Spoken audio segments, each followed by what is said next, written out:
All right. All right.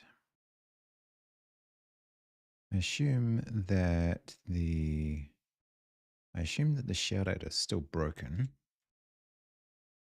Let's see. Let's bring up our not that. Let's bring up that and move it over here. And if I'm right, it should crash when I do this. Oh no, it totally worked. So why was it broken yesterday? Oh, that's so weird. Maybe someone's name breaks it. It's so weird. Do I actually follow Letterborn? I don't recognize that name. I do not, but I shall.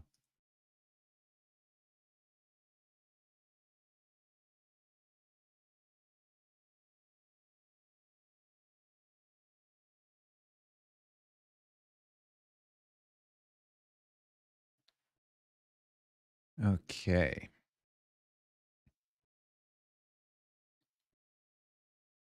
We got ads in a sec. Oh, I wonder why that's working today and it wasn't working yesterday. That's so weird. Get rid of that. And while the ads run, we'll do some Discord.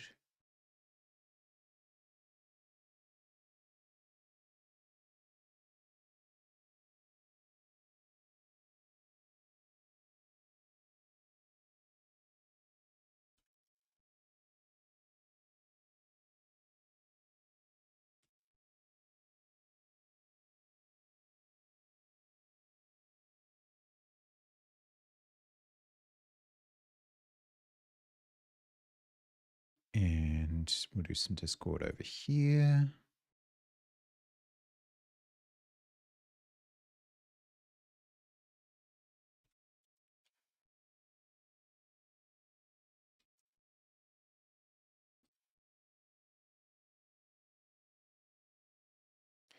And what's one more Discord we could post to? Don't usually spam it up too much.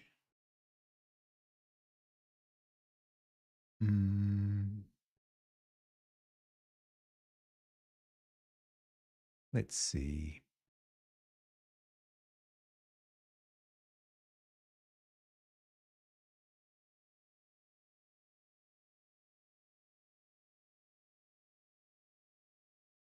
That's enough. That's quite enough spam for one day. It is quite enough.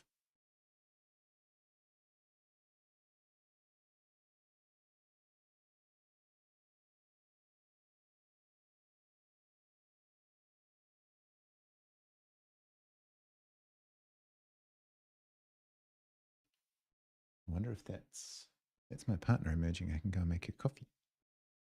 Oh, it is. There's a dog. There's a little dog. Good morning. You look very pleased with yourself. Oh, you look so pleased with yourself. Hi. All right. Well, we'll go and feed the dogs.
All right.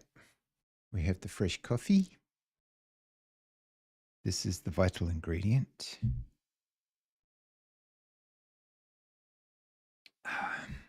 This gets the brain going. In theory, anyway. Okay. Let's see what we can get done. So, day 6, part 2. This is a bit of a bastard, to be honest with you. Day 6, part 1 was kind of okay. We're tracking guard positions and the number of locations that they can visit. For day 6, part 2, adding the obstruction to get them stuck in a loop.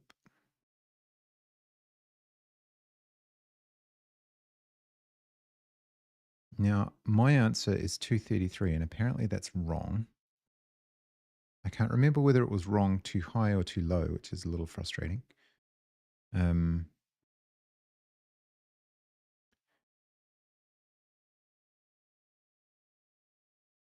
Having enough options, you can find one that minimizes time paradoxes, blah, blah. So long as you and the historians can put it into position without the guard noticing. There's nothing about they have to be facing away from it, is there?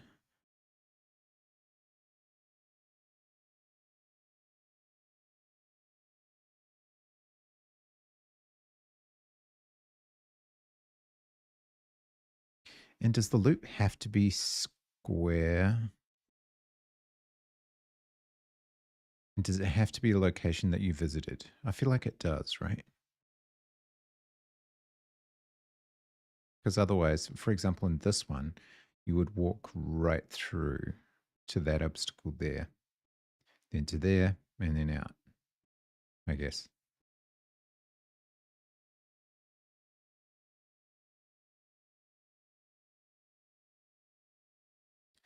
Next to the guard starting position. So yeah, in previous times, it would have gone there, there, there, there, there, there, and then out. So it absolutely would have walked through that spot. So I'm testing all of those, and I'm deciding that if I put an obstacle in and that causes them to loop so long that they never exit the puzzle, which is a really lazy way of doing it, then that's a successful one. And I get 233. Unfortunately, it passes the test.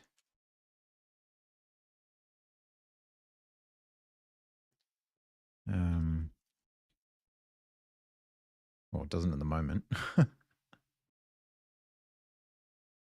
I could not find puzzle input string asset in the crate root. Could you not?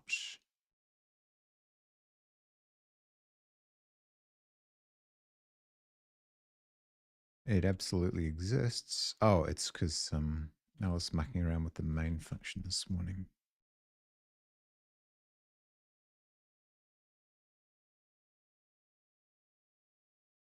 There we go. So everything's passing, and the target one for this is 6. It should have 6. Expected is 6, and it does.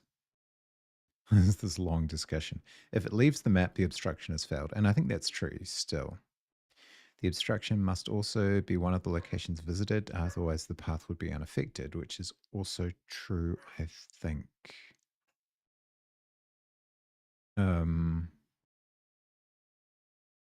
Is that true?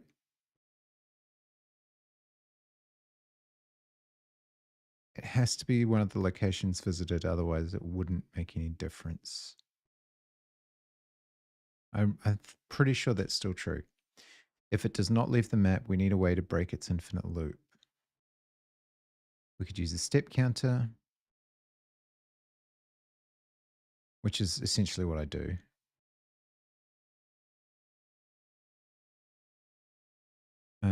But there must be a better way of doing that.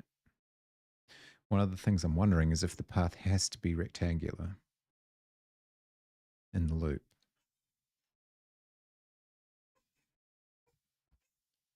Dogs are freaking out for no good reason.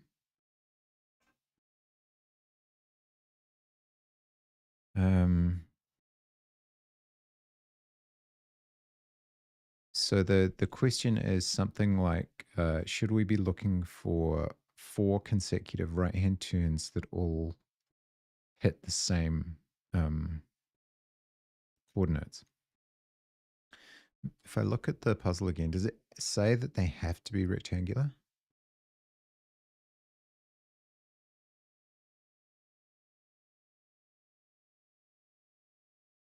Guard will get stuck in a loop.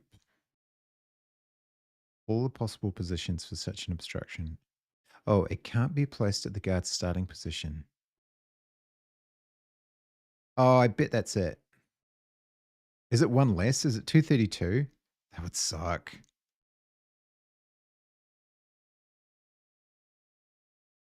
Damn it. Answer is too low. Okay. So no, it's not that.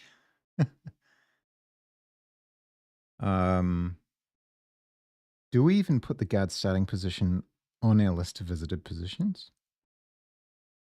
Because if we don't, that could affect things.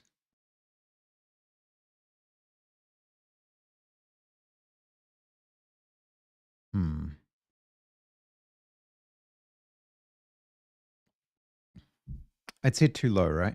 It definitely said too low. So is my assumption about only using the visited paths wrong? I don't think it is.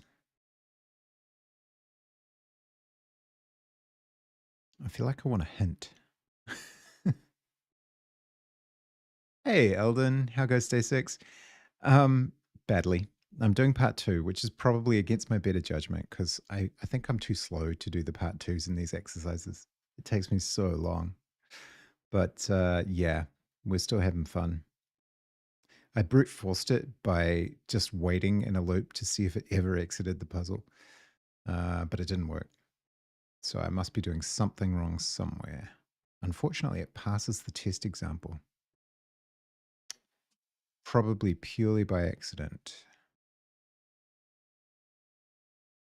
So I'm wondering if it's just that the way I'm doing it is wrong and I accidentally passed the test, or if actually that would be one thing I could do. I could check to see if my assumptions were correct. So we can check to see what it's repeating. So we could do something like,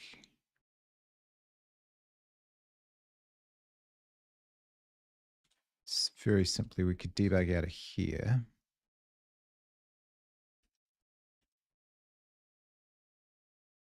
Which will create a huge amount of spam, but it might also show us some patterns. Oh, except that we're passing the test, so it's not showing us anything.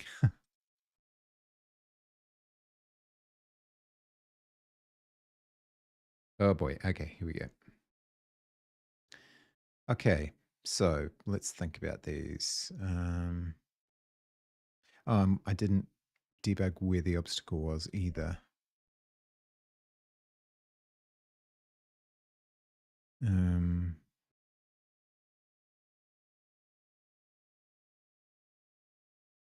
We'll debug candidate.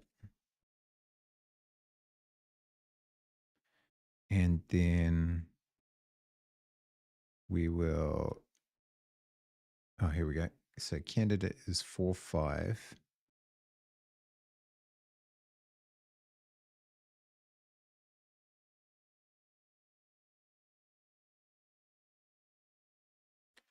And we also need to like just be really obvious about when we're exiting.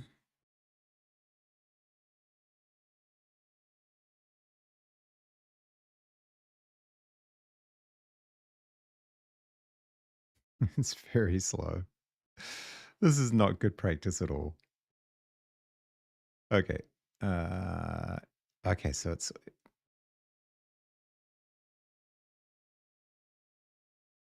wait, is it running them in parallel?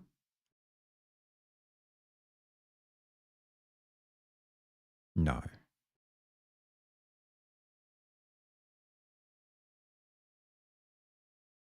Huh. Oh, I see.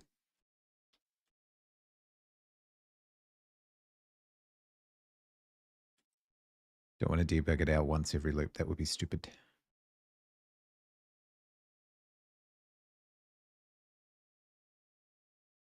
Okay, so it's exiting at 10.6. Exiting at 10.5. Your loop test that you've done 1,000 steps without exiting. I know, it's really sad. Don't at me.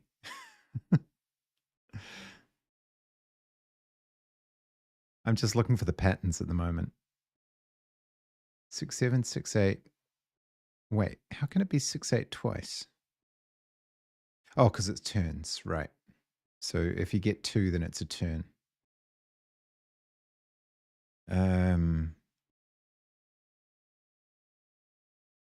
So 4, 5, 6, 7, 8, 5, 4, 3, 2, 1, 7.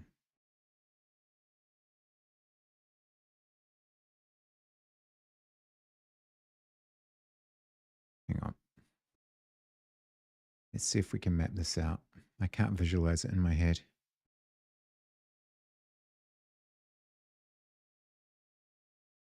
Okay, so 4, 3 is 4 is the X. So 4 is essentially that starting position there. And 3 is 0, 1, 2, 3. So putting an obstacle there, in other words. And so you're advancing. Then you hit that, you turn right, you go down here, you turn right, you go here, you turn right, you go here, you turn right, you go here, you turn right, and then you leave, right? I think. Yeah. So it should exit at, I guess, what's that going to be? 7, 9 or something like that.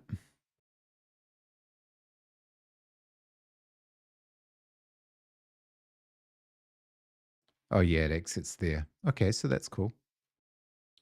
So if we were doing 4-2, what would that be? There.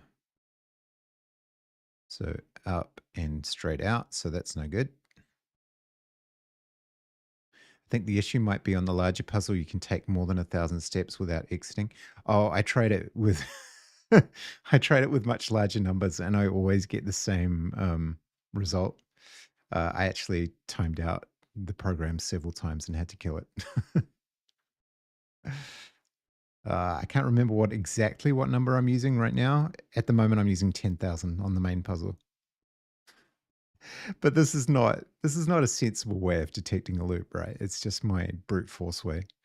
And I was curious as to whether the logic was wrong, uh, or whether it just wasn't waiting long enough. But I think I've disproven the fact that it wasn't waiting long enough. I tried like 100,000. At one point I tried F64 Max, or i64 Max, I can't remember. And yeah, it was a bloodbath. The CPU just died.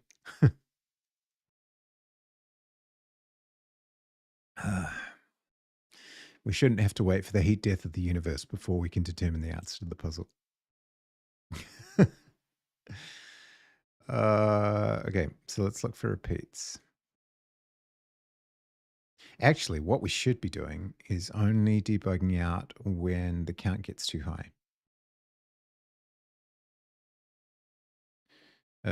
So if iterations is greater than, say, I don't know, for this puzzle, it would be very low. Greater than, say, 10. No, 10's too low. 20. Debug. Test guard.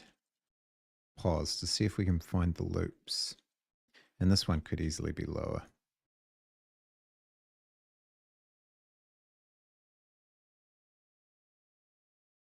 Okay, now we've got a slightly more responsive program.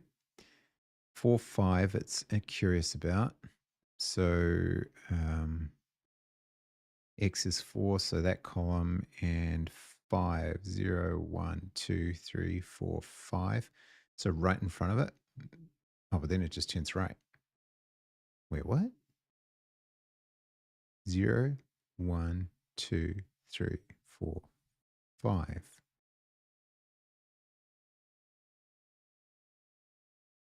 0, 1, 2, 3, 4. Turns right. 4, 6, 5, 6, 6, 6, 7, 6, 8, 6, 9, 6. Exit. Huh, weird. Why is it even outputting? Oh, because I left this in. Duh. Okay. Try again.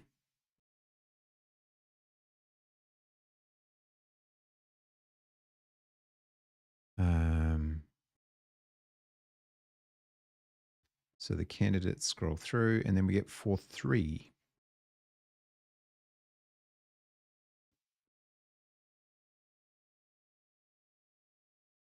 So row 4, number 3. 0, 1, 2, 3. Up, right, down, and out. Oh no. Down, turn right, up, turn right.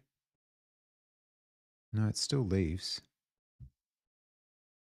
I think we need to up this number.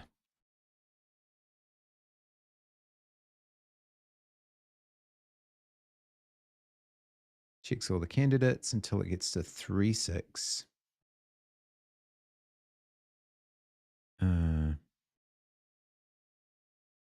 So 0, 1, 2, 3. And 6 would be 2, 3, 6. Oh, so right here. So up, hit the wall, right, down, right, there, right. Oh, actually, that is one of the results, I think.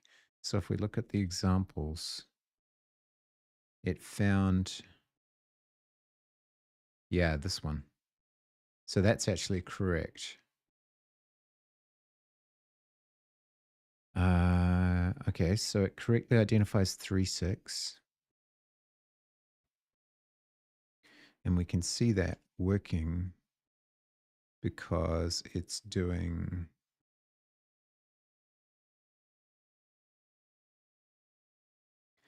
5, 1. Yeah, it's going across.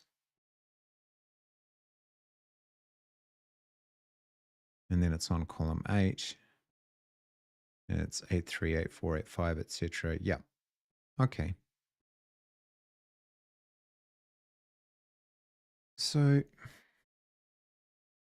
it knows how to find a rectangle. Is there anything in here that says that it has to be a rectangle? Could you have a loop that wasn't a rectangle?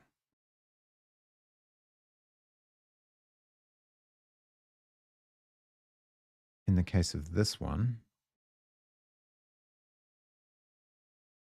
actually what I should do is just output the list of successful candidates and compare them. Because we know we're finding them.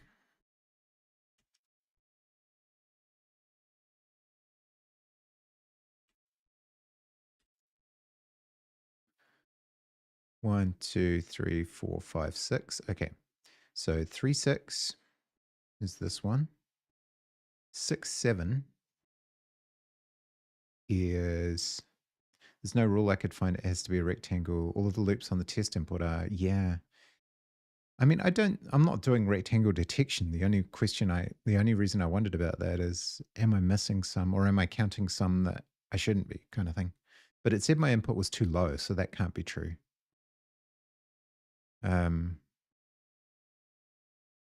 Maybe I would have to just have the number of the timeout unreasonably high, but I should find a way to detect it better than this. So 6, 7 would be 0, 1, 2. It's got to be there somewhere. 0, 1, 2, 3, 4, 5, 6, and 7, 8, 9. So placing it there is this one. Then we've got next to that obstacle there, 3, 8. 0, 1, 2. Oh, no, hang on. That's going to be there.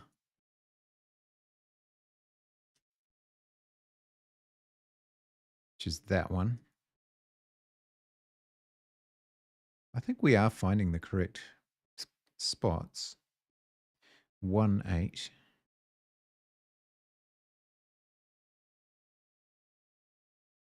Which is there.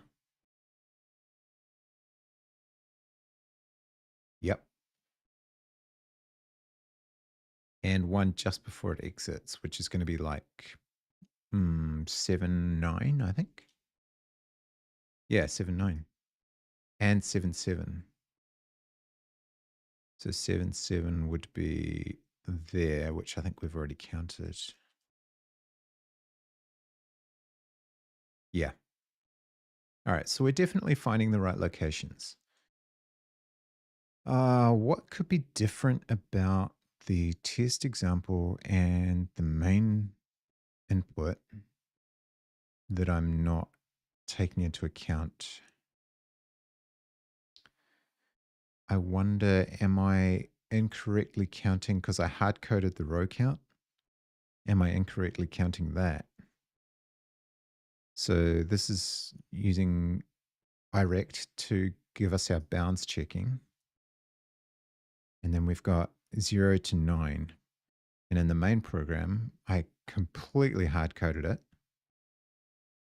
And I 0 to 129 because like if we're in this is column 10. So therefore you take away 1 for 0 indexing. And then in 6 AOC, we have column 130, take away 1 for 0 indexing, and row 130.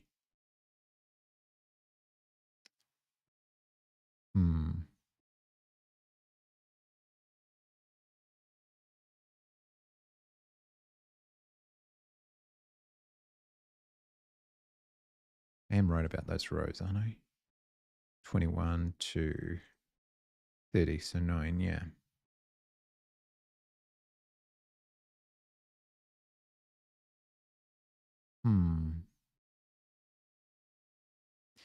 Anything else that I could be doing slightly differently in there?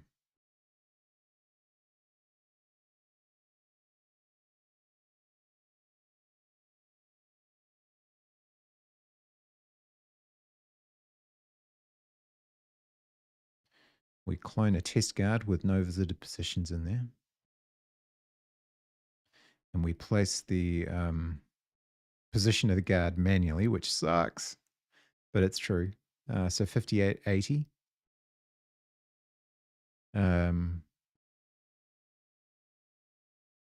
So if we go to line 80, well, actually, it'll be 81. Wait a minute. Oh, did I reverse that? Maybe I reversed it. Hang on.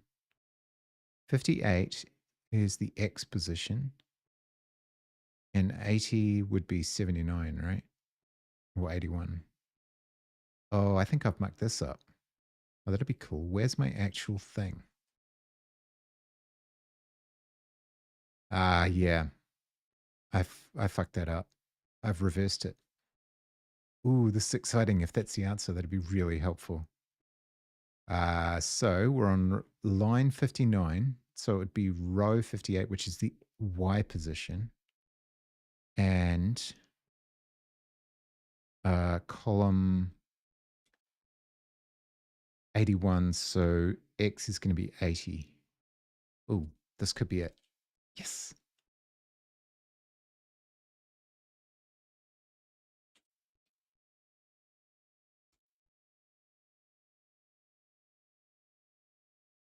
Okay. We've given it 10,000 iterations, which will take a little while to run, but let's try it anyway. See if the stream dies.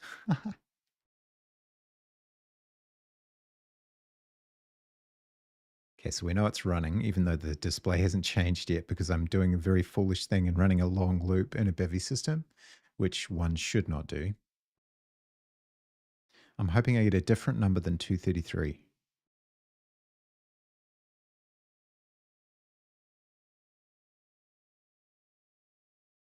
And we wait, and we wait. It'd be interesting to me to see how low I could get that timeout number before it eventually just fails.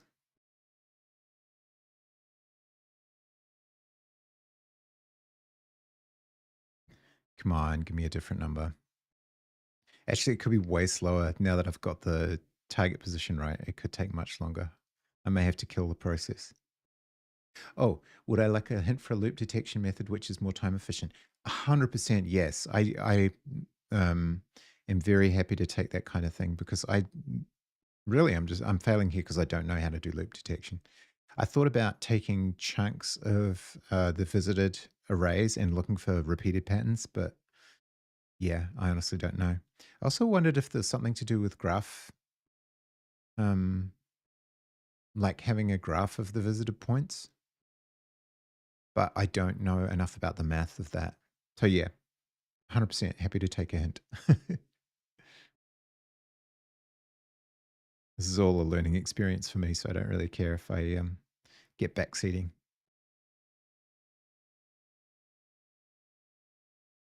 I wonder if my stream has died because I've run this so long. Okay, this is already more promising though because it's taking longer than I expected. The entire bevy program has ground to a halt. So I think maybe we might be able to reduce that number and still see if it works. Store a list of the location direction combinations that they visited. Yep. If they end up, yeah, see, I thought about that, but if they end up in the same location direction as they visited before, they're in a loop. The problem I had is that at various times the guard's path crosses itself, and I wasn't quite sure how to detect the difference between that and a loop because you're in the same location you're in before, but I guess maybe you're not facing the same direction. Maybe that's the trick. I hadn't considered that because I'm storing all their locations already. Yeah. Yeah, I got you. Oh, we got a number. Hey, we got a different number. Maybe my brute force has finally worked. Yeah, interesting. So you have to store the direction as well. I didn't think about that. Yeah, that's absolutely it. You're 100% right. Okay, thank you. That's very helpful. Okay, let's test our brute force approach. 1995. This is so ugly. 1995. Come on, gold star. Hey, there we go. All right. So the answer was that I had reversed X and Y, which is sad, but true. And it's not the first time I've done it either. Despite the fact that I'm using IVEX, so you would think that that would help, but it doesn't. So just out of curiosity, how low can you take this before it stops being successful? Let's try 500.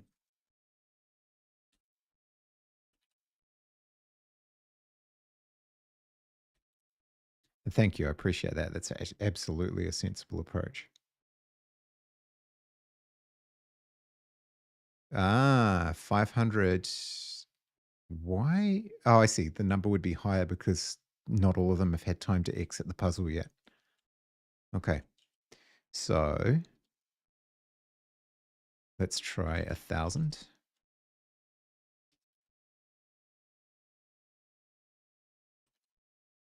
Oh, 5 to 6K. Interesting. Okay, we're taking bets.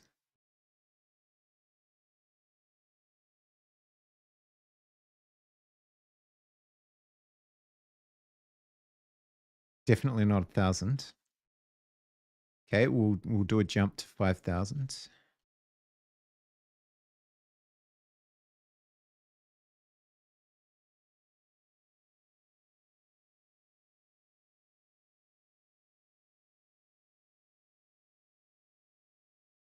Might have to wait a little while this time. Oh, God. This is so cursed. It's a terrible way of doing it. Direction. Totally sensible. It can't possibly be crossing its path if the direction is repeated. Yeah. Sensible. Nice. Okay, 5,000 looks like it's grinding a bit harder. My poor little i5, which is also running various other Rust programs right now.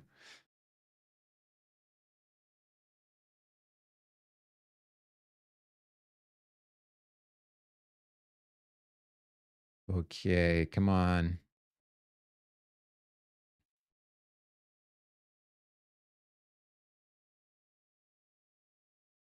The guide can take almost 5K steps in the unmodified puzzle. Yeah, I bet. I didn't count my visited locations, but I'm sure it's pretty high.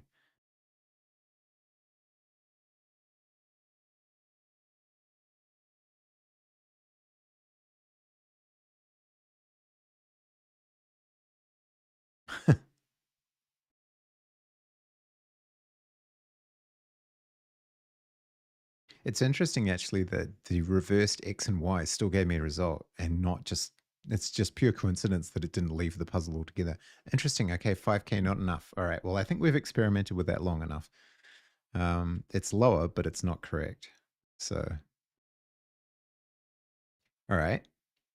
I was thinking about visualizing this one, but I think I'm so relieved to have it done that I will be pretty content not to. Should I? I don't think I'll modify it for the other result. I'll just move on to day 7.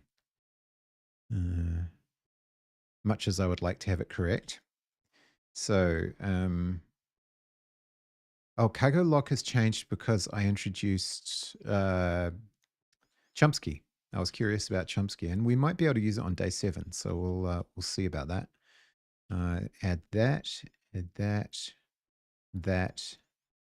that, and all of these.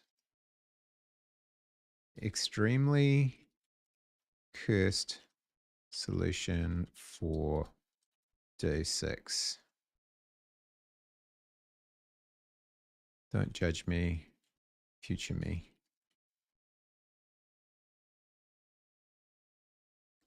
Okay. Day 7. Woohoo. Reversed X and Y. What a bastard. Actually, where are we on the leaderboard? We're way down the bottom on Chris's leaderboard. But it's nice to have day 6 over with.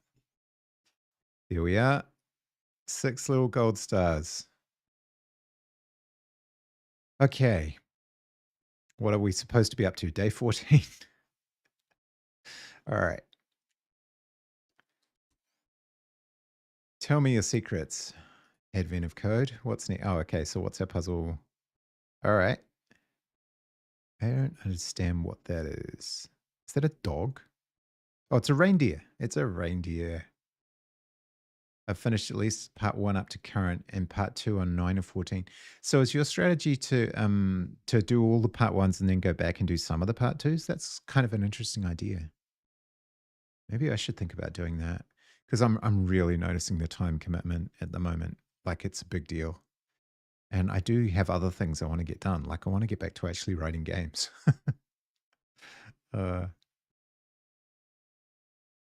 Okay. Day 7. Bridge repair. All right, so let's set up for bridge repair.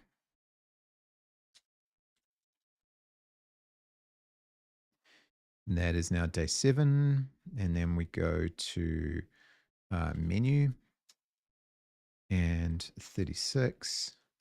I at least take a crack at the part 2 when I finish the part 1, but if I'm struggling, I'll skip it. Yeah. It's probably very sensible. I don't know if it's my I'm pretty sure it's just my brain, but I look at the lack of the gold star on that day and I struggle not to, I get fear of missing out. Spawn puzzle link. AOC state. Day 7. 7, and 2. Okay, then we go loading. Asset path equals input 7 AOC pub 7.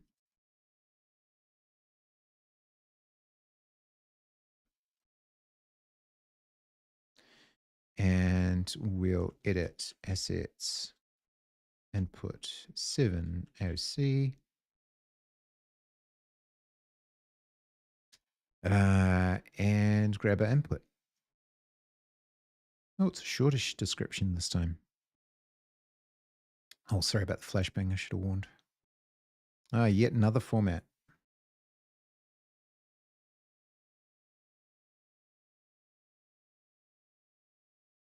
That's okay. It looks like we'll be able to use Chomsky this time. Then we'll edit day 6. We'll copy to day 7.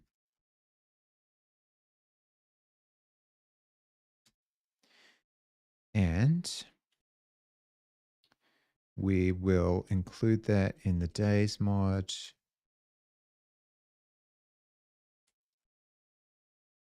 I really enjoyed the year. I can't remember which one it was when you built up a parser. Kind of, you were essentially the whole exercise was building an interpreter. 2 of the 5 part 2s I've missed. I have an idea how to maybe solve them. Day 9 part 2, my solution works on every test input. Oh, yeah, that's so frustrating when that happens. Someone told me, Chris said in the Discord that today's part 2 was a real beast, and actually someone else said that to me as well. I don't know why yet. I look forward to finding out. Okay, so that goes away, that goes away, that goes away, as does that. And then this is day 6. We'll take the debug out of it so it doesn't spam. And this should now be rendering and not commented out for some reason. There we go. And we need to change all of the day 6s.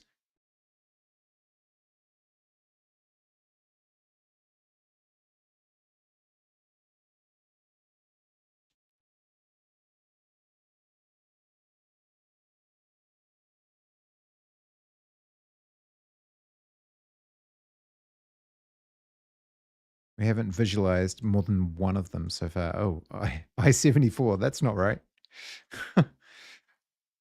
That was when I was trying to use I-64 Max to determine the output and accidentally killed off the CPU. Init resource can go away. On enter, yes. Init process solve A, solve B, and visualize. That's correct. Guard facing can go away. Area map can go. Guard can go. I made it a component because I was thinking about moving it around like a bevy thing. Turn right. That can go. Init can stay, except that the title is now. Oh, flashbang again. Sorry. Bridge repair. Now, find guard goes. I like the pattern that I'm falling into of testing those functions that aren't bevy systems. And sooner or later, we'll be able to return an error out of the bevy system. That's happening relatively soon, so that should be really interesting.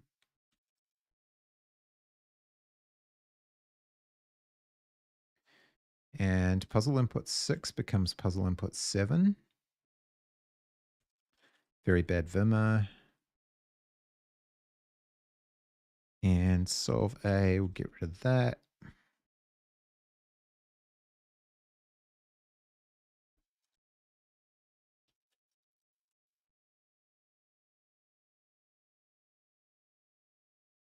Extremely bad Vimmer. Okay, we're almost there.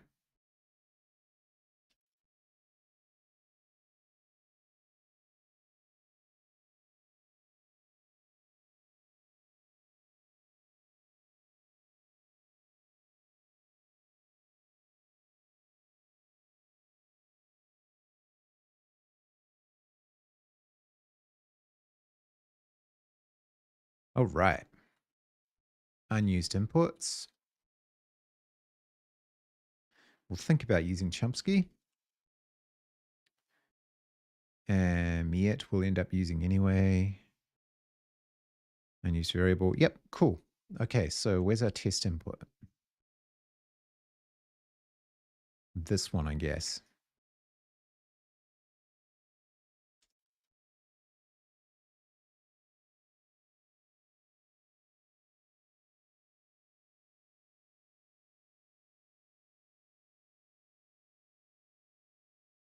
Mm-hmm.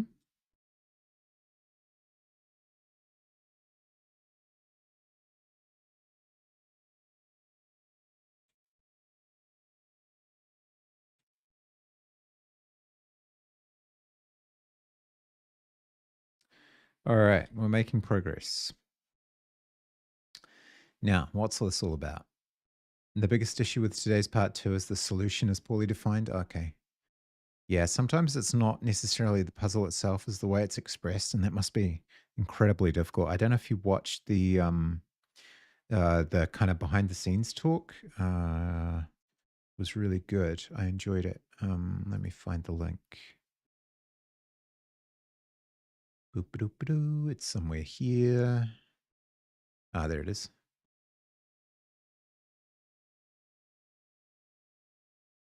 Yeah, I thought that was awesome. It describes the process of coming up with all the puzzles and things, which must be incredibly difficult. But it was quite amusing because he was talking about expecting maybe 50 or 60 visitors the first year that he released the Advent Code, mostly just friends of friends.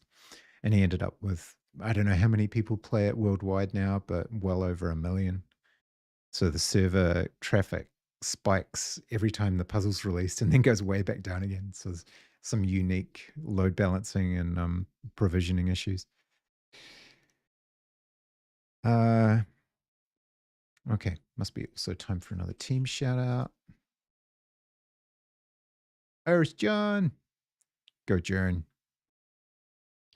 Okay. Now, historians take you to a familiar rope bridge. This will be a link to a previous year, linking to 2022. It's an infamous rope bridge. Okay. Over a river in the middle of a jungle. I don't know what this has to do with the North Pole, but okay. The chief isn't on this side of the bridge, though. Maybe he's on the other side. When you go to cross the bridge, you notice a group of engineers trying to repair it. Apparently, it breaks pretty frequently. You won't be able to cross until it's fixed. You ask how long it'll take. Giant traffic spike once per day for 25 days of the year. Yeah, it's definitely an interesting problem. I imagine that probably gets a little trickle of traffic through the rest of the year too for people looking for exercises and things. All of this year's puzzles are callbacks to puzzles from the first 9 years. Yeah. Is the picture, is this because it's the 10th anniversary, or I've lost track of that? Anyway, where was I? 7. It only needs final calibrations, but some young elephants were playing nearby and stole all the operators. How dare they? How dare they? Ah, it's the 10th anniversary. Well, there you go. I hadn't even caught up with that. That's amazing. 10 years. They could finish the calibrations if only someone could determine which test values could possibly be produced by placing any combination of operators into their calibration equations. Oh, God, maths. All right. For example, each line represents a single equation. The test value appears before the colon on each line. It is your job to determine whether the remaining numbers can be combined with operators to produce the test value. Operators are always evaluated left to right, not according to precedence. I guarantee you I'll get that wrong at least once. Furthermore, numbers in the equations cannot be rearranged. Glancing into the jungle, you can see elephants holding 2 different types of operators. I mean, okay. Add and multiply.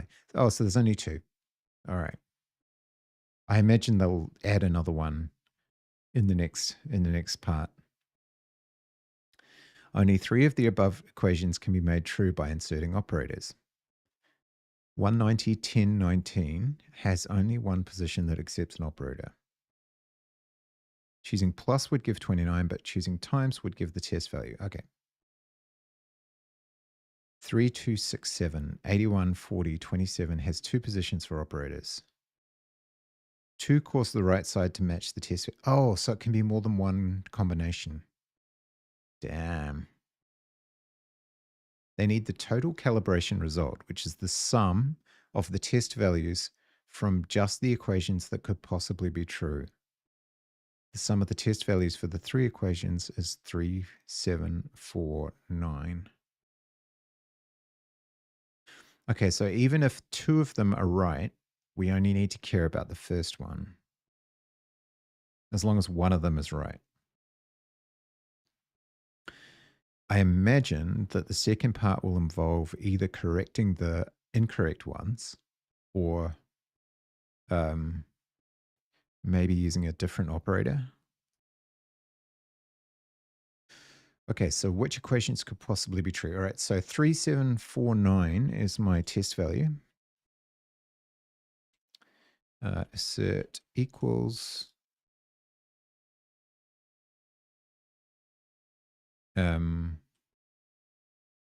expected actual, let expected equals 3749. Let actual equals 0 for now.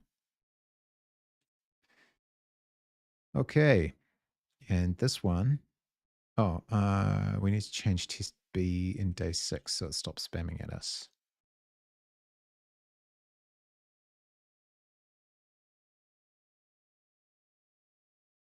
There we go. All right, and allow dead code in unused. Okay, cool. Right. So we're back to passing territory, I do believe. You only need to care about the cases where at least one possible combination. Yeah. Yep, I think you're right. Okay, so let's go back to passing land. Now, we're going to try and use Chomsky again because it seems like fun. And I've already learned a little bit about nom. So we'll try Chomsky instead. So we'll go use Chomsky prelude star. Now, process. So what we need to do is we need to take these and we're not trying to eval them. We're just trying to get, let's try and write our AST or whatever it's called. So above process, we'll go enum. And what's our thing going to be? Expression, calculation. What did they call it in the exercise? Equation. One of my keys has got something stuck under it. What's going on there? Oh no, it's broken. Oh, I use that key all the time. My keyboard is quite precious to me. It's I built a ErgoDox split keyboard years and years ago when they first dropped on Massdrop and ErgoDox Infinity. It was my first soldering job ever. But it's on the left-hand bracket key. That's going to be really annoying. I have to find a replacement.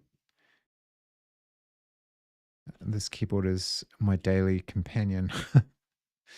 Okay, so let's go back to the Chomsky docs. And there was a tutorial that we were trying to follow.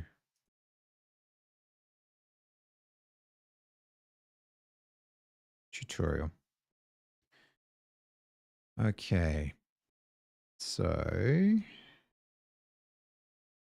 oh, is the tutorial in there? Ah, there we go. Okay. So go down to here. Yeah, here we go.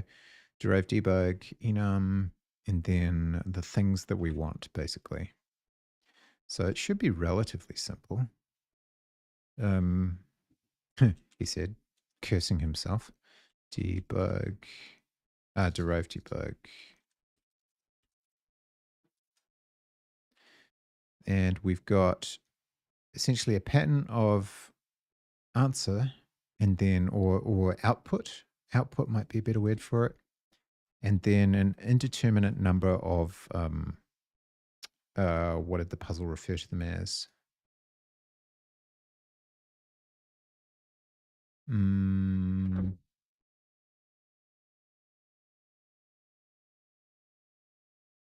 remaining numbers.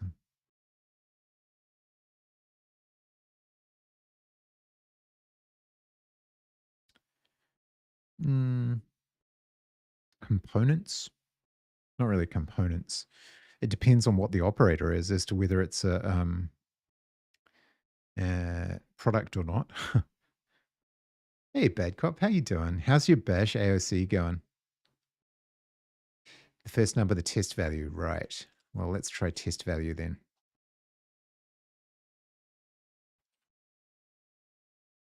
Oh, you gave up? I was so close to giving up this morning. I'm only on day 7 of 14 that everyone else is up to.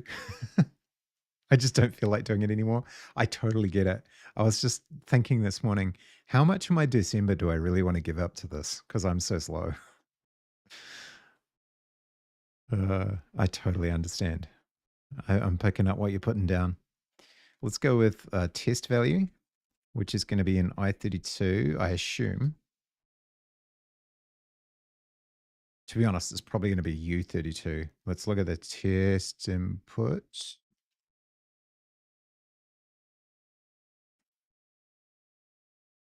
Do I see any negative numbers? I see some very large numbers. Oh, what is I32 max on a 64-bit machine? Because that looks long. Let's find that out now. Const foo I32 equals I32 max. It is. I have to count digits. 3, 6, 9, 10, as opposed to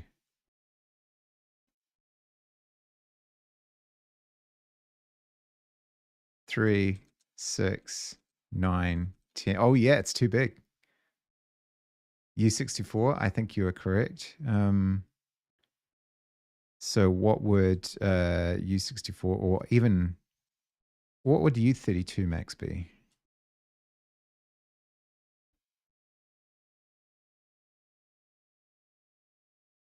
Just double. So not enough, in other words. So U64.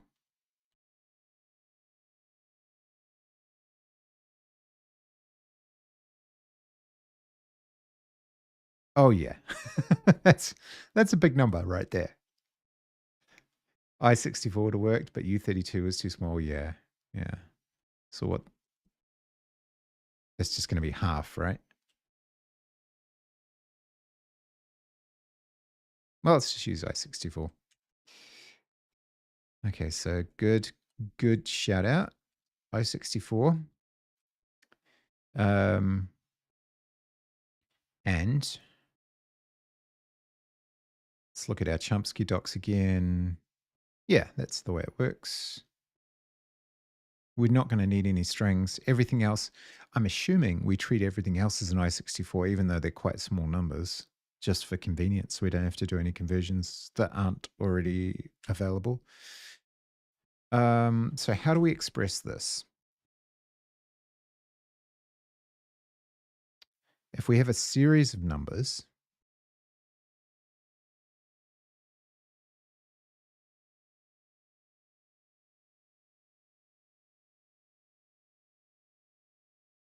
the fact is that we actually need to take account of the colon as well.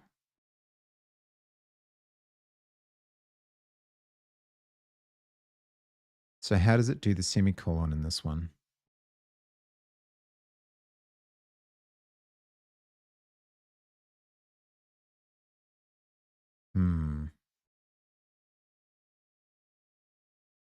I don't see it. Maybe let?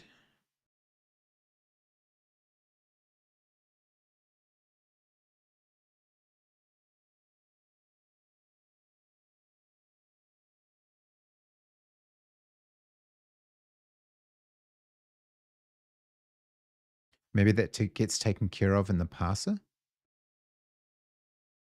so that you don't have to care about it in this. I think that's probably the way it works.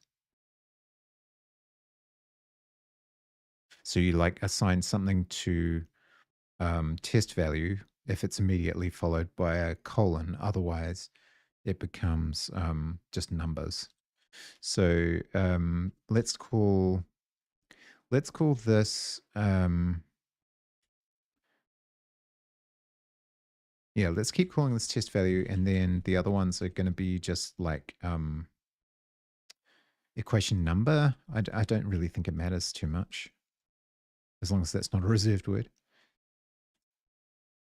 Okay, so a super simple AST specification, but that's all right. That's good because we want to learn the library, not reinvent the wheel. Okay, so now we need a parser which implements. We did this yesterday, except that we're going to change the error type to MEAT. So instead of EXPR, we're going to return an equation. And then the error becomes MEAT error, just because I'm learning to use that library right now. And the result type is probably going to be, I guess, I64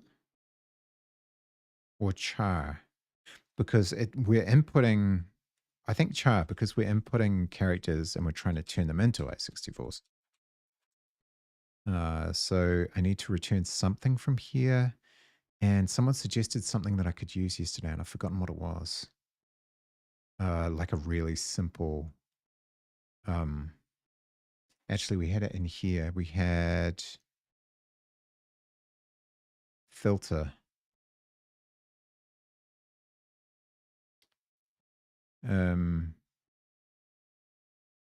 Let's try this.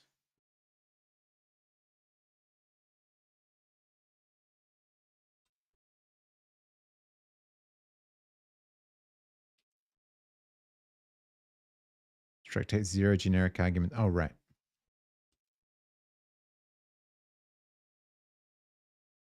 And this is now number. Or actually, we use test value. Actually, equation test value.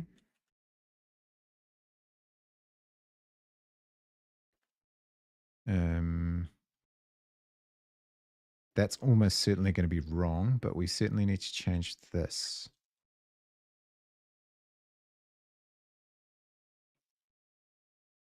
Oh, right. Because we were using MEAT error, we would need to do a map error.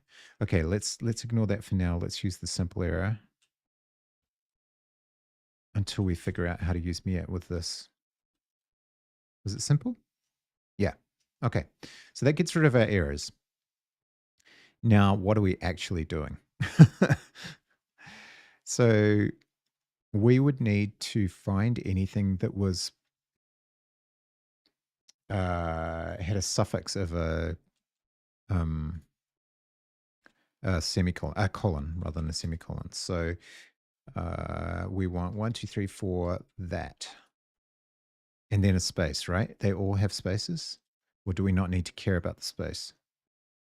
I feel like they all have spaces. That seems like a reasonable way to do it. So, including the space. So this is not that. This is just us looking at one ASCII character, and it'll probably just output the first value in it, which is a 3. So that's not very useful. All right, passing numbers. You'll quickly notice that typing in a multi-digit number doesn't quite behave as expected. 42 will only produce a 4. So definitely not right. Only accepts a single input. Chomsky's passes are lazy. Ignore trailing input. We can make use of 2 new passes, the then ignore combinator and the end primitive.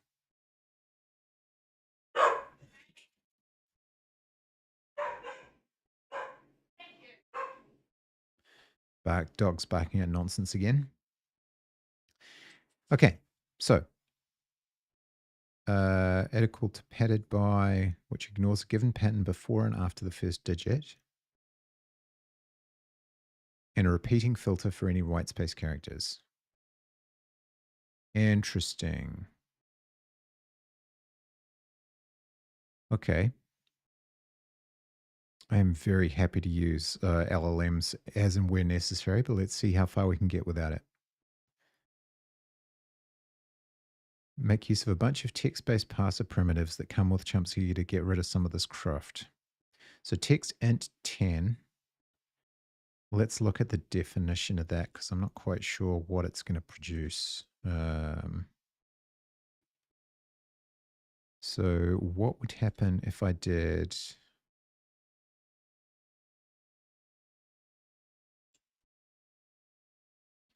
let test value equals text int radix. A parser that accepts a non-negative integer. An integer is defined as a non-empty sequence of ASCII digits where the first digit is non-zero or the sequence has length 1. Okay, that seems sensible. The radix parameter is identical to char is digit. If in doubt, choose 10. Oh, thanks for the follow, Signer Boy. I appreciate that. Examples, blah, blah, blah. Not quite sure I understand the significance of the radix parameter. What is char is digit? Oh, for, right, base, I guess. Why would it be called radix?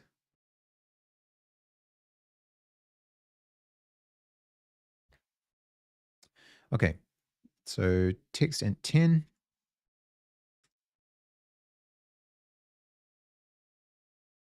Map s string expression num s pass unwrap.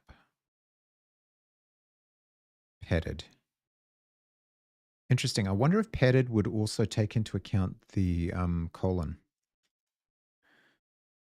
So what did I say? Map s and then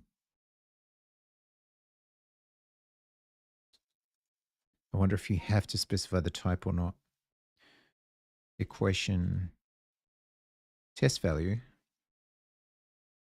and then s pass unwrap. Not sure about the unwrap here.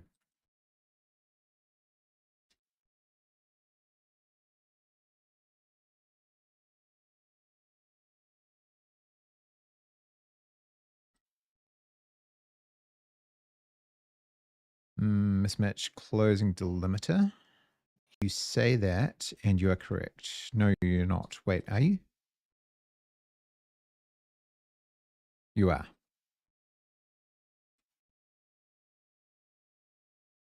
Whoa. Okay. Oh, yeah, because we're assigning.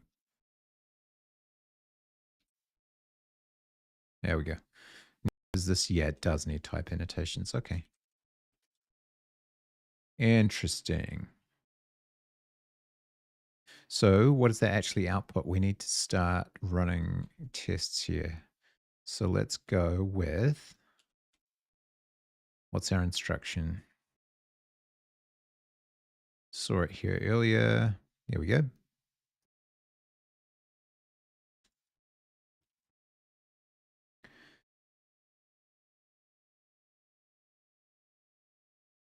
Whoa.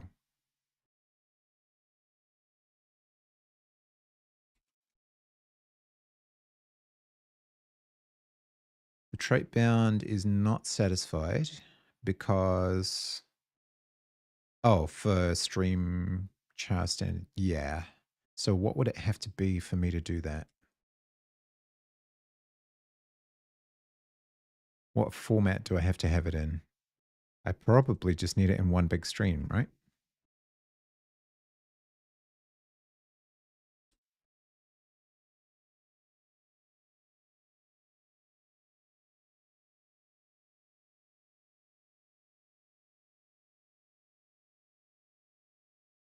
Huh.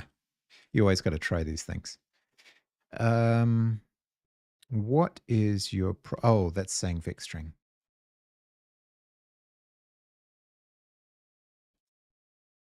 There we go. Can I also use the question mark operator? I cannot. Okay. What are we passing? Test value 190. Test value 190. Hello. All right. Okay, so that actually works. That's good. How would I do it for every line? Just setting aside the other challenges. Passing digits, passing numbers, cleaning up and taking shortcuts. Evaluation I'm not going to do right now. Passing unary operators, binary operators, parentheses. What about lines? Let's.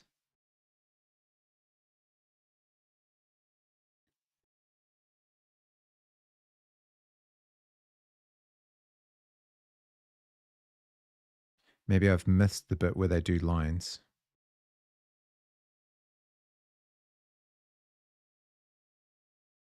Maybe they don't do line-wise passing?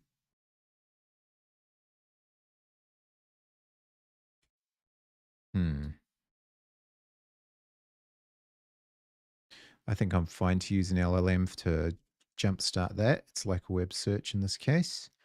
Let's go with taking our parser,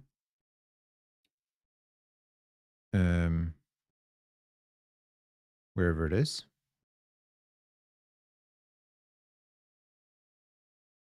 and seeing what it has to say about all of that.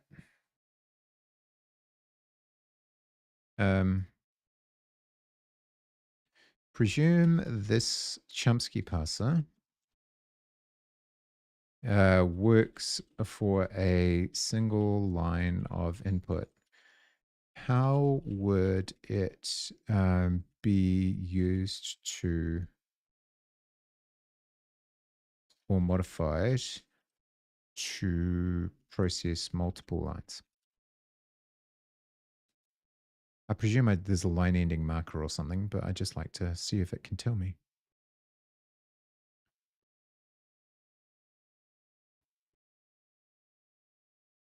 So it thinks that line parser, I see, so we compose it. Line parser then ignore just new line or not. Repeated collect. Okay, so what if we take this? I see. Do we think that'll work? Let's look at this chunk and build a Vec equation is what it's saying. So let's experiment with that.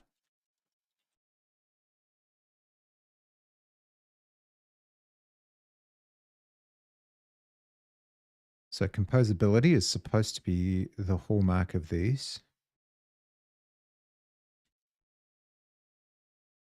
Okay, so it produces the first one in a vec, which is good, but nothing else. So how could we possibly modify this to have it work? What if we take away the then ignore here?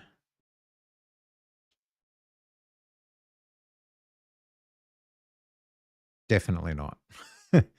Okay. But it might be onto something. So line parser repeated collect. I think then ignore, it needs to ignore to the end of line. So what is the, it had a then ignore to end of file, I think, or end of input. Yeah. Then ignore end. What about end of line?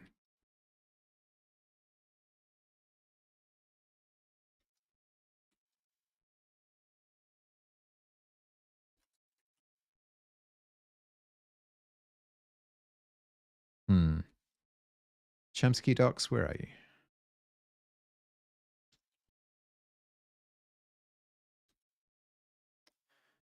Line? New line. A parser that accepts and ignores any new line characters or character sequences. Examples. Let new line text new line, then ignore end.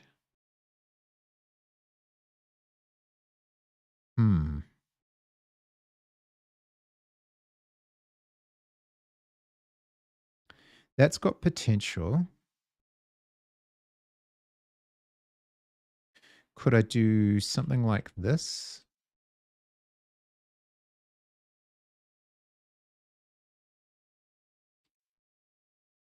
But I would also have to ignore other things in that line. I got nothing at all there. Okay. Tell you what, let's take away basically everything after this to see what it does.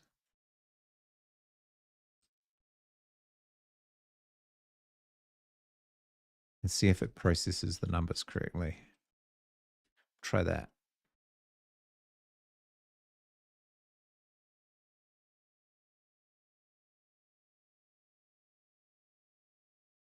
Ah, okay. So it is about ignoring the trailing characters because we've got many more values here. We go to 2137, 21037, which is exactly where we stopped deleting them. Okay, great. Cool. So we're making progress. We're making progress.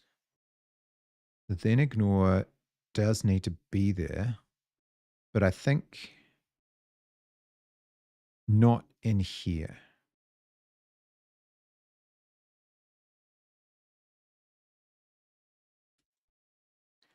So what would we, how about if we did,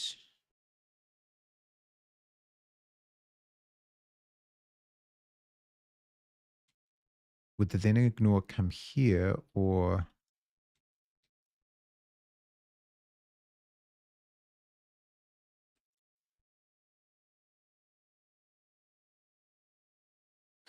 to end?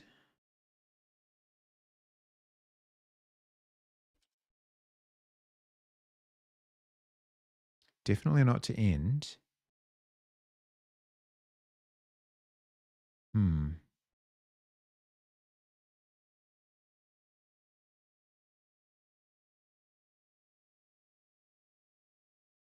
What about ignore to end of line?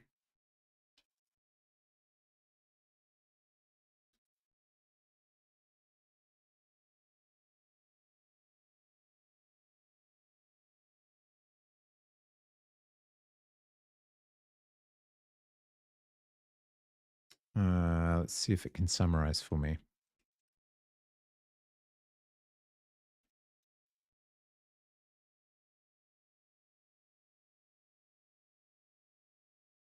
I don't necessarily want you to modify the whole parser. I was just asking a question, but maybe I put it poorly. It thinks none of new line repeated. I don't know about that.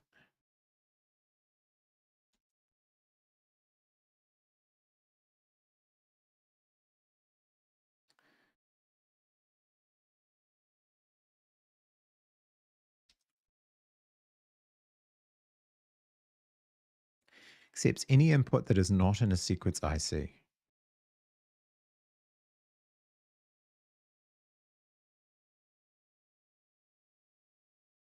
So ignore then none of quote repeated. Then ignore. I see. So you can chain then ignore. And then ignore then.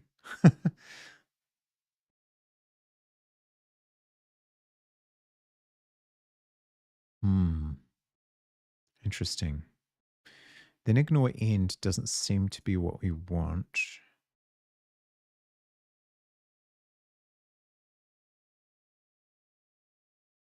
Um,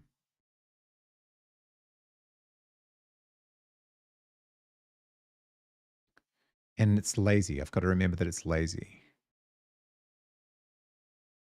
So it was saying in the previous example, can I go back? Oh, that wasn't what I meant.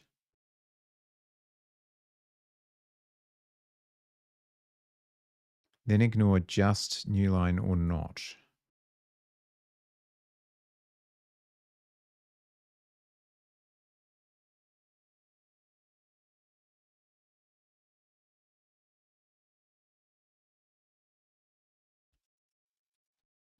So I could go ignore then. Could I not?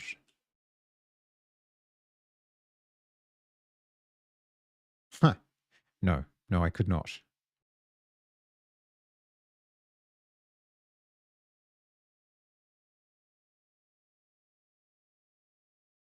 Interesting. So what is the difference between then ignore and ignore then?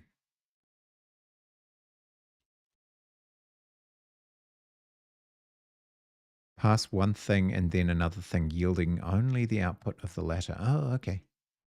Interesting.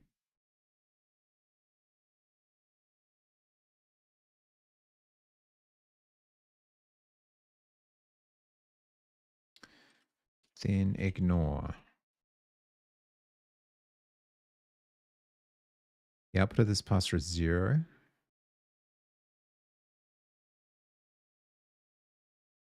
Okay.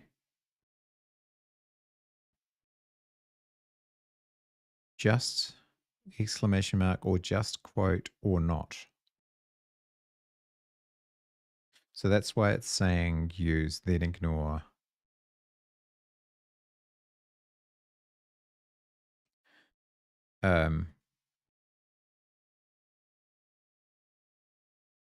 Just new line or not.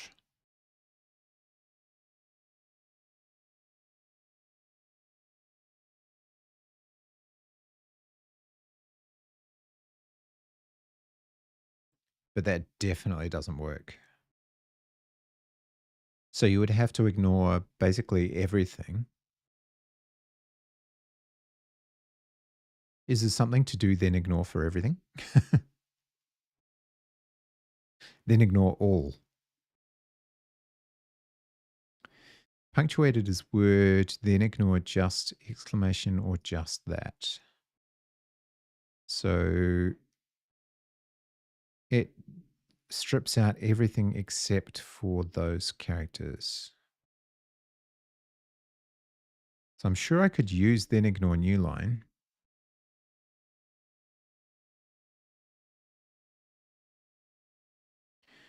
But I need to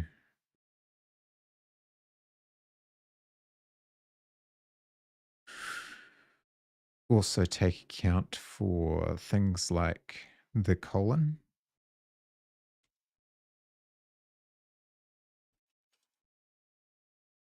Is there a semicolon? No.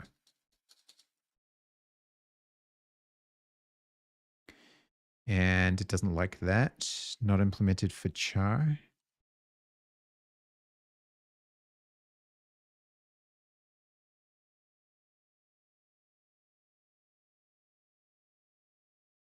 Okay. And then, I mean, you could do it manually, but you want to ignore space separated.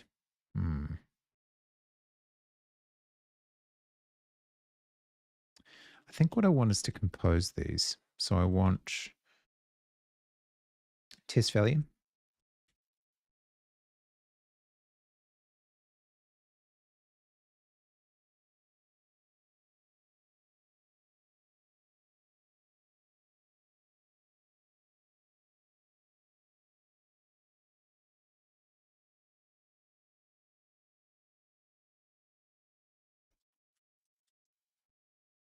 Okay. So that gets me the first one. And then I want, what is my output going to be? Vec equation is an enum.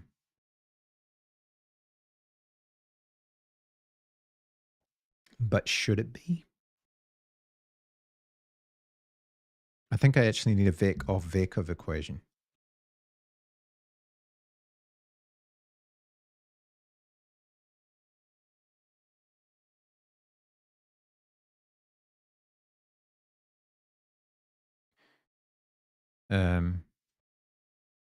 Because we're going to have a test value and we're going to have several numbers and they all need to be in a row. So that's going to fail. I don't suppose you can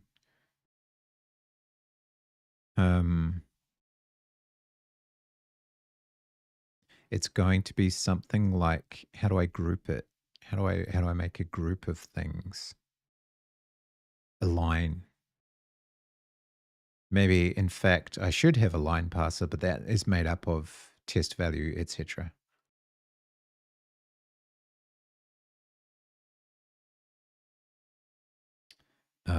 Does it accept a tuple?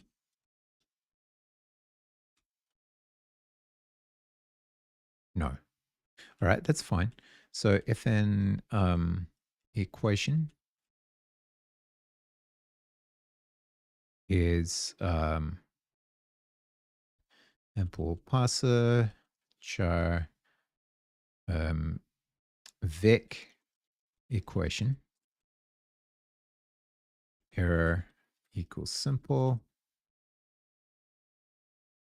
Oh, that key being broken is going to make me so sad.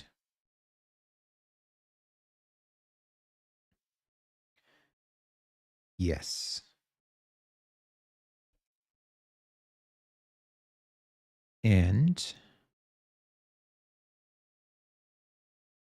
this is, let's just say test value repeated. It's not repeated really. It's just test value collect, which probably will fail. Yeah. But eventually we're going to have other things. So how do I return it into a vec? I guess I would have to assign it, like let TV equals test value, and then return vec TV like that.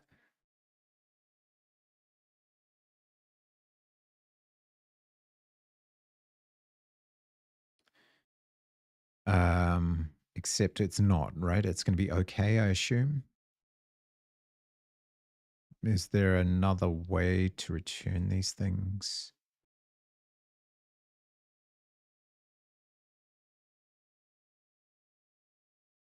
Let's go back to the simpler stuff, hopefully.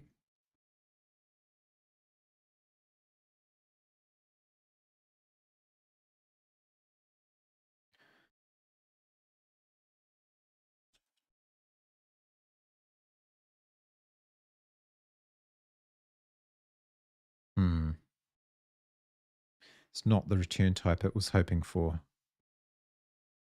How do you manually return the parser? If I need it to be in a vec.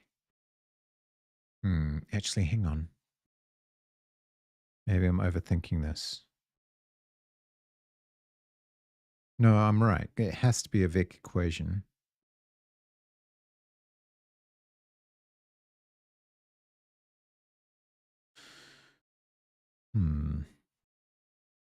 This one becomes equation repeated collect.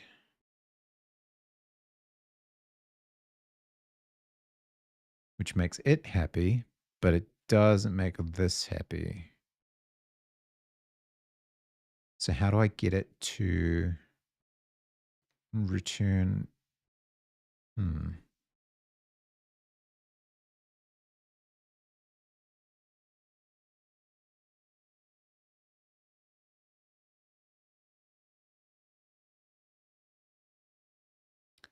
How do I get it to return a vec without collecting it because it's only a single value?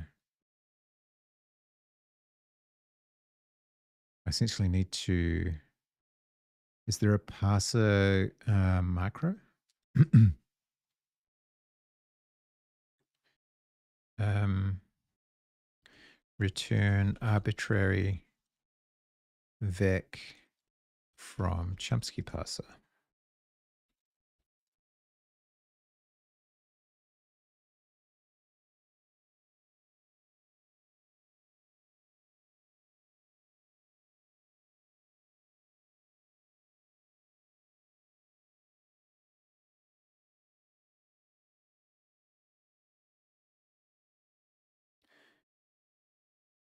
Not quite what I was looking for.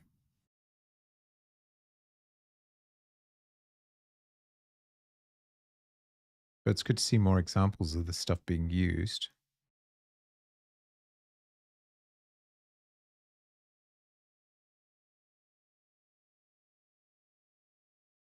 Hmm.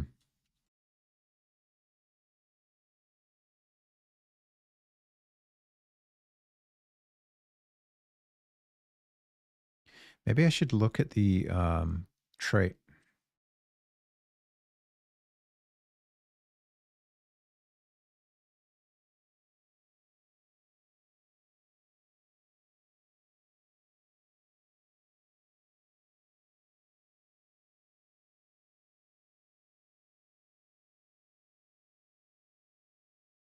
Hmm.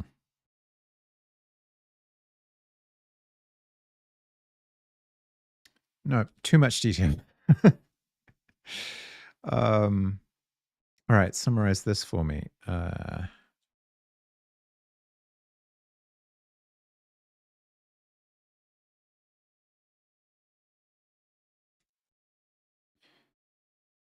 Assume this parser will eventually return multiple equations. How might we return a vector of them?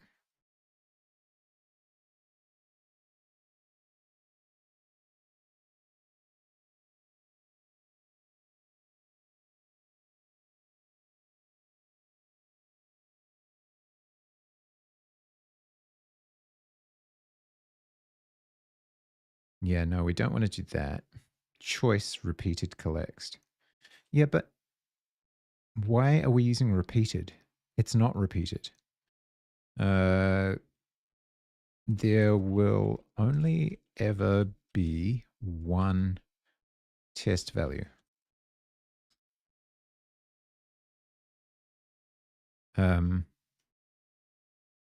Is there a way to return a vec other than repeated?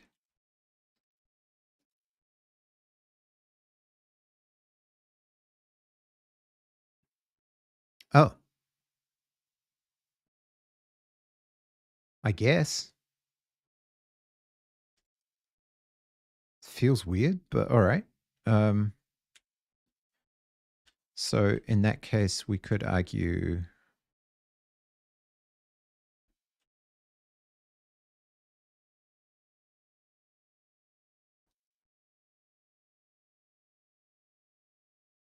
Do we even need to do anything here? This feels really ugly.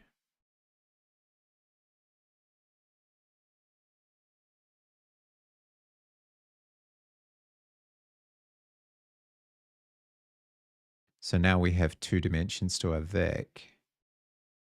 It does feel quite odd. So how would we expand it to if we've got different passes?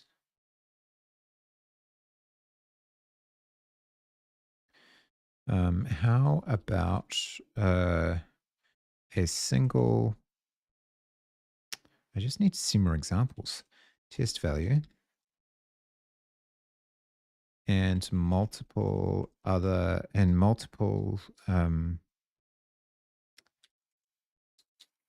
foo values, or returned in the same vec.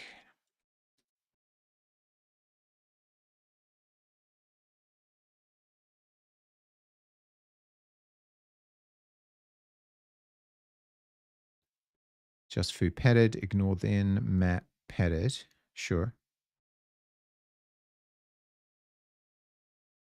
Oh, okay. So it's pretty basic. I wonder if there's a better way of doing this than what it's talking about. I'm sure that Chomsky must have. Oh well. We don't have to have the perfect solution. We just have to have one that works. So, first of all, let's get rid of that. Then we've got test value, and then we've got fn number.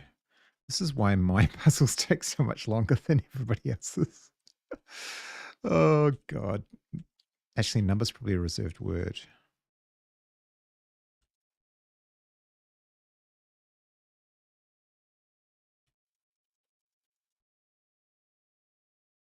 Oh, don't break keyboard.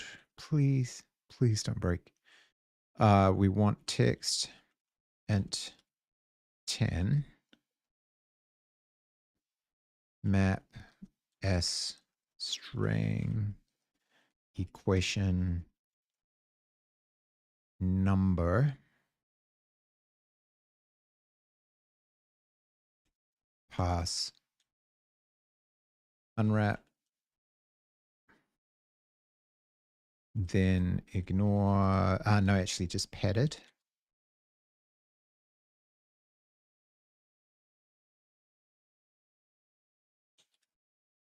What is your problem? Oh. All right.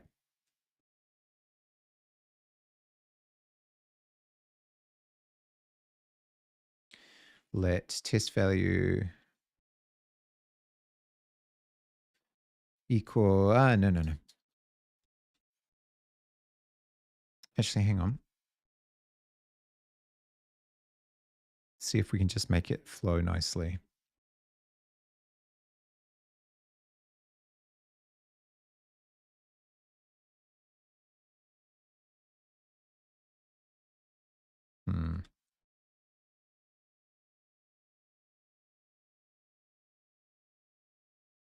I see.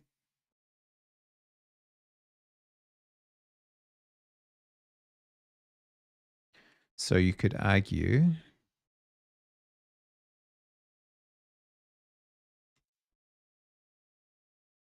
Yeah, let's do it in stages. Let TV equals test value.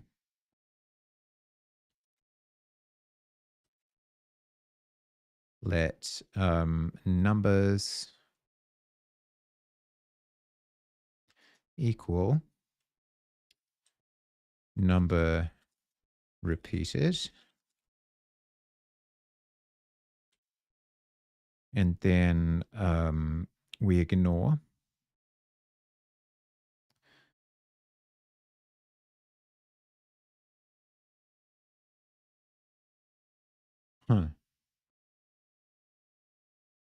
So it's lazy, but does it really not execute until you do that? TV, then nums. Would you do then ignore? Then ignore new line.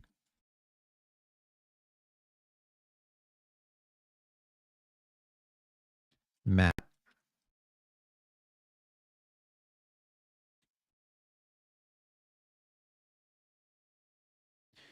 Hang on, what are you going to receive there?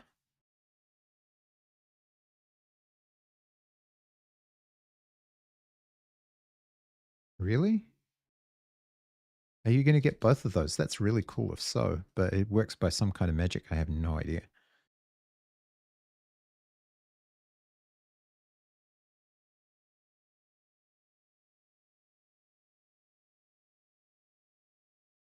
Could I not just do yes? Because N is going to be a vec, right? So I have to do um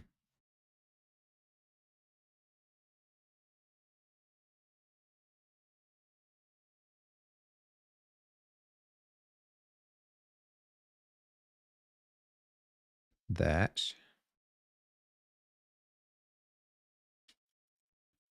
or just append, right?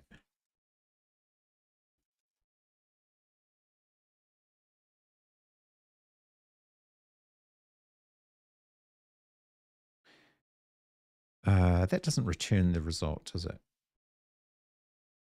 No.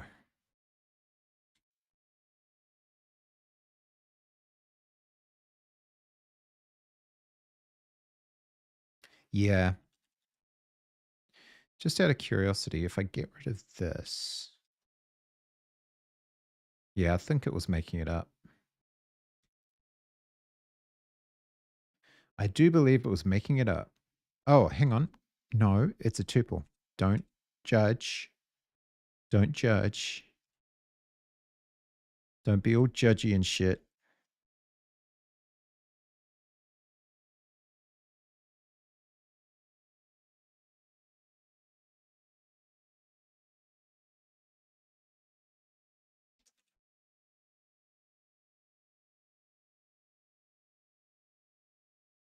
Is that why it used extend?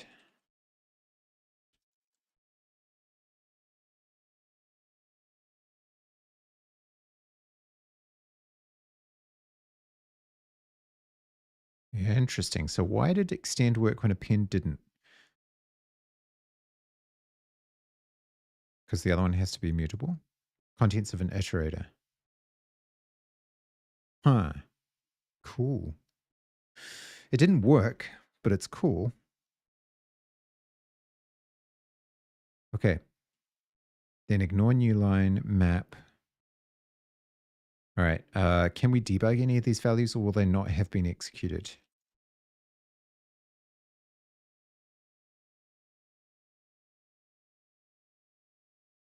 Yeah. Doesn't import, doesn't, you would have to pass it, right? You would have to call something on it.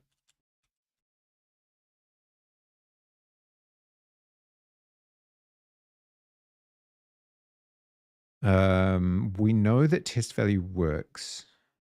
At least I think we do. Actually, oh yeah, then ignore just.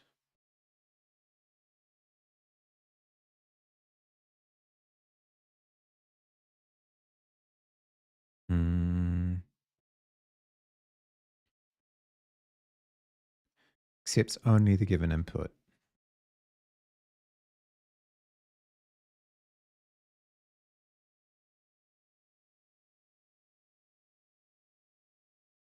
And padded will ignore basically white space.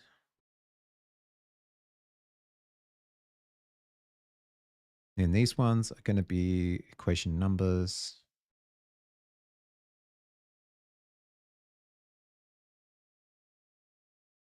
Then ignore new line. What is the actual pattern? I feel like that should work.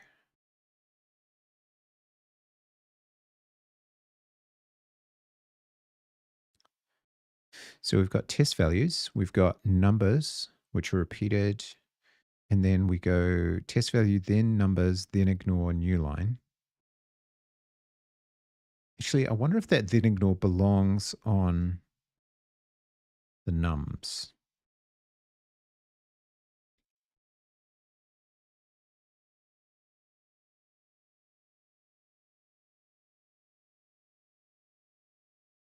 doesn't really make a difference. Although it's basically true. Um,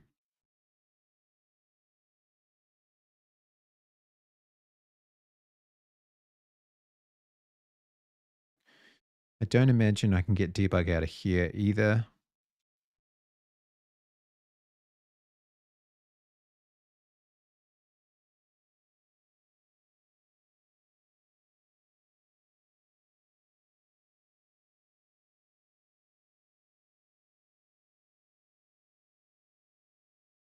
Can I clone it?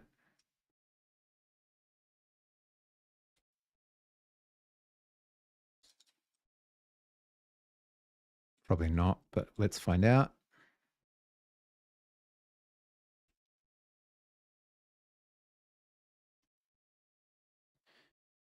It exists, but traits were not satisfied.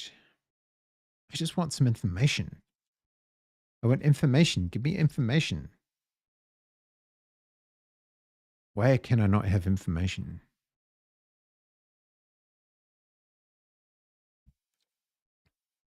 Hmm.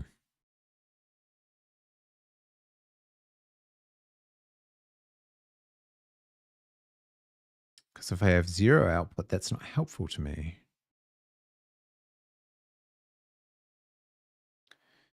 And this one is equation repeated collect, which in theory feels like it should work. I wonder if we start subtly manipulating this, do we get a better result?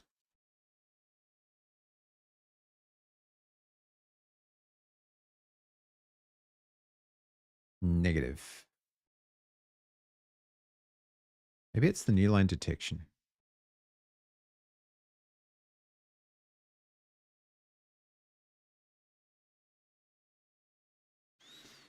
What if I stop using new line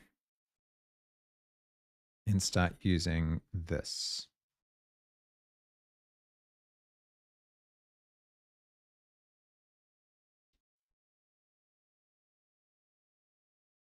Ah. Then I get one line of input. Test value, number, number, number. That is wrong. Because it's ignoring the new line and going to the next line. But what about this? Nope, nothing. Interesting.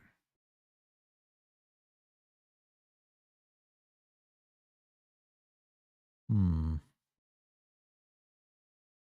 I get nothing from just this. Oh no, that gives me the first. Okay. So I get test value number, number, and then the next test value. So my new line detection is bogus, basically. Completely bogus. What happens if we do it in here? Number repeated, then ignore just a new line.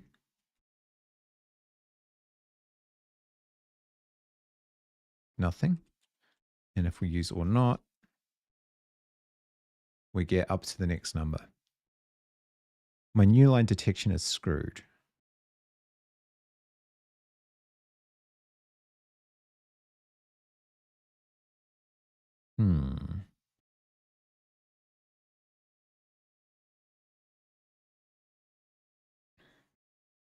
My new line detection seems not to be working.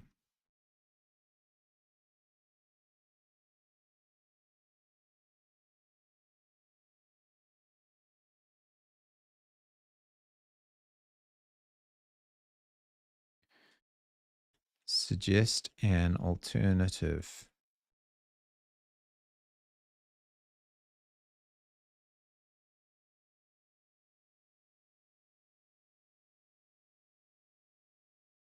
Or end or not. It's a good point, actually, because there might not be a new line at the very end of the string. Separated by as an alternative to repeated.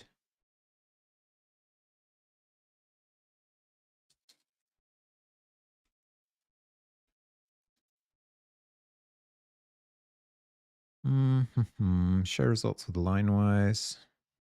No. No. Okay, let's go. Chomsky. Passing. No, stop that. New line.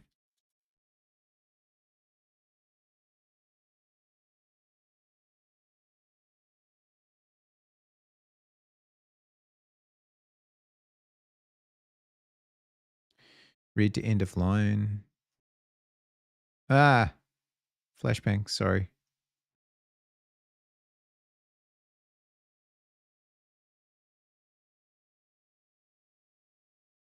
We haven't even solved the puzzle yet. Okay, that's all right. We can figure it out. We have the technology. We also have an ad break.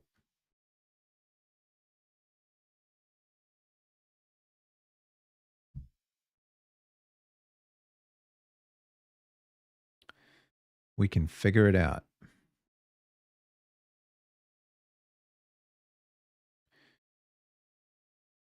If we take this away,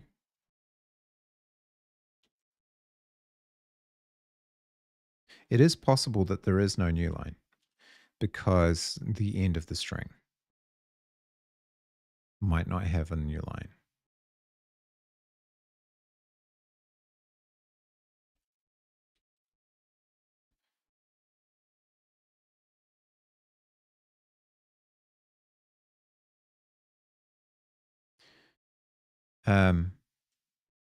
What about separated by new line?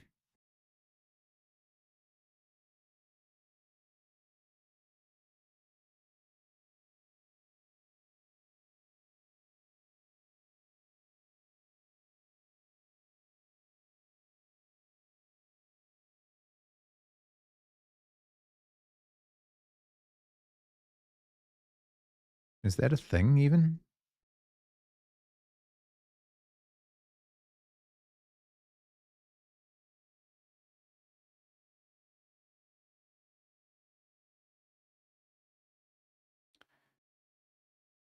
Separated by just comma.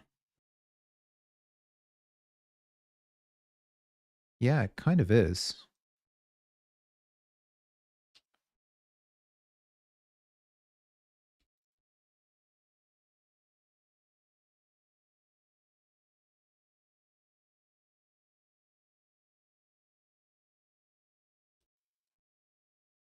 Nope. Same result, but no. I don't suppose I can use new line here.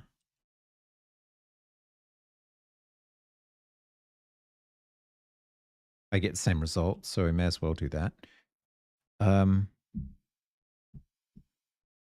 Equation separated by new line collect.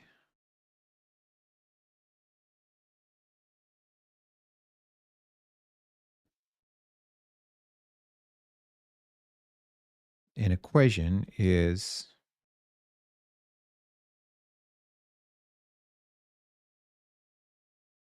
a test value, then number repeated. So let's separate this out. Let's go test value, then number repeated.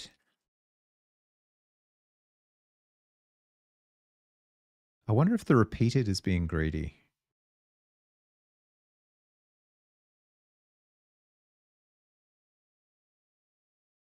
Like maybe the repeated is responsible for capturing this one and then it fails because it's not separated by a space.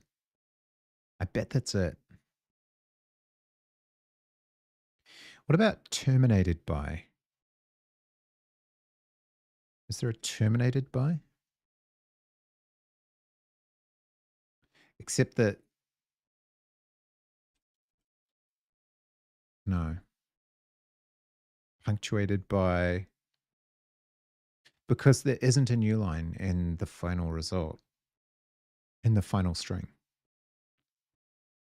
So separated by is a better fit.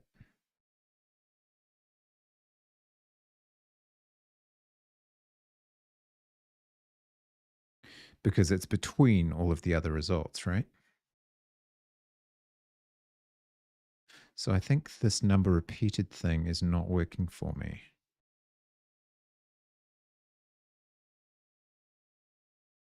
Is the lack a repeat until or... Oh, man.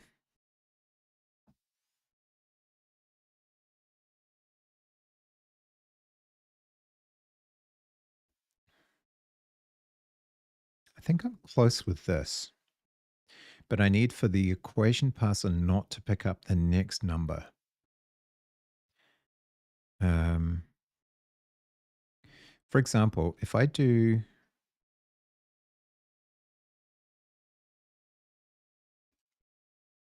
Because we know there are two numbers in the first line, what happens? Oh, badness.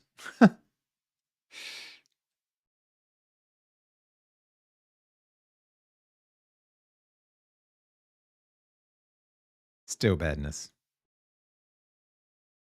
Because the repeated needs to be an iterator.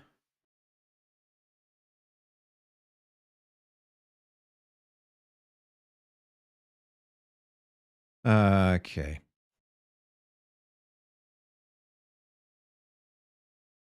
We've got to be close. I just need to tell it how to stop repeating.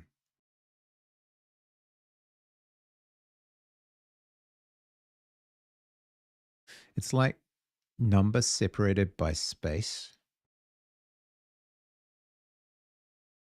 That might stop it.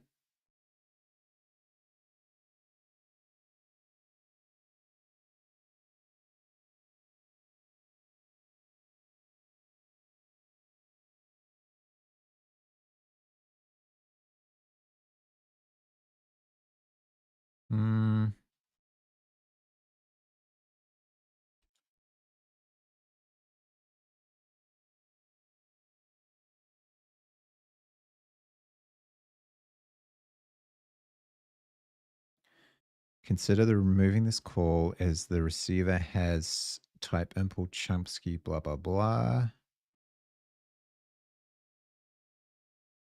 Huh.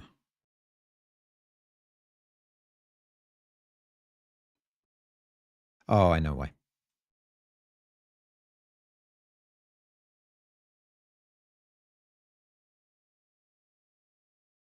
Oh, hey, it worked. Interesting. So separating the numbers like that works because... Now, if I take away the separated by new line, does it stop working?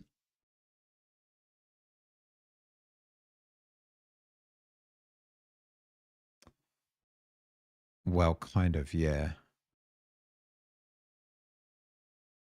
Because you would have to do repeated, right?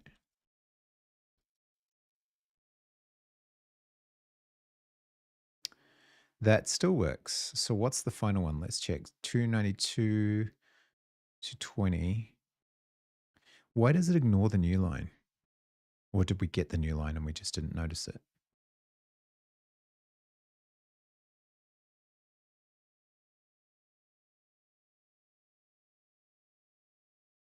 So the final one is 292 ending in 20.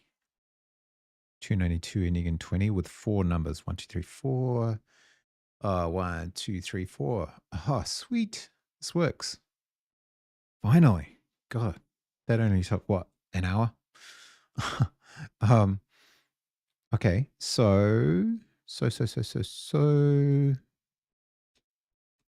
why does it not matter if I use separated by new line? I think it's more expressive if I do.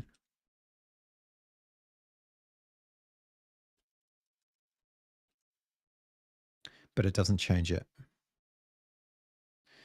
Okay, well, at least we know it works. So it returns us a test value number, test value number, test value number, etc. Cool. Right, now we can finally start working with it. Okay, I think I get this. It's not...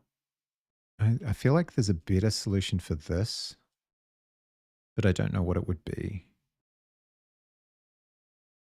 like for returning a vec of a vec. Arguably, you could come up with a way to no. No, this is good. You could potentially come up with a way to just get the contained values. Maybe it already has a way to do that and I don't know about it. Like for eval.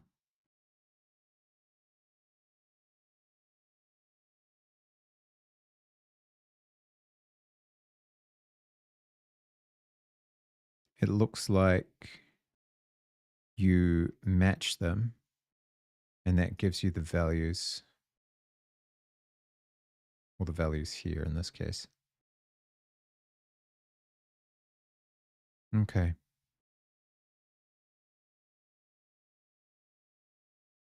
Okay. So let's see if we can make some progress from that. That's good. We know a small amount about Chomsky parsing now. A small amount. Enough to get started, enough to be dangerous. Now, we can stop spitting those out. And we can just assign that value to something instead. Let expressions, no, not expressions. What are we calling them? Equations.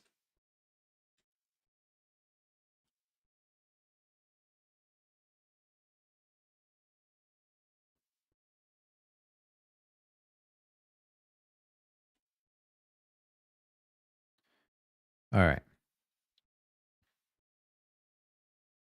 That means we can get rid of those. We can put that there. And we can assert, oh, we haven't done the second part yet, so we'll just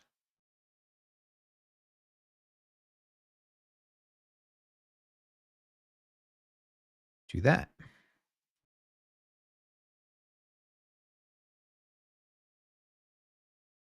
All right.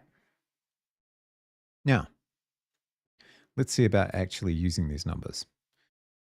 So we're going to need to roll through them. We know that we can always take the first value as a test value and store that.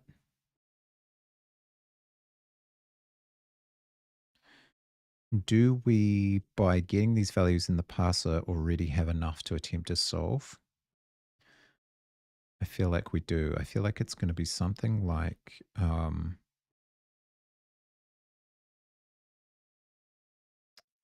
for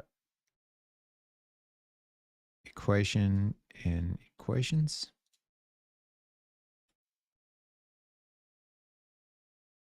Oh, that key is going to drive me nuts.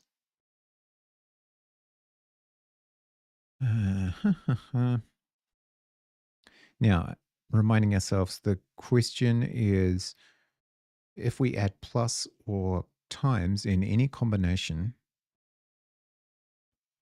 can we get this answer, essentially? Let test value equals EQ 0. What does that make? That makes it the enum, right?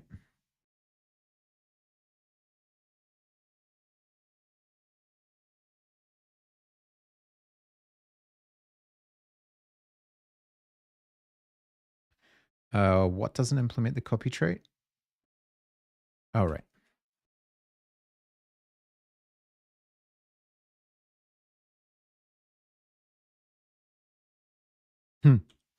Yeah. Right. So let test value is equal 0. We might need to add a clone to that. Also, I think maybe I just want the values. So this is going to be equation, right? Oh, no, it's going to be the address of a vec equation. I see. Right.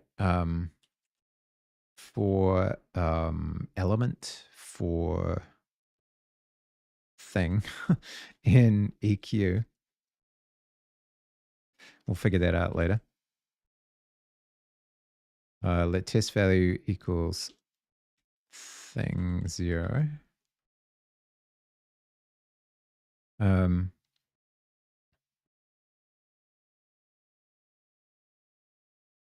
And what does that make that? That's a reference to an equation. So can I dereference it doing this? No, I can't. Instead, I need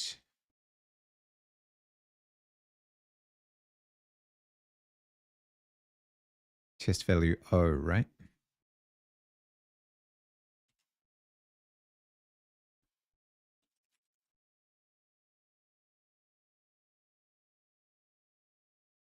Nope. What am I missing? Do I have to match it? It's an enum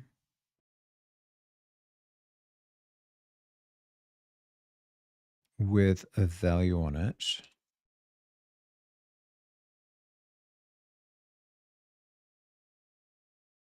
A number I64. How do I get its value?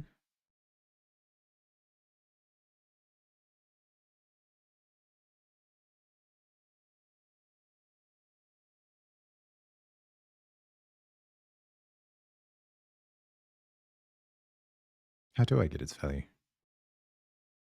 Just by indirection? Just by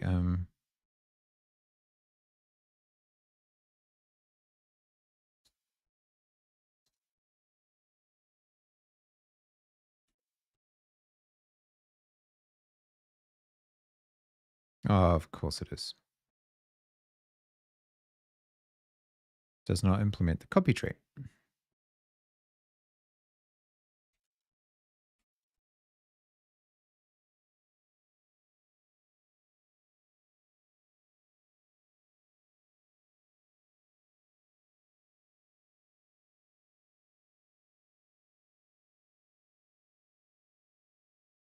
Wonder if it could implement copy.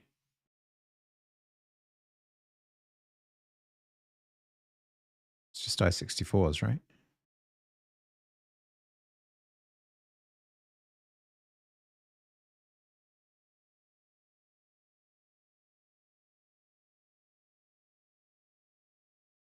Okay, so now foo is a what? Foo is still an equation.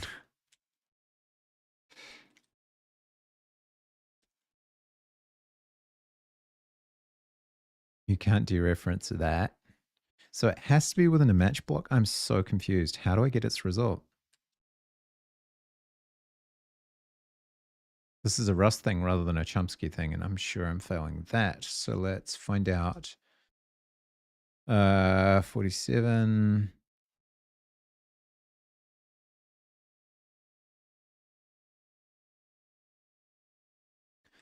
Given, how do I obtain the I64 value?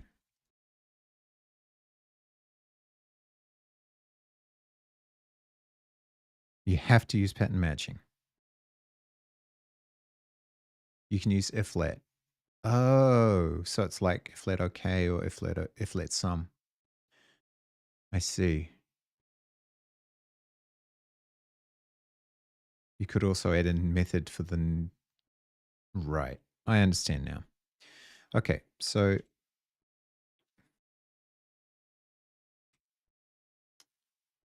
equation test value TV equals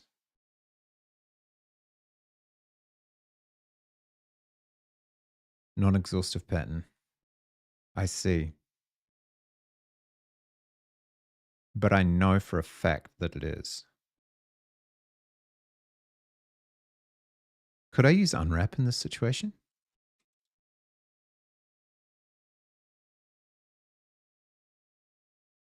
No.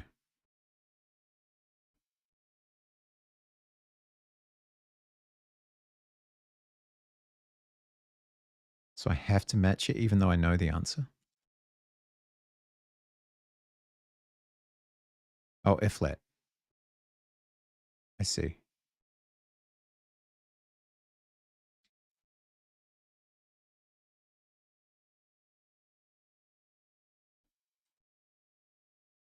All right, that makes more sense. What am I going to do about this key? I need to fix it somehow. It's completely broken now. Oh, I'm so sad. Oh no, don't drop it. Okay, let's ignore the keyboard. Focus. Focus, Danielson. Okay. We know that TV will work. So now we need to compare all combinations of number with plus or multiply. Right. It's just maths. It's fine. It's just maths. We know that we can get the first one because there's only two of them. And we know that multiplication will get us we know that the first one should be true because 190, 10 by 19.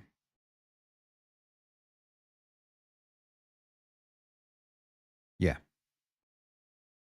Okay. So we need like an exit early strategy. We need to start by multiplying all of them and then adding all of them and then try the variance. What's the best way of doing that?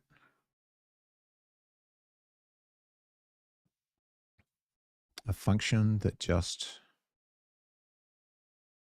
multiplies two numbers, and this is the kind of thing that Haskell would be really good at. I'm fascinated to see what Chris's solution for this will be. Oh, I didn't watch Chris's solution for the last one. I need to do that.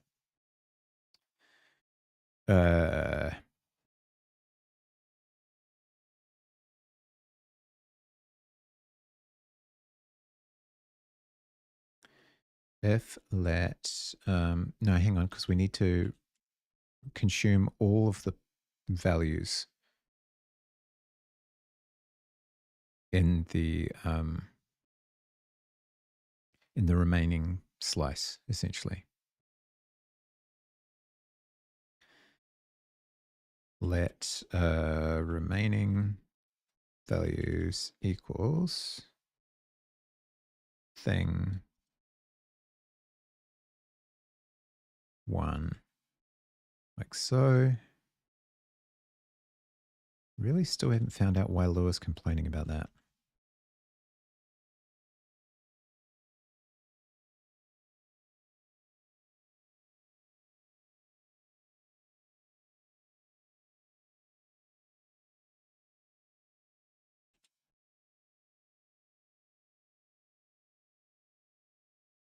Oh, right.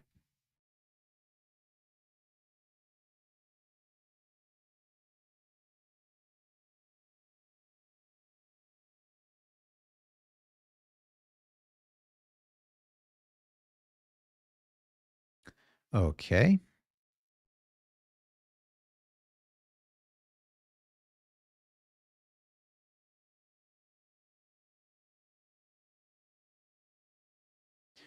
What is it warning about? While let OK equals equations.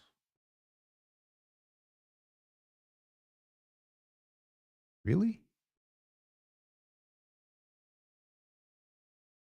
Check pattern in a loop. Use while let OK for loop over for loop over fallables.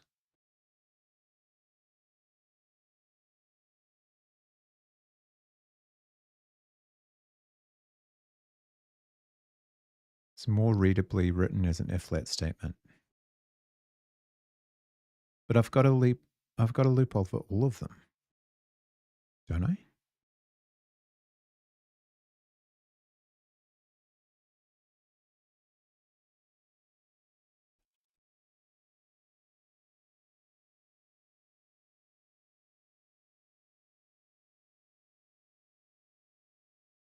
It's confusing because I've also named my type equation, which is probably bad.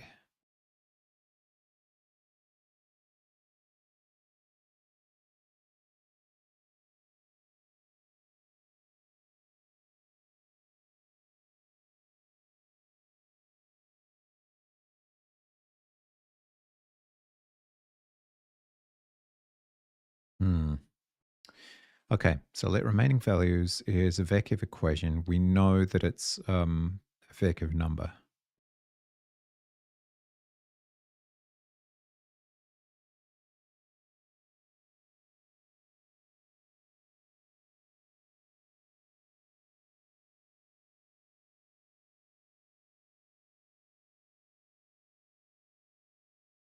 And we have to represent all the combinations of plus and times.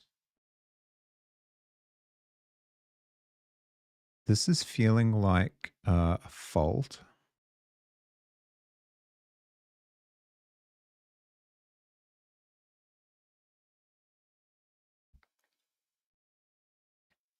But I'm just not sure how.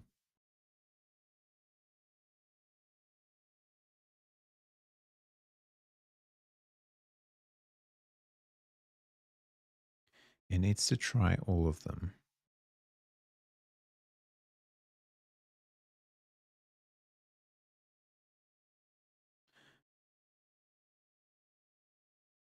Hmm.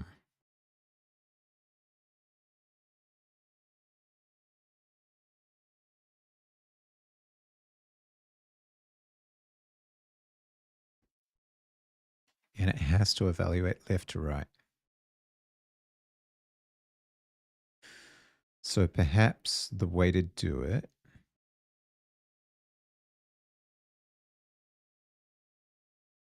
would be to start multiplying and then gradually use addition instead until we're always adding,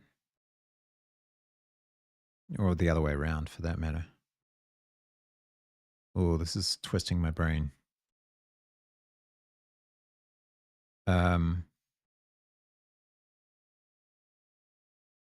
and at each stage, we need to check against the answer and exit early.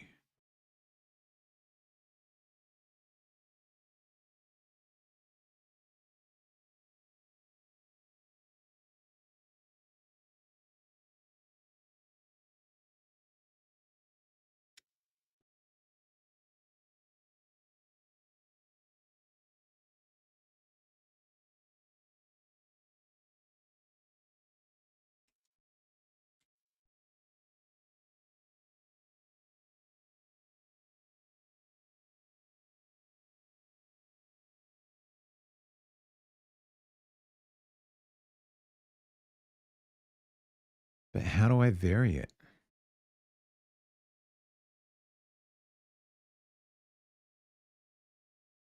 Hmm. Just have the sign.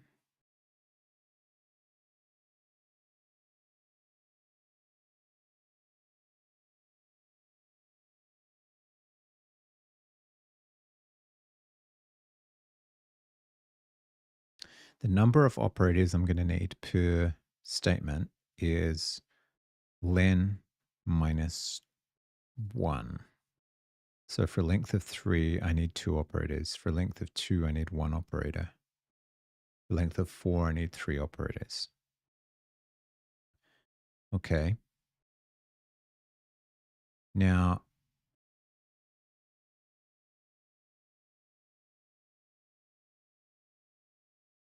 I can start with all the operators being the same. And then I can gradually reintroduce.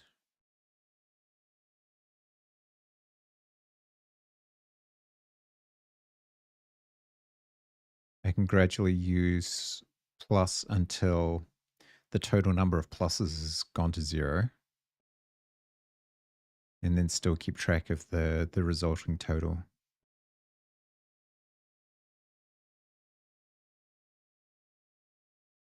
And then I can gradually increase the number of pluses. Oh, that sounds like not the very efficient way of doing it. All right, but let's try it. So let pluses, pluses, additions equals remaining values length minus 1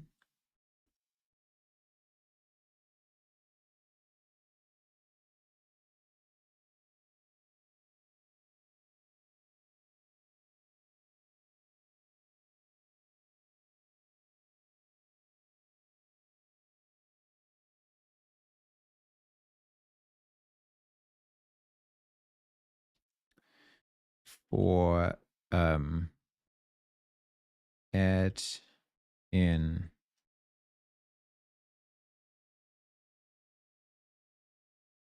zero to additions. Now, is additions... Actually, let's just get rid of that and go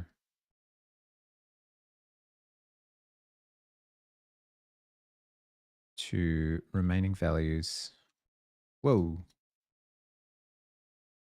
Remaining values, lan. I think it's non-inclusive, that one, isn't it? Range does not include the end value, so I think this should be okay for the number of operators.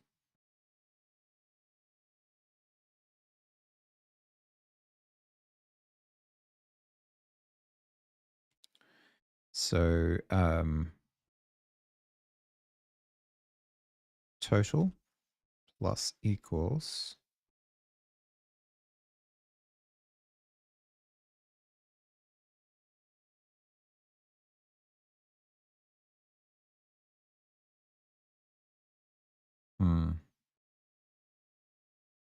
I need the first two values. Well, I need the next two values out of remaining values.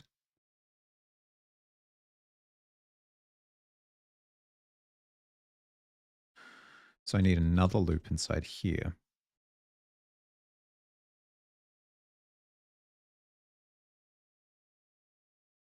Let vals equals remaining values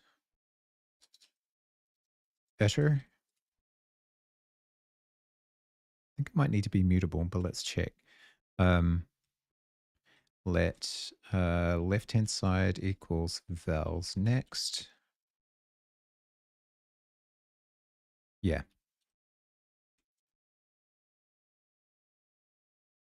Let right-hand side equals vals next.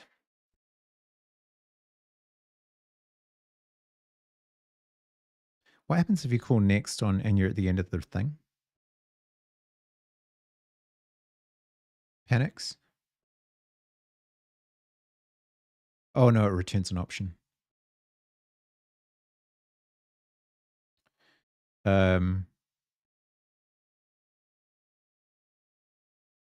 Should I unwrap?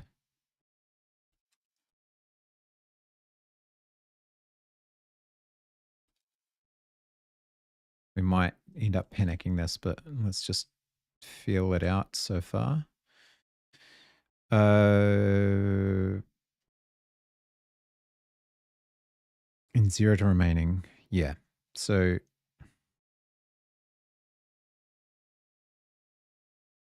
if additions is greater than 0, total plus equals left-hand side plus right-hand side, else total times plus equals left-hand side times right-hand side. Oh boy. Debug total.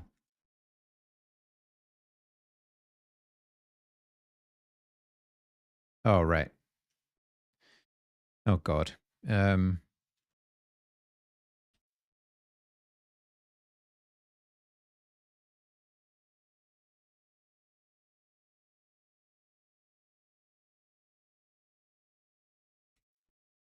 Or even break. I'm not even sure. No, I could actually use the question mark operator here. I think. Equation number.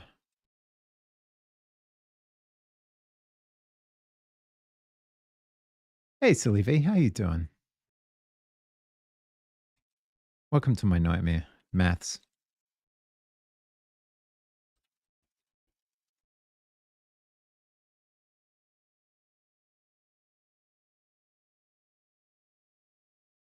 Oh, it's got to be an F flat.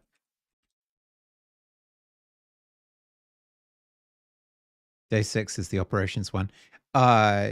Day 6 was I finished day 6, I'm on day 7 now, but, it was the guard path looping one.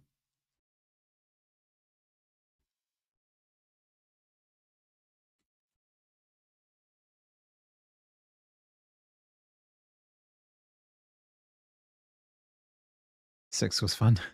Kind of. I solved it in a very brute force way that I'm not proud of, but, um, okay, how do I do 2 of these?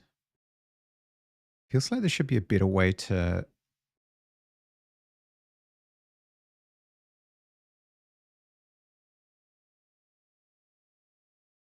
so I'm just getting deeper and deeper down the rabbit hole here.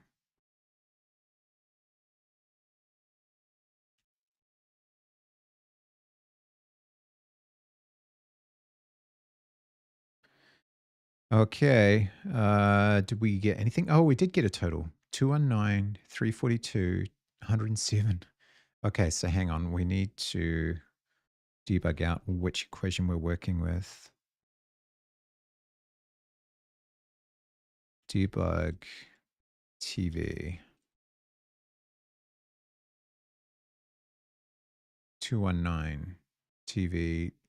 Oh, it's only doing one per thing. Okay, that's definitely wrong. I'm currently stuck on 13 part 2. I heard from a lot of people that it was really challenging. So don't feel bad.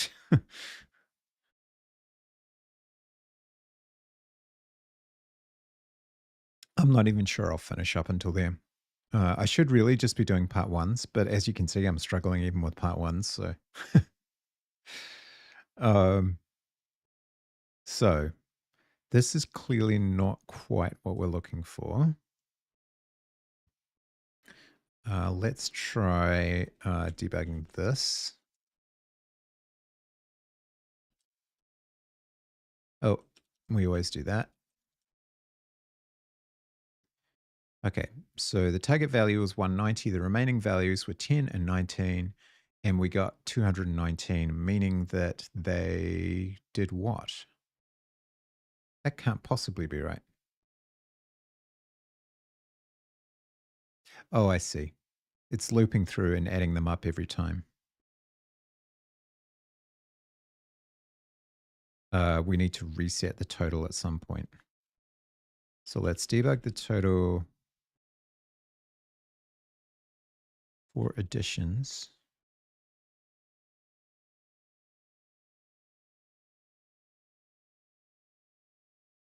Remaining values error. So we would debug the total there and we would clear the total here. We got 190 and 29. So that's correct. That is a correct approach to the problem. Except that we need to also say if we matched it. So 12 part 2 was also very challenging, but I did something similar for work a few months ago. So I had a nice approach. Sweet. It's always nice when that happens. I don't write a lot of Rust for work. So I don't write any Rust for work. Go, yes. Rust, no. Terraform, yes. Rust, no. I swear I'm going to try and work just a tiny bit of Rust into the company, though, at some point, just to say that I did it. Okay. So if total is the same as TV,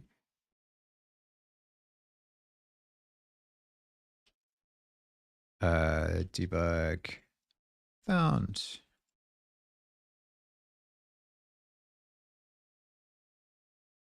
Oh, oh, okay. All right, so we got one for 190, and then we should break. Break or yeah, break.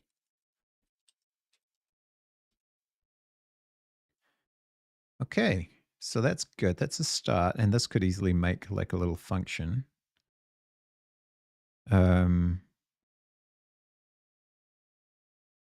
something like is what are we assessing? Is valid or is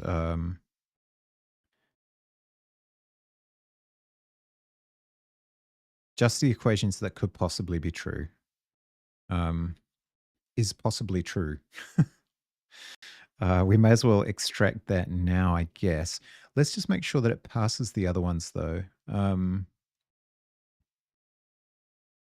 We should break, but we should also track actual. So actual is the sum of the equations that could possibly be true. So actual plus equals TV. What is your problem? Oh, fair enough. I agree with you. I should mutate that. Actual plus equals TV break, and then left is 3749 and right is 190. So I guess we only got one.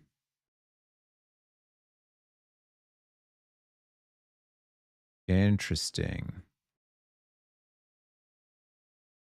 I see some repeated values here. That probably shouldn't be Oh, no, it should happen if there's only two. Huh. Yeah, that doesn't look right. Yeah, because what we're doing is we're unwrapping two values and we don't save the previous one. I think we need peak instead of next.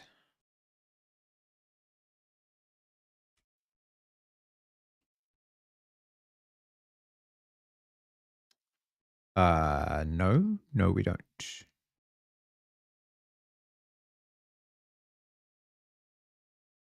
Oh, this has to be peakable. I think it's like this. Huh. Okay. We still got 190.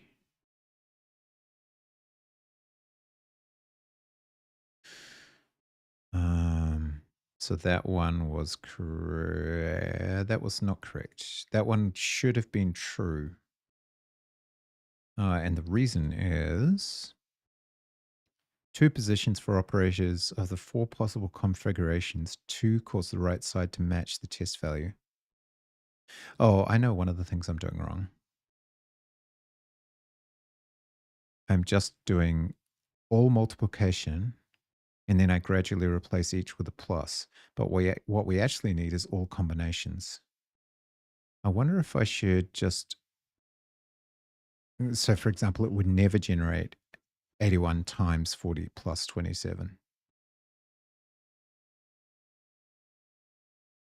Because this one would always be replaced with a plus.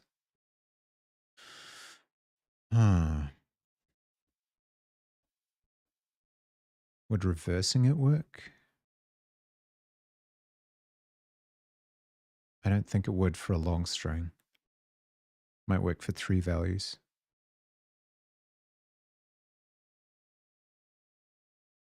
I think we would need to check each one in turn and then gradually increase the number of pluses. Oh God, this is a nightmare. I may be overthinking this. In fact, it's extremely likely that I'm overthinking this. But it still only finds one result.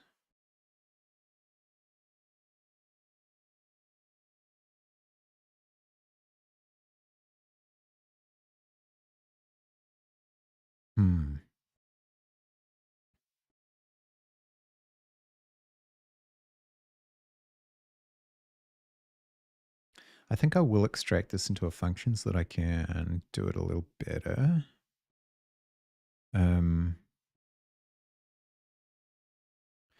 Let's go with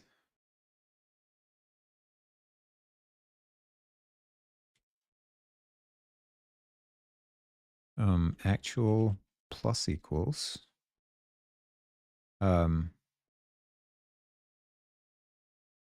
eval if valid, I guess. And then we'll pass it reference equation. Wait, is equation already a reference? No, it's a vec-vec equation. Wait, what?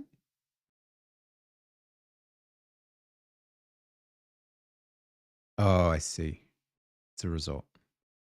So this should be...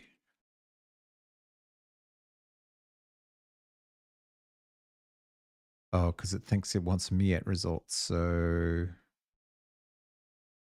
that's a problem. You know what? Let's just... mm,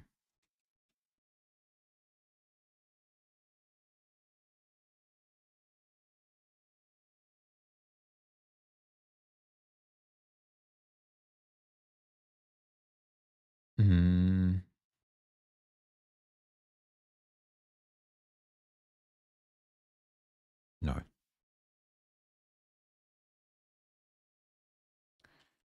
I'm quite certain there's a way to do that, but I don't know what it is. So let's just do the old-fashioned...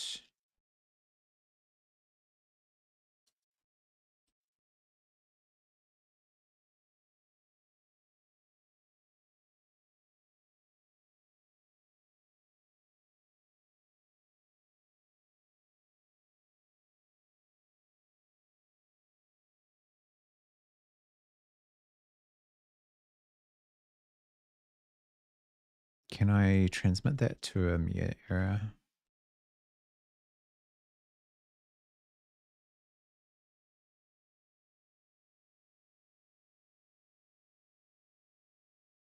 I got a report, whereas I want a result.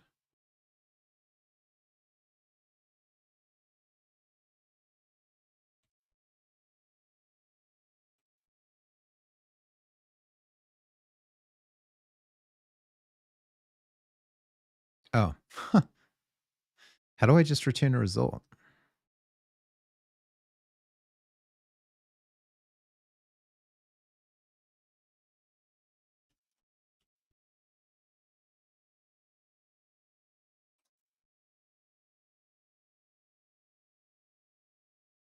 With one or two type parameters. Oh, I can just do an OK or an error.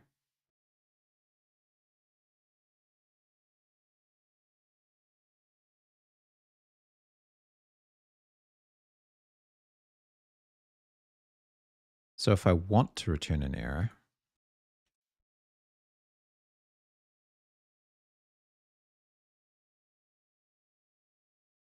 I could just use error new, I suppose. Compatibility re-export of report for interop with anyhow. Oh.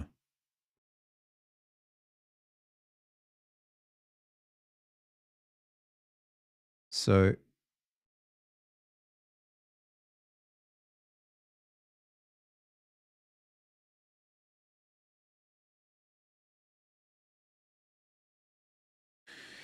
we know that pass returns a report.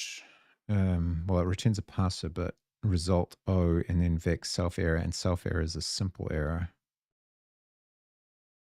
But I can't return, I can't use question mark operator with me at results because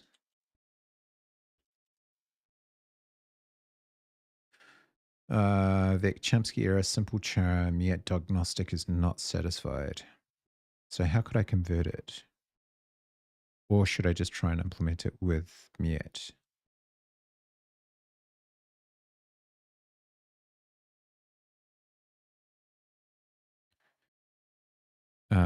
Miet result char, maybe?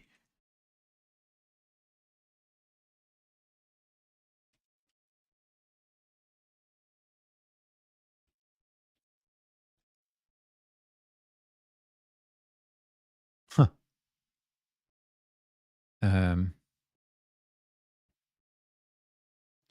So I would probably have to map error. Let's just see if it works. We want a search.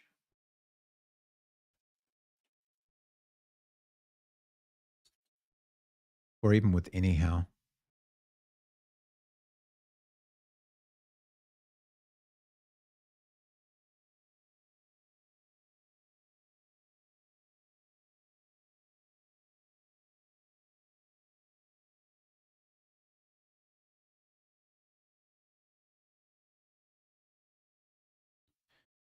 Using nom.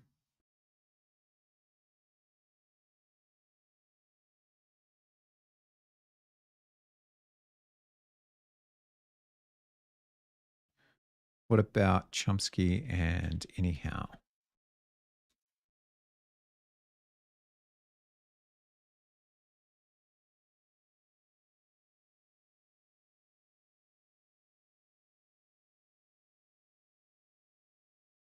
What the hell? Chords and lyrics? Where did that come from? Is there a rusty way of solving yesterday's Abinu code? That's a good search. I like that search. Chomsky error types.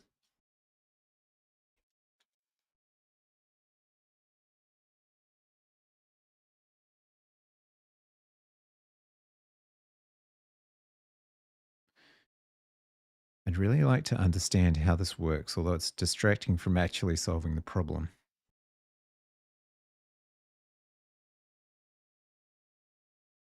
So how would I take, I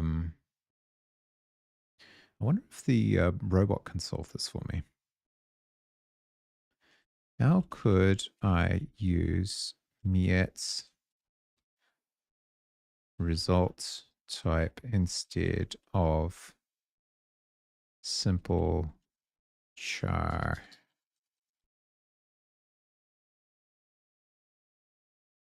errors in passes?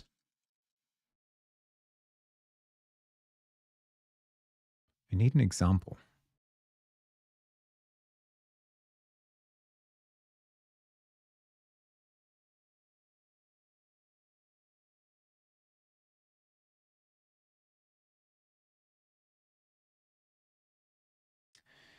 Using rich. What is rich?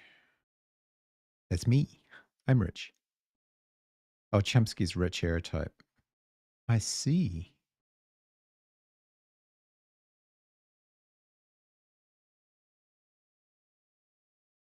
Instruct pass error.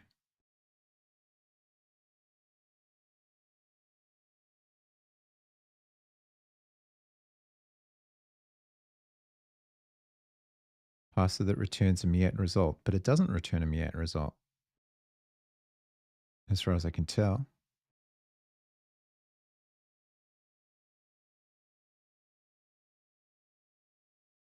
Oh, it uses map error here. And convert error is this. Oh, okay. Hmm.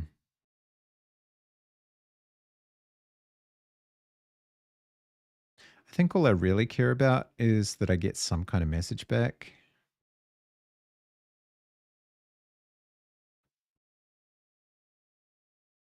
Hmm.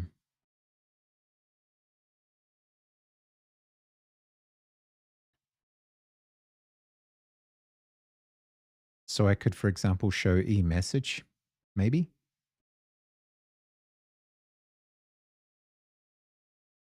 What does simple error have on it? Span, reason expected, found, and label.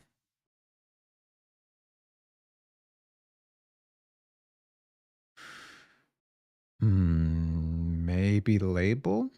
Or just ignore the error entirely for now? So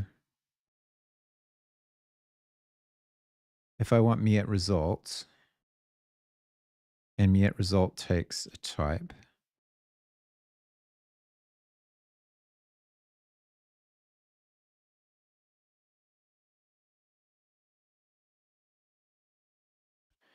map error, ignore, foo.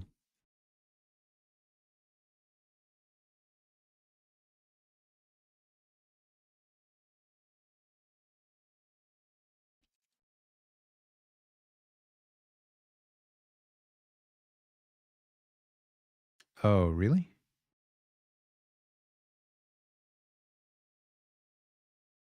So I have to.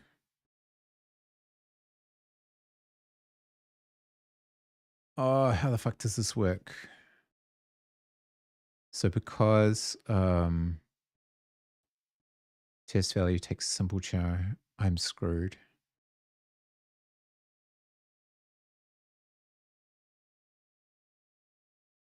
How does that even work?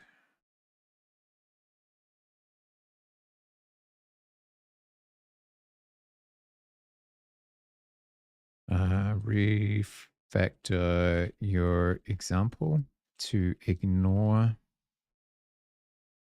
the simple char error entirely and just return a mere result.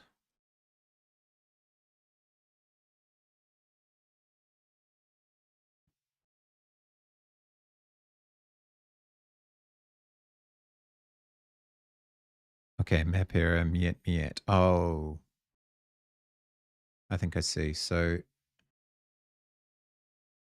result equation, right.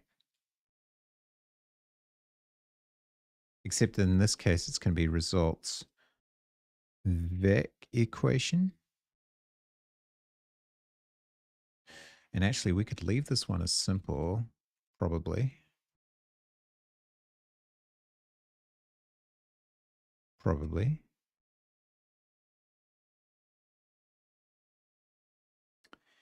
And just do this.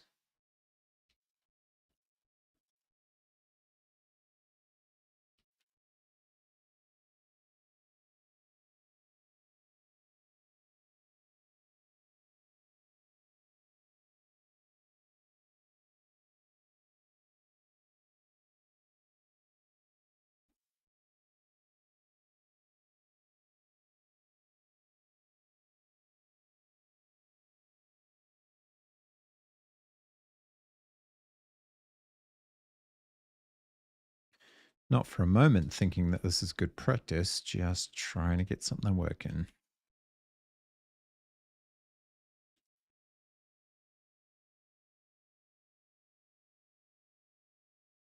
Oh, God.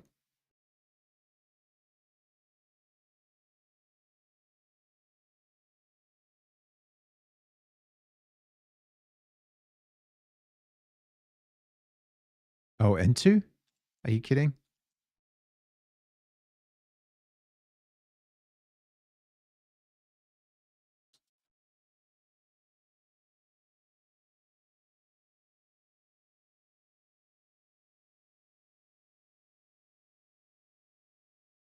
Okay.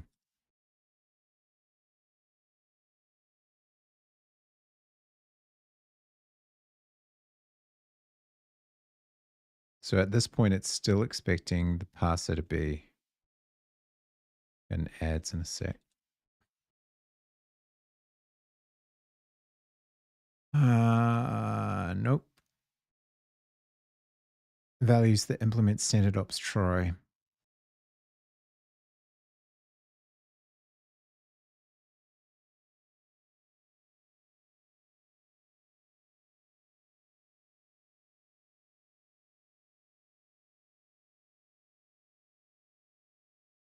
So it's on pass. Oh, right. So it's actually on the pass call, not on. I get you.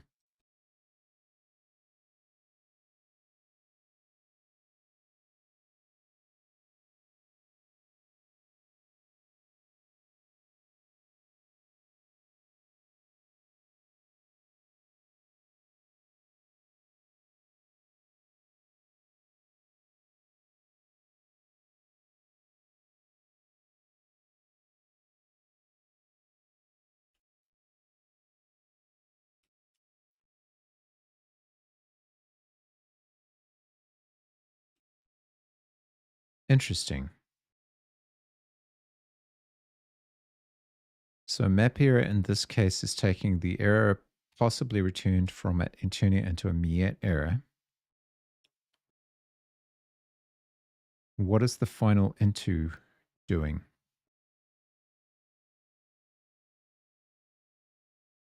See if it explains it.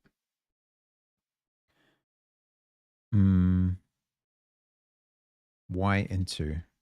What do I get if I don't use into? Actually, nothing. Okay, let's hold that thought. Um, I really don't care about the specifics of the parsing error at this stage. So,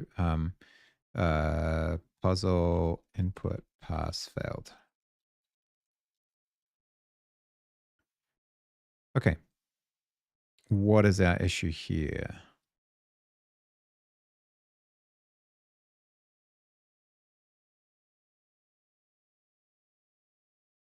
What? Cannot index into a value of type days, day 7 equation. Oh, have I ended up with a different result one than what I used to have? What is equations? Vec equation? Sure. Oh, because I've now used the question mark operator, so now we don't have a result anymore. Okay, so equation then is a vec equation. So now we don't need this whole branch here, but we're going to extract it into a function anyway. So let's do that.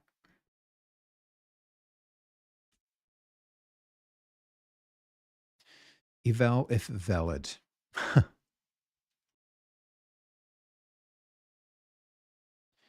Function eval if valid, returning immediate results.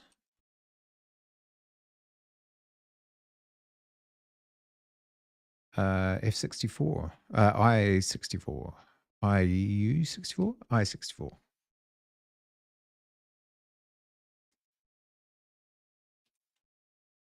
All right. It will take a reference to an EQ, which is a reference to slice of equation, or slice of reference to equation. No, slice of equation.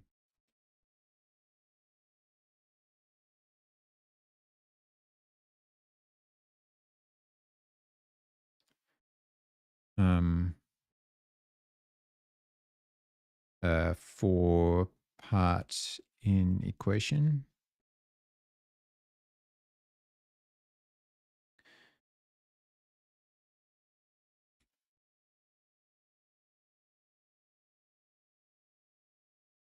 Oh, right. That actually is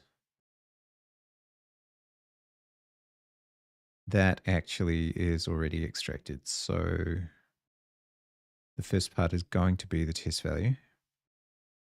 So now we need if let, yeah, we need this.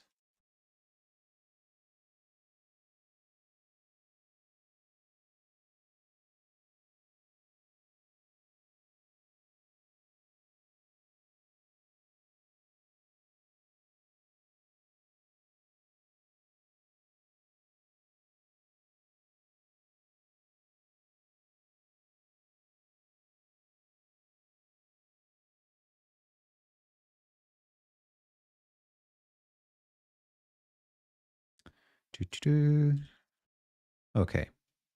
And now we've got badness. So much badness. So much badness. Remaining values. That becomes... All right.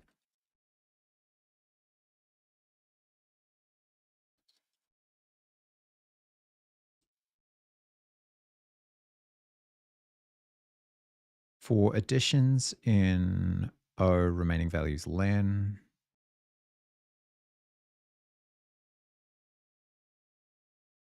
Oh, this is a result. Sure. So we're returning total, right? No, we're returning...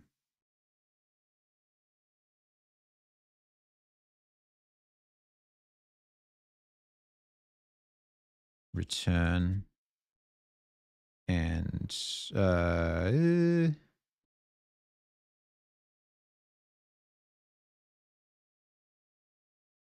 we're returning Basically a test value.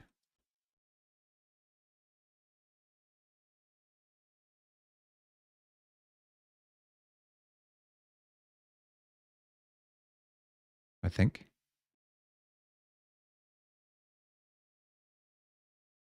Otherwise, we return O.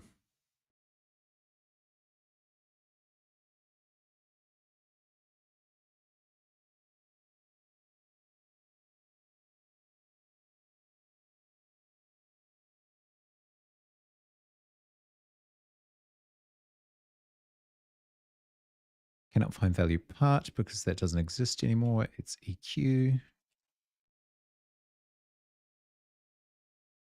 Oh, God damn it.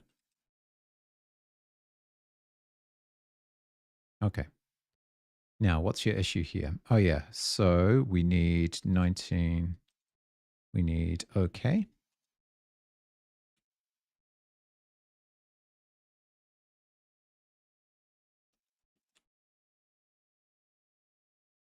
All right.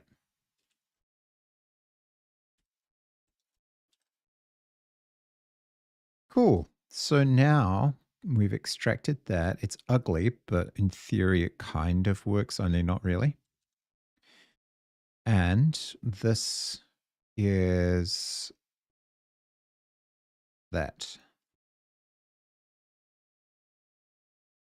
Yeah. All right. We're back to where we were with it only working on equations that have only two values. Cool. So how do we do the rest? We need all combinations of all different operators. Let's write out what it would involve, the second one.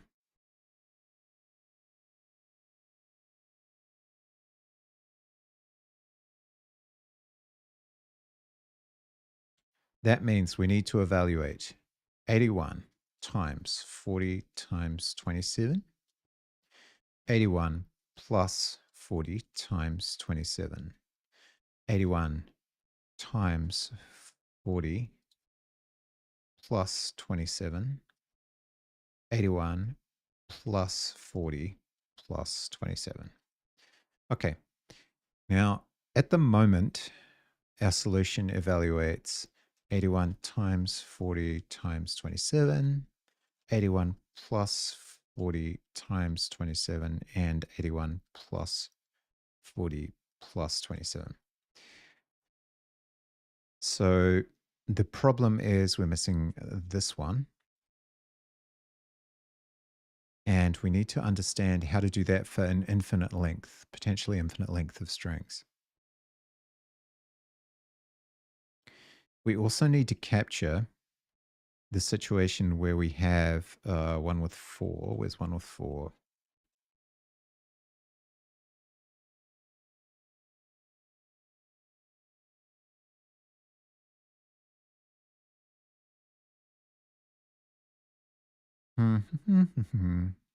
Actually, yeah, let's do the one with 4 because it'll be much more useful.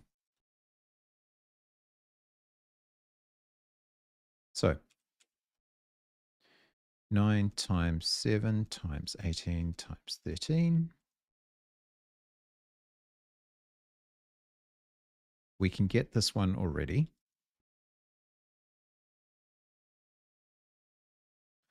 And this one.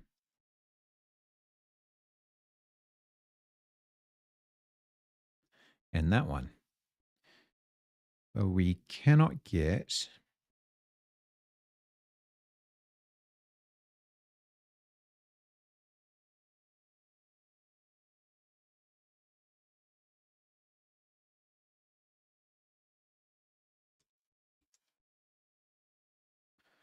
that one or that one.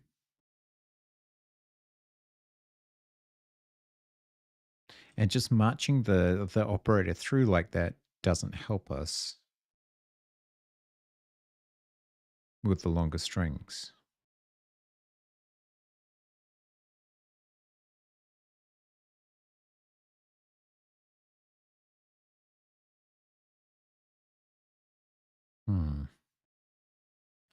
We always have to match left to right.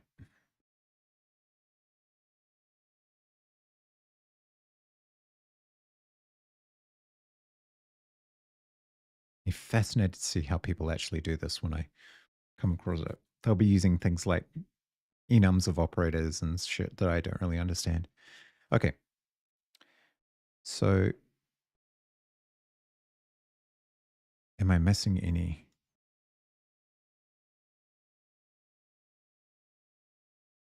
All pluses, all stars, two pluses. What about two pluses on the right hand side? I don't think I have 9 times 7 plus 18 plus 13.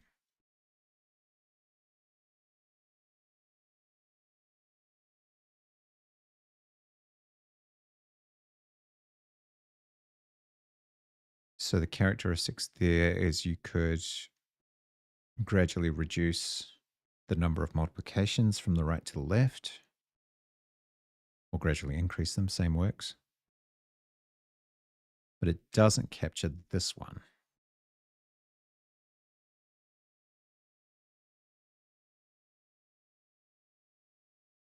So how do I make sure that I get all combinations?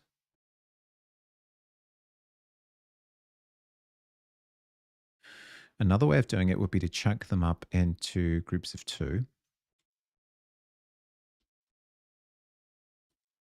Chunk into pairs.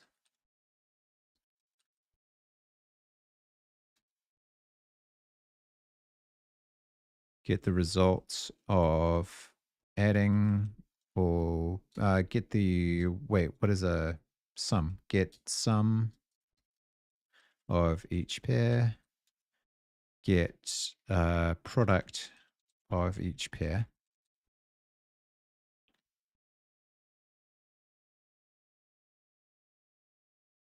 And then how do I test them against the test results?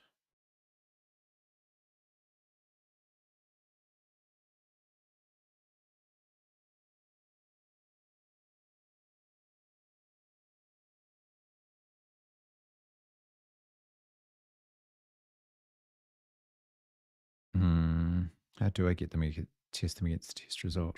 Because it's got to be left to right.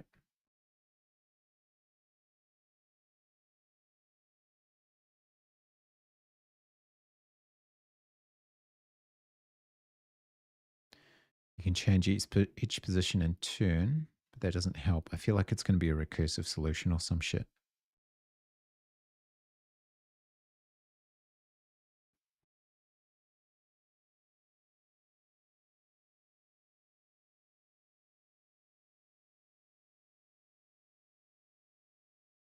Hmm.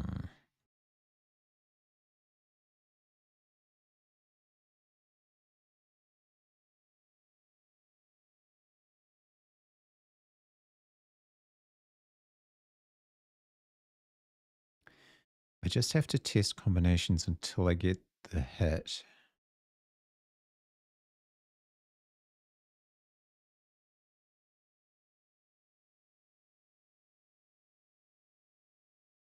But how do I ensure that I get all the combinations? Because I guarantee I'll miss one otherwise. So you can gradually increase the number of additions you're doing, but that just goes straight left to right. It doesn't cover cases like this one.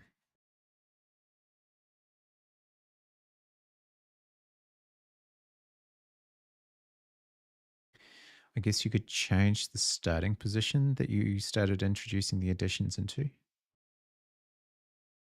and then gradually increase them that way. Would you get all combinations though?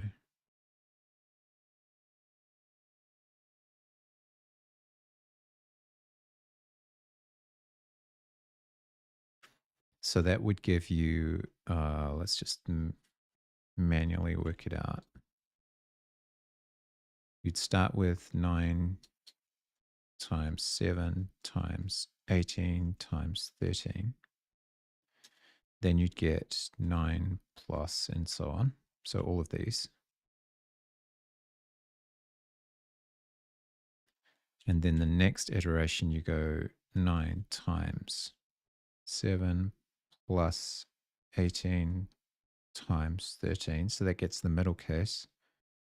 And then you end up with 9 times 7 plus 18 plus 13. So that's 1, 2, 3, 4, 5, 6 cases. And I have 7 here.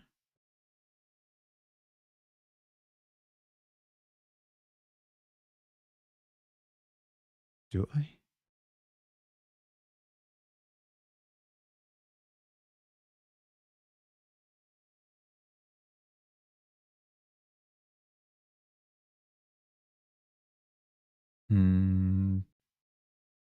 Yeah, because I need the case with 2 pluses on the right hand side.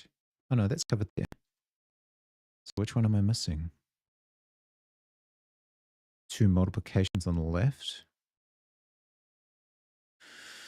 That would be covered by the next iteration, where you start the pluses at 9 times 7 times 18 plus 13, and then you're done.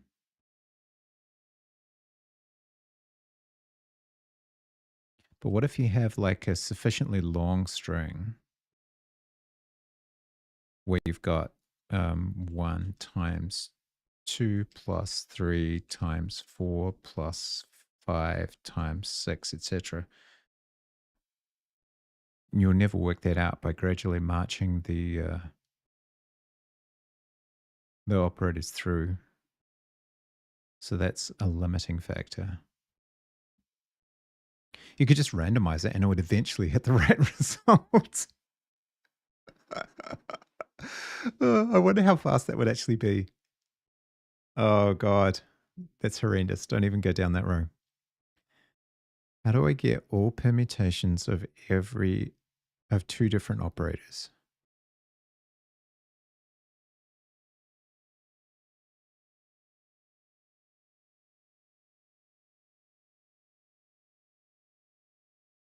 Well, how do I get, let's set aside the numbers. How do I get all permutations of any vector?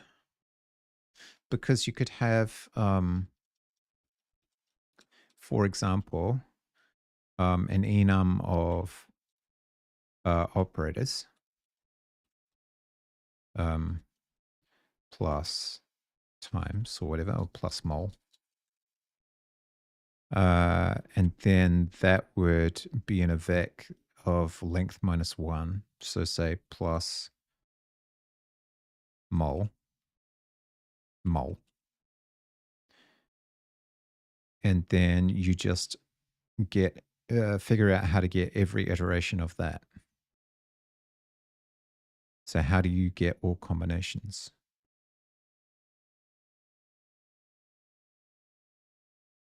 And then you can just apply each thing in turn. So how do you get every combination of a vector? That must be a solved problem, right?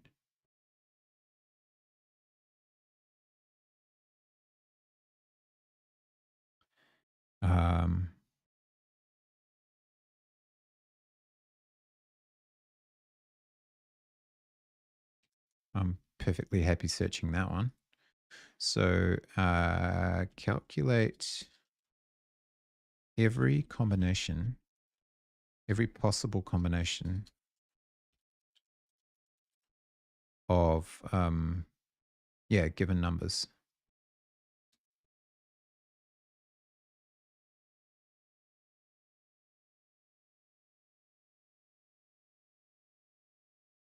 Because we're essentially talking about a Boolean.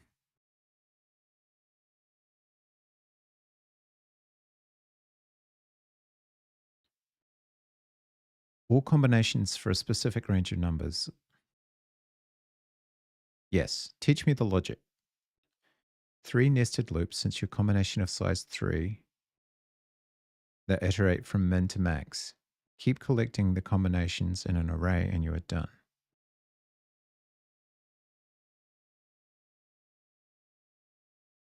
But wait, your combination is of size 3? So it depends on the size that, oh God, please tell me it doesn't.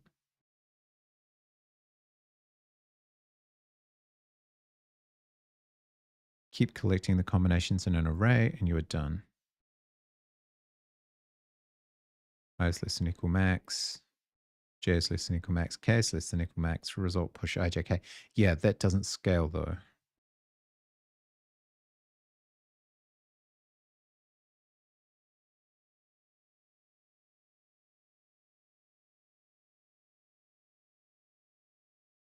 Recursively using iterators to avoid holding too much in memory.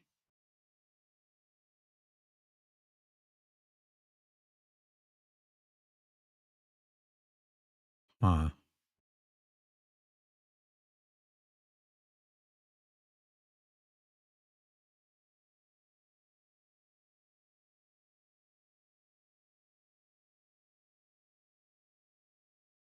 I wonder if there's a tool already in Rust for this kind of thing.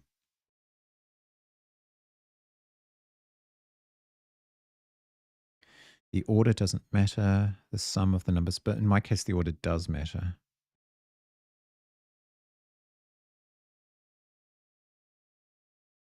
I think what I want to know is all possible combinations for a set length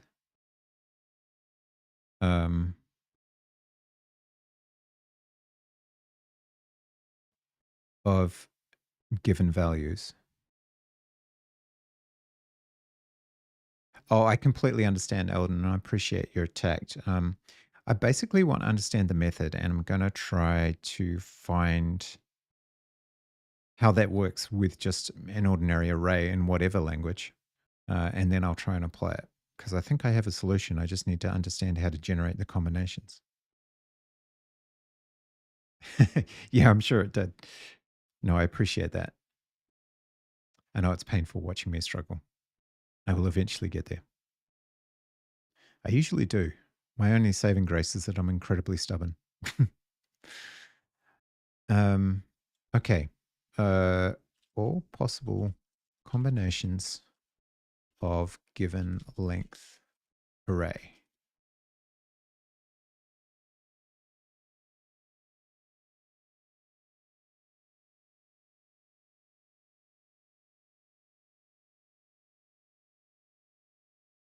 Need a nested loop for each additional combination. Yeah. Right. So people are saying recursion and builds up the result set.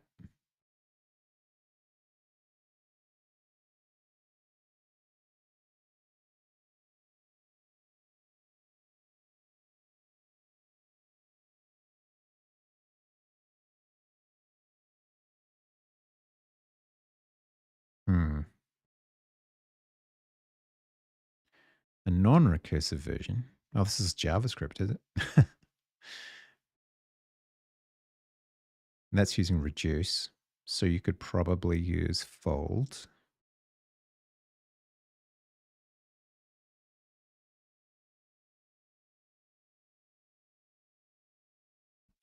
And so it's saying min and max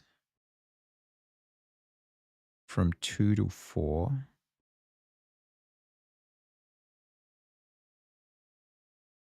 That's a lot of combinations.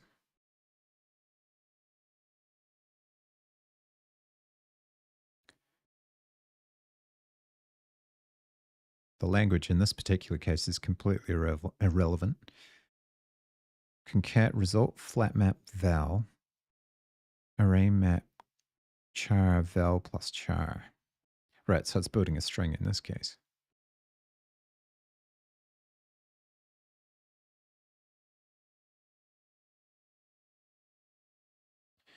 But where does the filter val length is greater than or equal to min?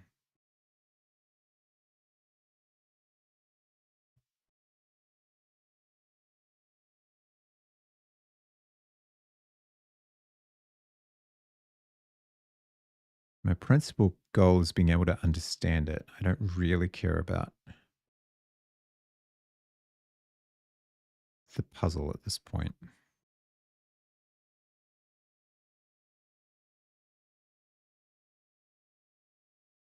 But it feels like being able to generate all combinations of an array would be quite useful.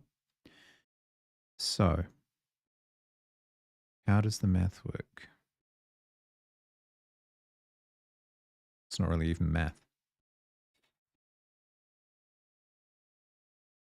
So add on to the result a flat map of val array map,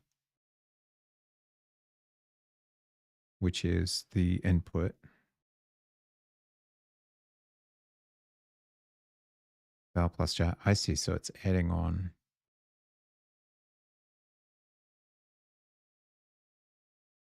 Where does char come from? Okay.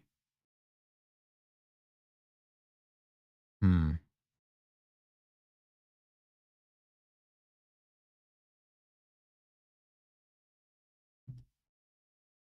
See if we can find a Rust example.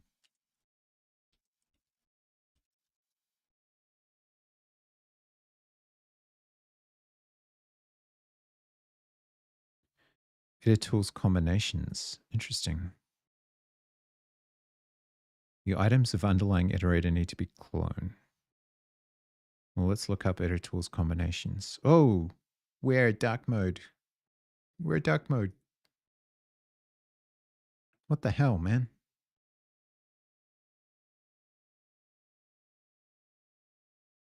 Where's my? Why is DocSRS even doing that? Let's reload it. No. Oh, DRS for edit tools.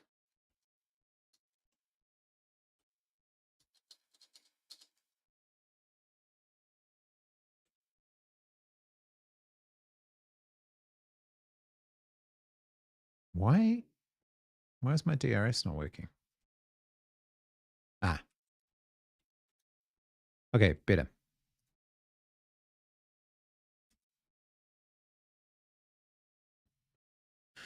Returns an iterator adapter that iterates over the k-length combinations of the elements from a vector. 1 to 5 combinations 3.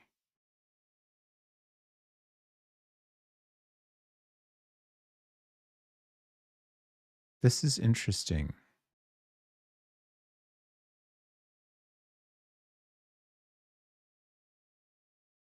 Finding all possible permutations of the elements in a list has time complexity O(n)? I'm sure it does. I'll take it for granted. Combinations do not take into account the equality of the iterated values. So, for example, if I had enum operations or operation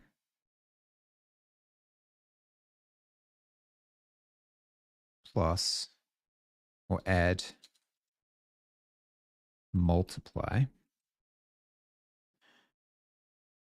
not order n factorial. Fortunately, I only need the length of the input numbers times 2 in terms of the, no, it's way more than that, but in terms of the number of operations, they're relatively limited. Less length of 5 takes 5 times longer. Gotcha. So if I was to do, say, function or operator combinations,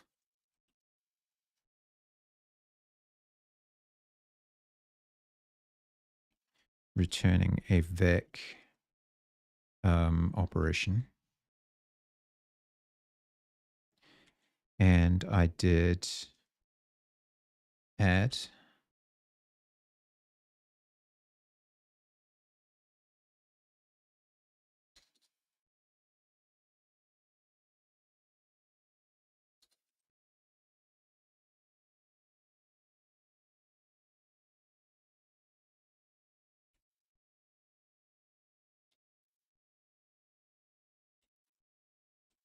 Now, I think I have this in the crate, but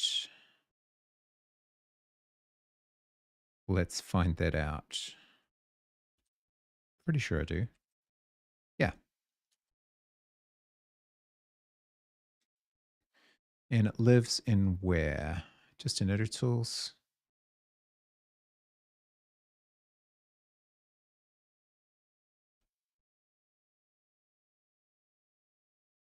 I swear I used it somewhere, but I don't know where now.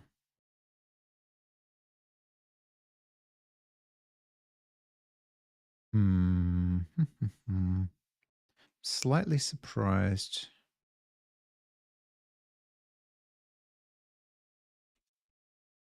Can I do this? No, no, I cannot.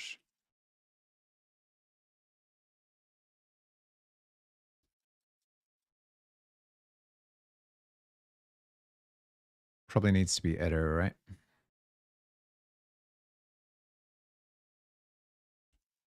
Yeah, there you go. Iterates over the k-length combinations of the elements from an iterator. So k needs to be input length. I'm sure only I32. Well, actually, usize would be better.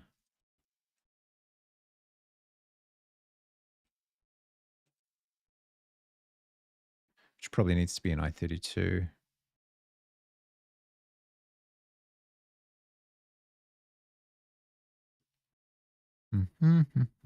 Yeah, definitely not a Vic. I wonder if I should. Yeah, I have to collect it, right?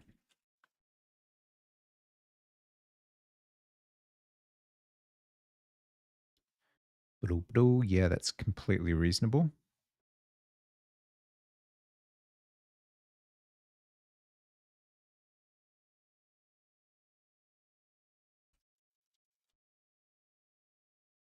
Still not the issue. Yeah.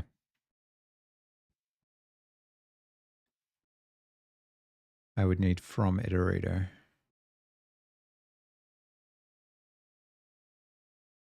I don't suppose it could cope with.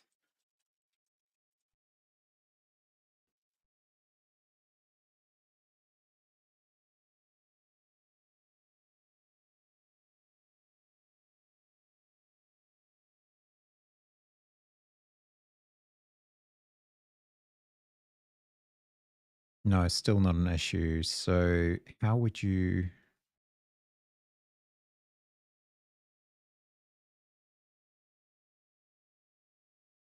Do I need equality?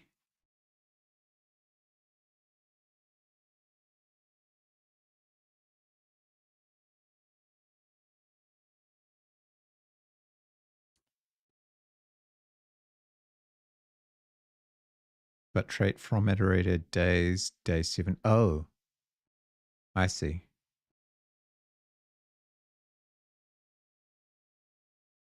It wouldn't be an intuitor, would it?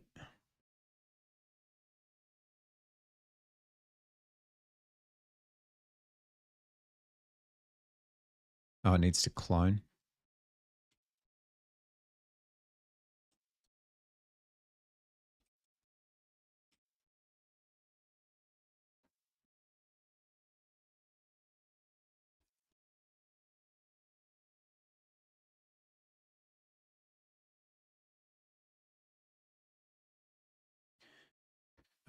Still the same problem. It's got from iterated days, day 7 operation, but not Vic.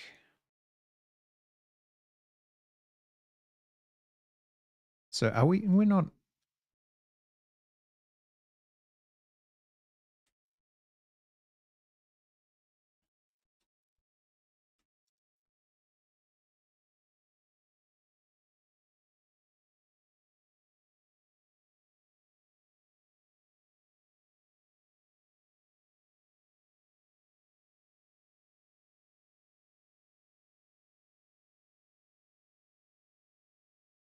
Yeah. So how do I collect this? Let's look at their example.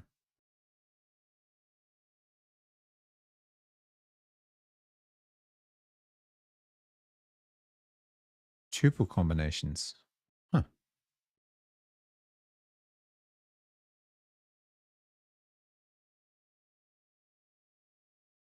Hmm.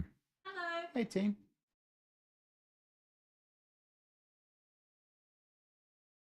Oh, it produces. Wait, iterator element is type vec self item. The iterator produces a new vec per iteration and clones the iterator elements. So it's a vec of vec, basically. Huh. Okay. That makes sense. So in actual fact, this is this.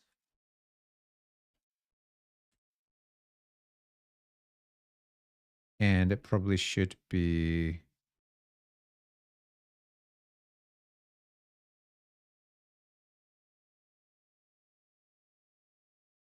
Hmm.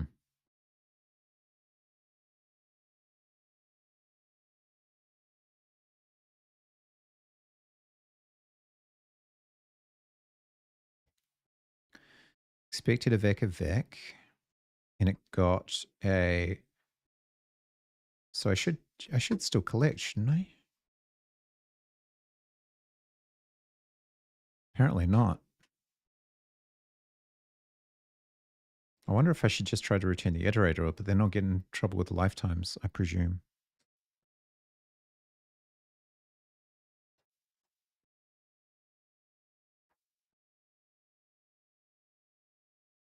I assume I can't just collect here.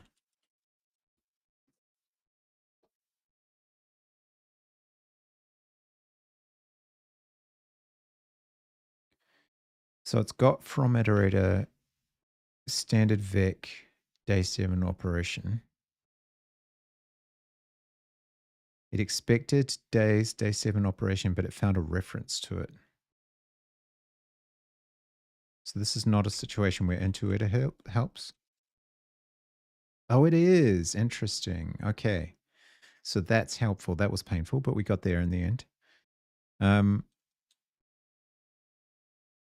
right. So now we should have all possible combinations of that. And we could show it by going debug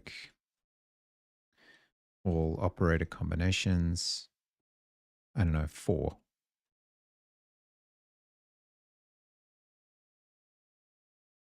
And it's an empty array. Okay. Oh, wait. That might just be because it doesn't know how to print one.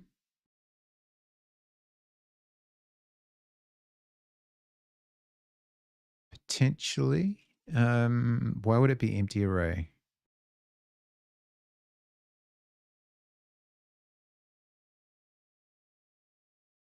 Hmm.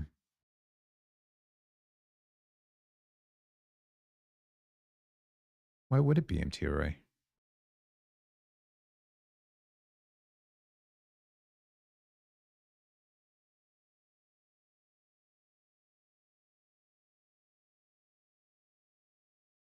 Ah, I see. So this doesn't quite solve my problem.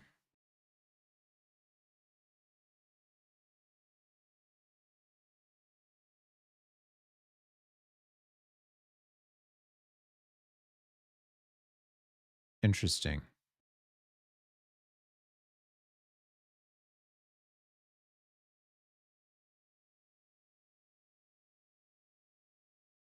Okay. So it gives you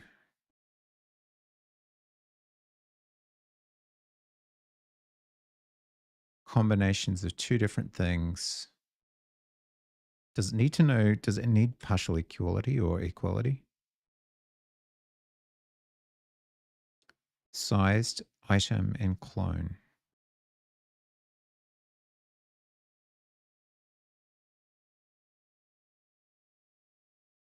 If the adapted iterator is deterministic, this adapter yields items in a reliable order.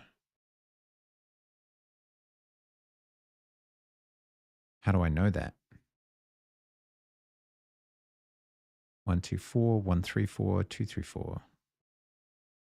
So the length is definitely the number of combinations, the length of the possible combination. Does not take into account the equality. Ah.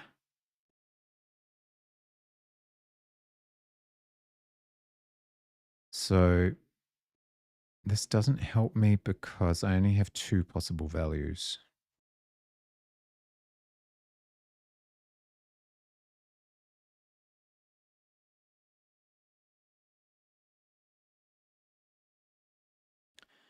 Could Irrtul's combination be used to generate a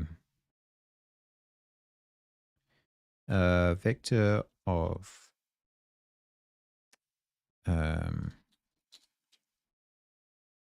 operation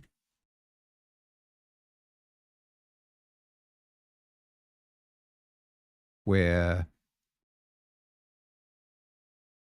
in operation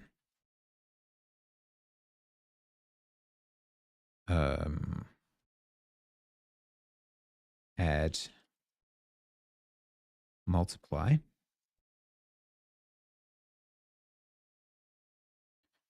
that wasn't quite finished, but yeah, possible combinations 2 into it. That's essentially what I did.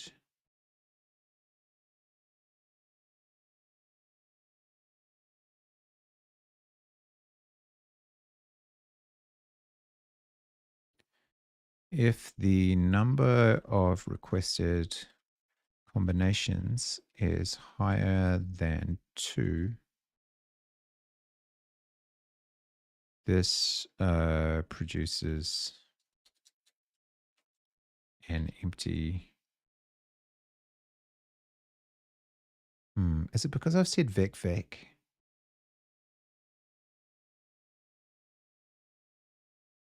No, that's right.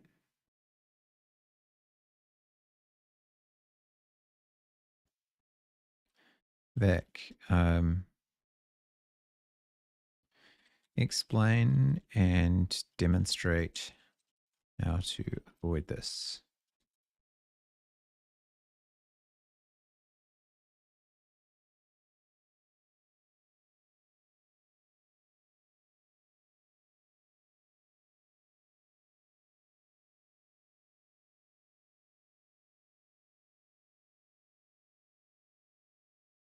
Oh no, AI.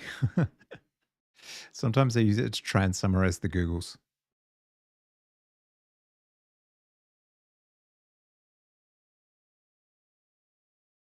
They don't allow reusing elements. It sounds like you actually want repeated combinations. Yeah, that's true.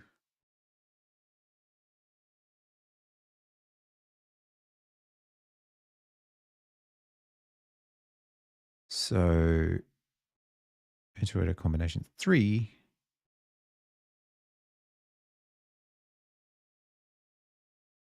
repeated combinations. Does that actually exist or are you making it up?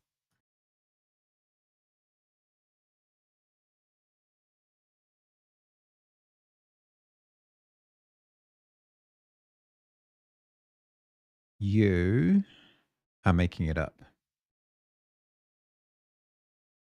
Thanks, LLM. Unless you were suggesting writing one.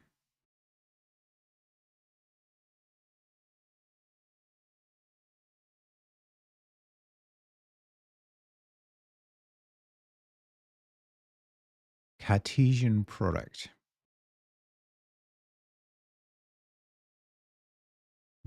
What is this? What are you even talking about? This is ridiculous. This is invention at its highest level. All possible ordered selections with repetition allowed.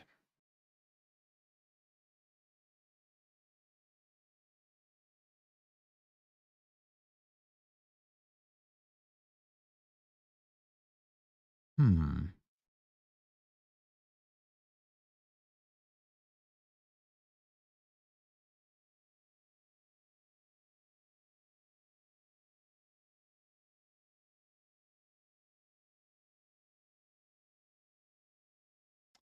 Uh-huh. Permutations with replacements.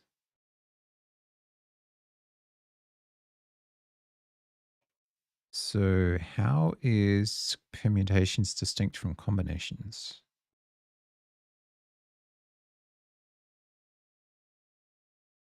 So for example, we change this to do this.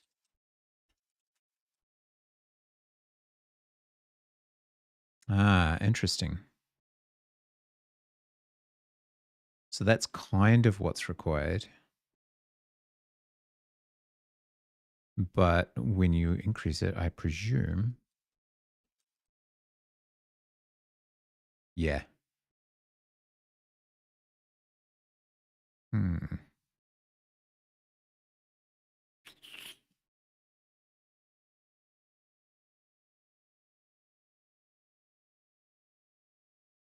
So we're really talking about the difference between.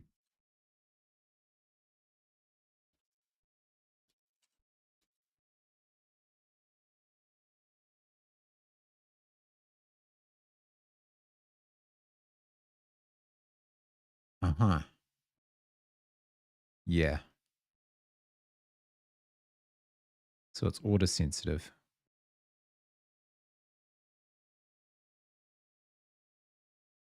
which is good. But then you would want to, you also need to check add or multiply and multiply. Yeah.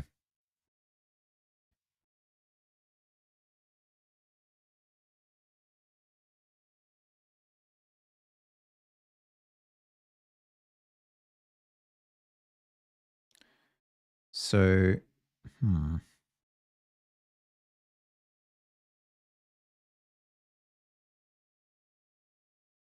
I have no idea what the actual issue is you're still trying to solve. I'm trying to learn shit. It's all fun. Now, so if you wanted to get it into a known.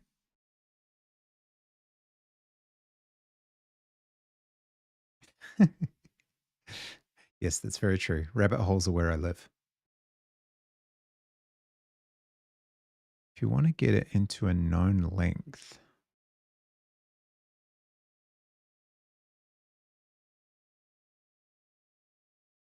then hmm.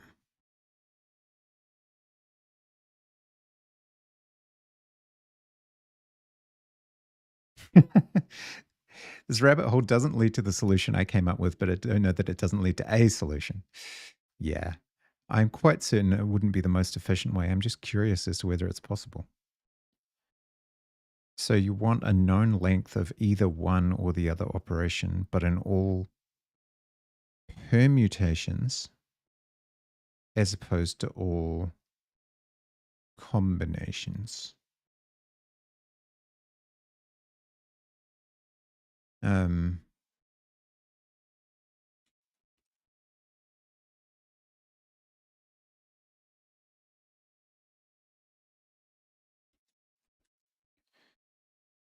so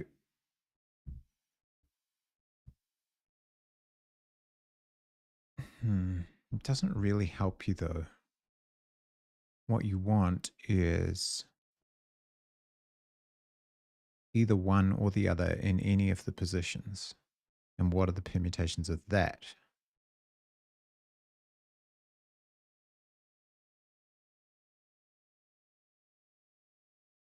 Hmm.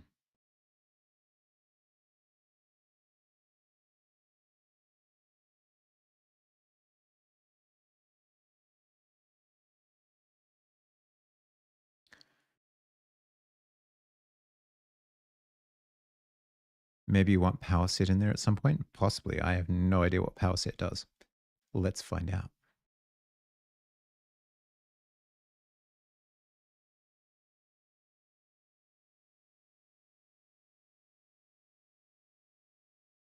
Turns an iterator that iterates through the power set. Contains all subsets, including the empty set and the full empty set input set. Except, of course, that has varying length.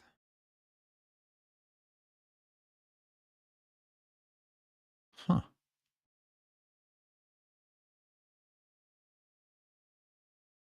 Just copied edit tool stocks. Yeah. Hmm.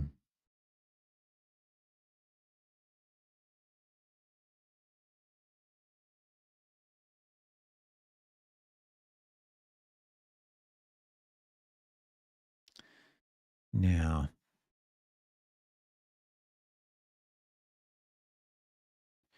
I know that it can be any position in basically any length. Like some of these are,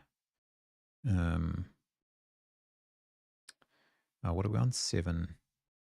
Some of these, then there's none of them are, wait a minute. No, they're definitely varying length, but none of them are more than like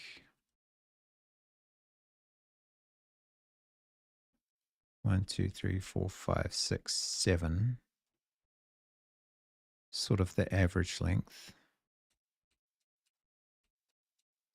11, yeah. So they're not massive, but they still have plenty of room to have variation in any position. Hmm.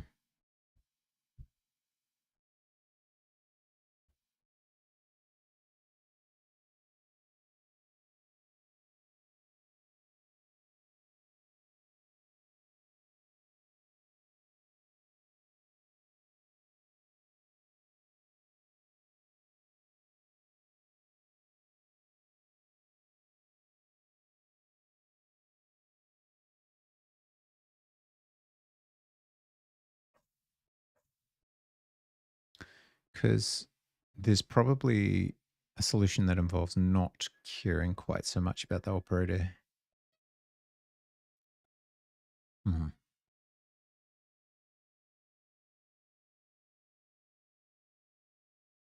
Because we know we can pass any of them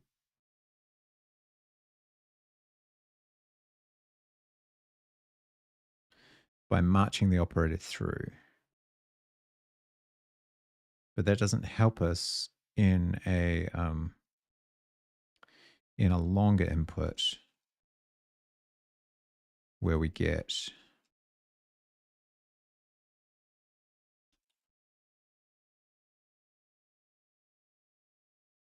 and so on. So we end up having this situation, which is defeated by the other one.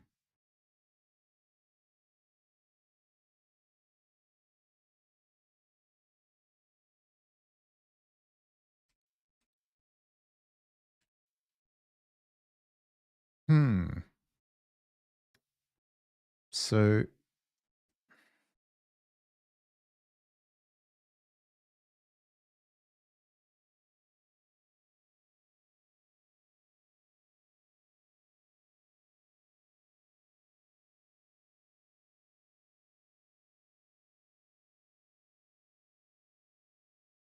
you think that's permutations with repetition? The proper math name. I don't know any proper math names. I didn't know permutations versus combinations. So we know we need to store all of them with a different value for every operator at length minus 1.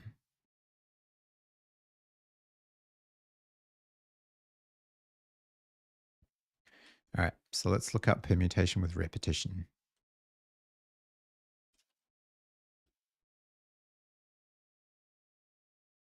Brilliant math and science. Oh, no. I knew that was going to happen. God damn it. Dark mode.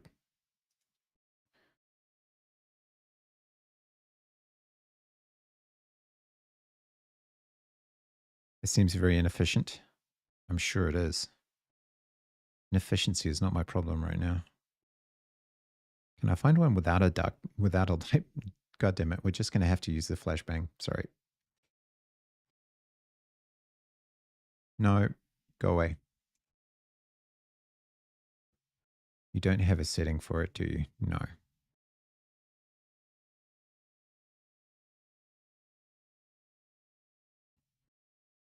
With N1 identical objects of type N2.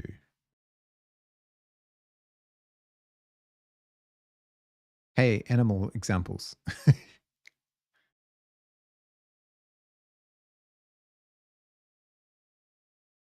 Hmm.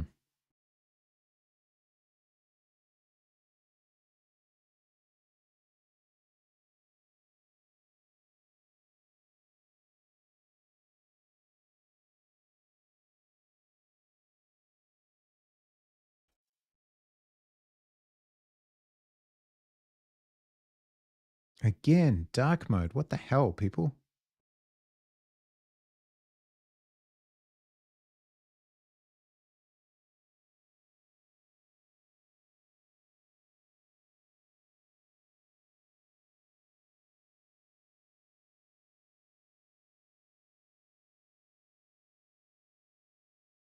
Past me's comment isn't very encouraging.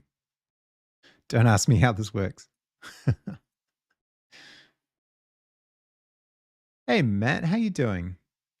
I clicked on your name, but it wasn't your name and a different stream came up. I thought, when did Basie start speaking German? What? Oh, you got some emoji. Nice. Ocarina, Trick, and Scorby. Yeah, the whole emoji thing is tricky. Yeah, mine are incredibly primitive. I only have a few of them. It's very difficult to get one that works on dark mode and light mode equally.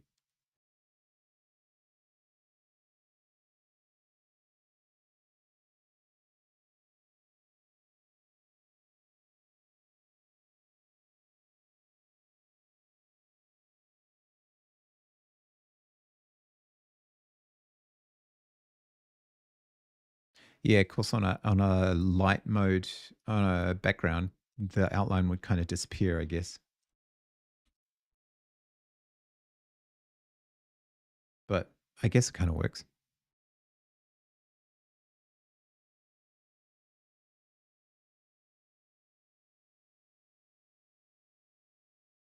So that's still permutations.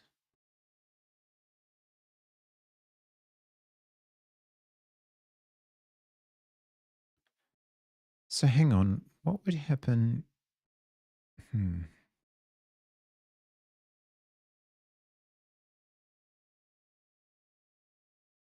What would happen if you used, just out of curiosity?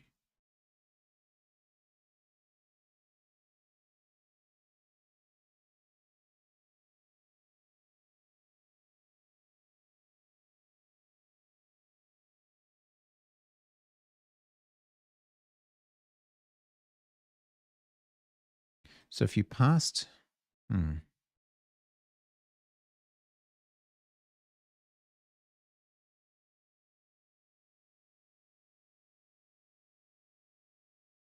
no. I personally do a white band with a second black outline into it. Oh, interesting. Yeah, I honestly haven't spent much time on it. Those are like almost a year old now.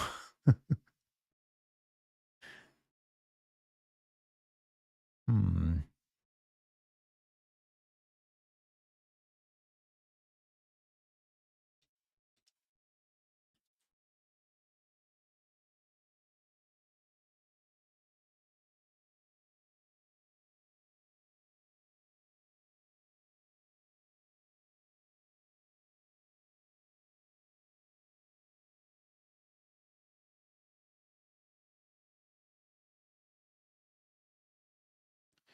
So it'll give you the permutations of. Oh, we got ads, which is good because I need a cup of tea.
Right. Maybe a cup of tea will solve all my woes. You never know. Could happen. What this actually is a binary number,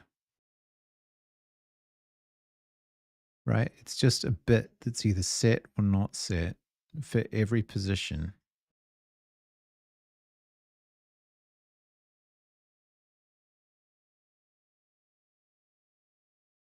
Huh.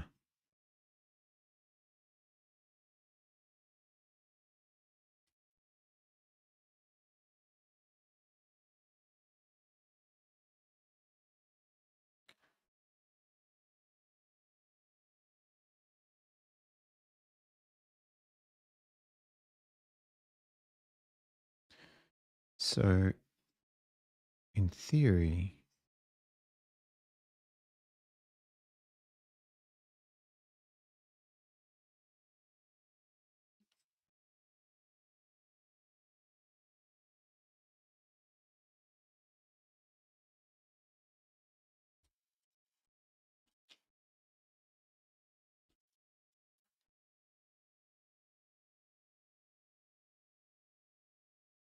why do you keep doing this to me? Why do you not read?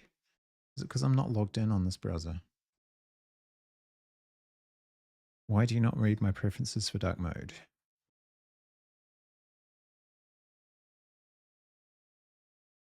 2 to the 32nd distinct strings. Huh.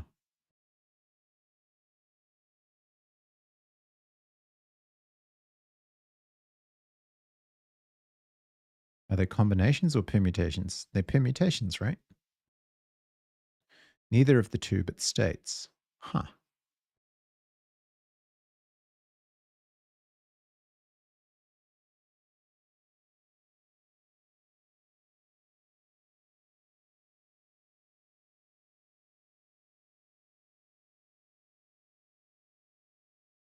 And the order is significant.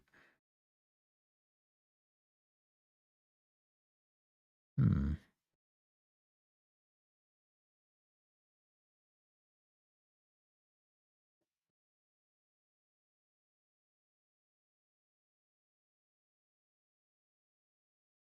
Permutation is a reordering of the input. Oh, interesting. That's a good point, actually.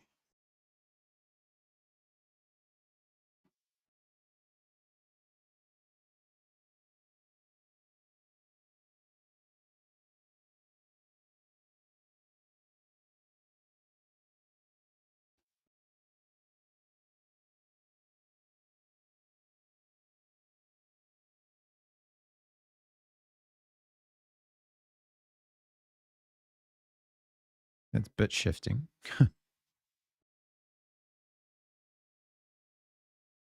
Oh, sure, that's not complicated at all. uh,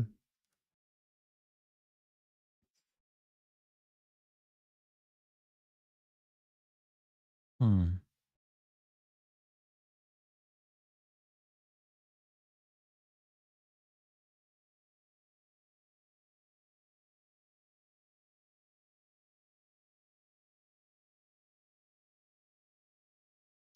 So permutation order matters. So you're starting with a set number of values.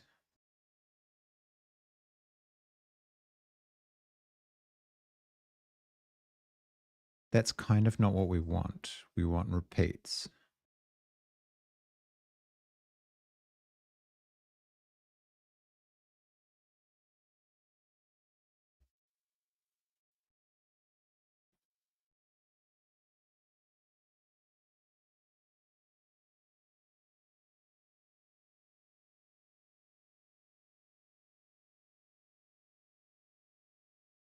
No, that's not what we're talking about. See if I can get it to explain it to me. Cartesian product. Let's ignore editors for a moment.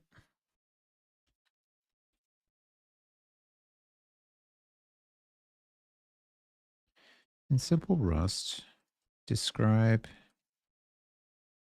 how one might generate a vec of n length with with all combinations of one of two values. See if it understands that.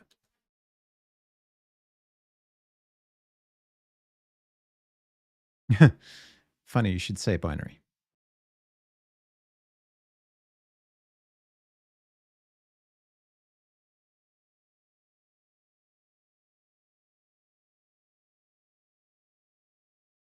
Reach number from O to 2n minus 1.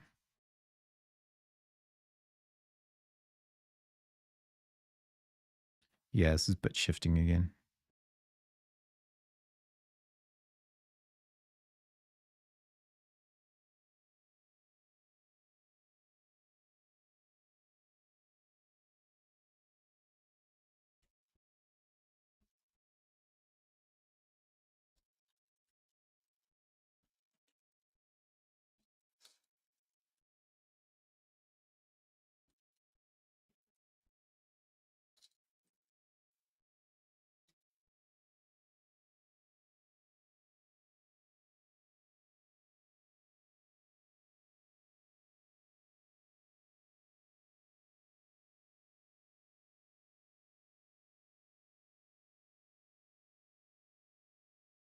Huh. Yeah. In modular 3.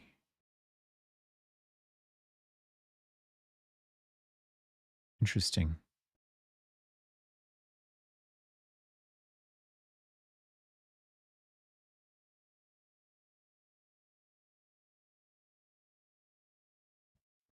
So in the Cartesian product solution, it thought it's just passing the iterator each time. That looks really ugly.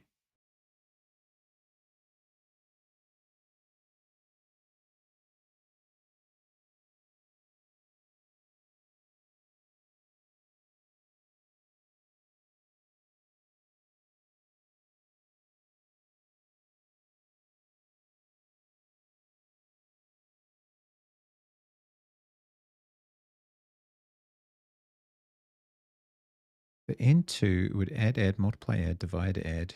Oh, right, because we've got 3 values.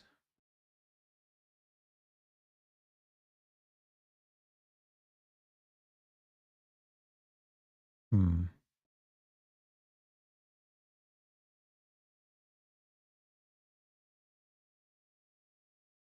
So let's try and understand the bitwise version.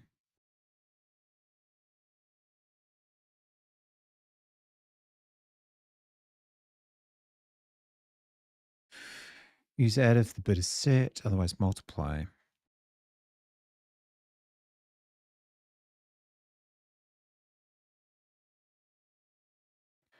One left shift bit.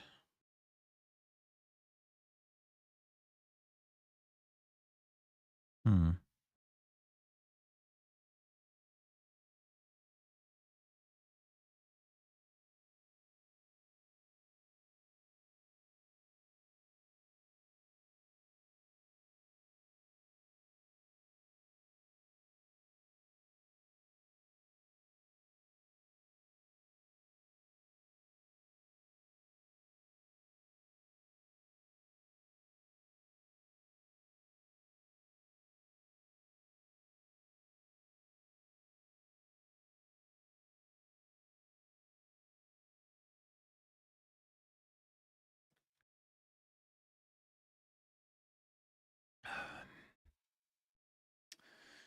Total combinations is 2u32 pow. 2u32 has got to be a constant, so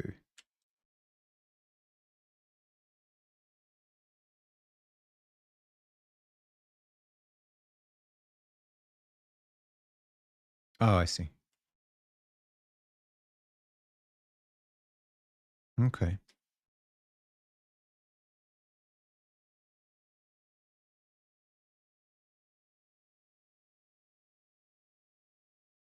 Hmm.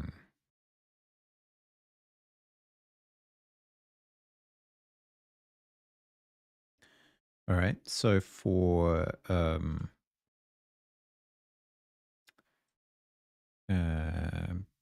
say 3.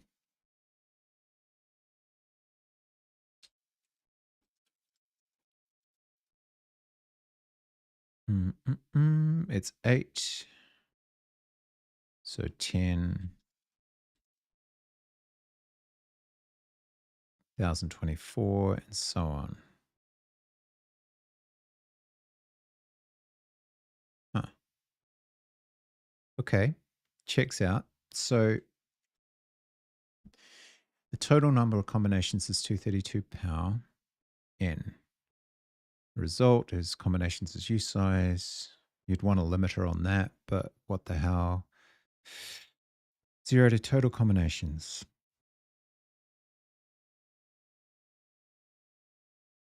Vec with capacity n, or just vec. Check each bit position. If bit is set,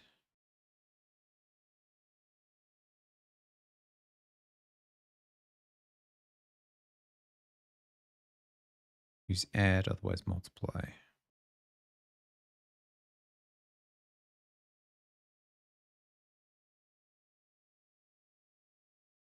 But wait, how does it decide?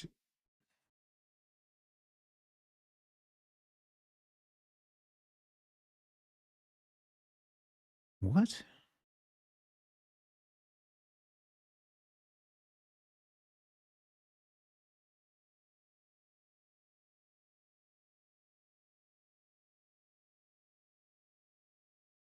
O to n is just going to be a range of integers.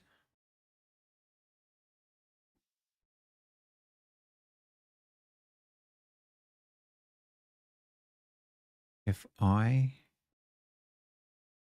and one left shift bit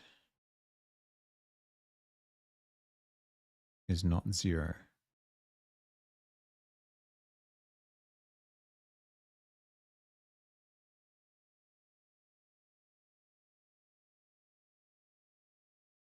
so that's the same as that other solution on.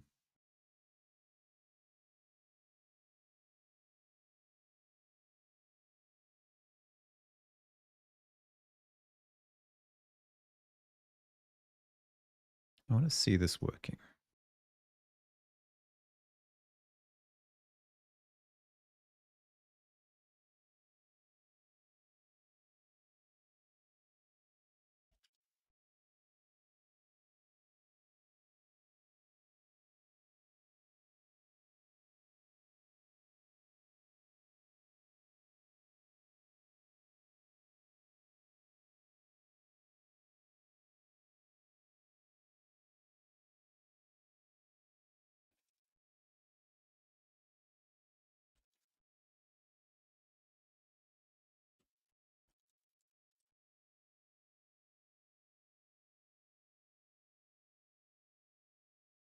Huh.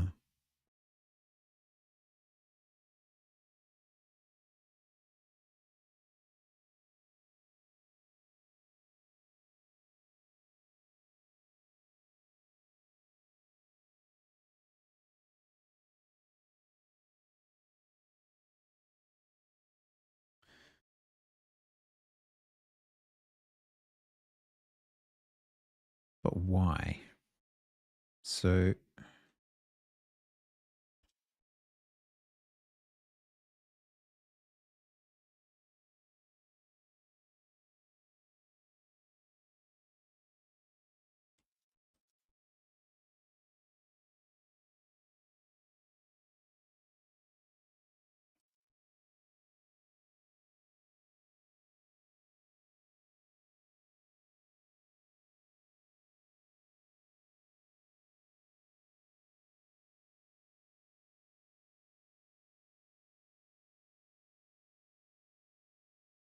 it's been a while since I did anything to do with bitwise arithmetic.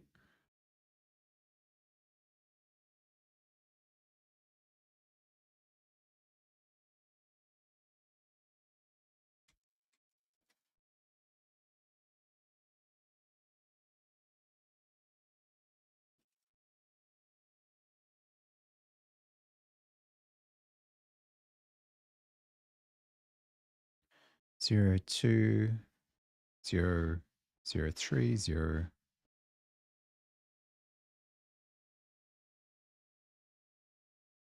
Found a way to do it with iterators, but I can't manage to make a function which nicely results in an iterator.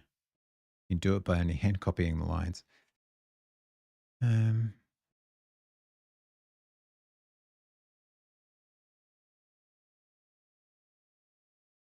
2, 3.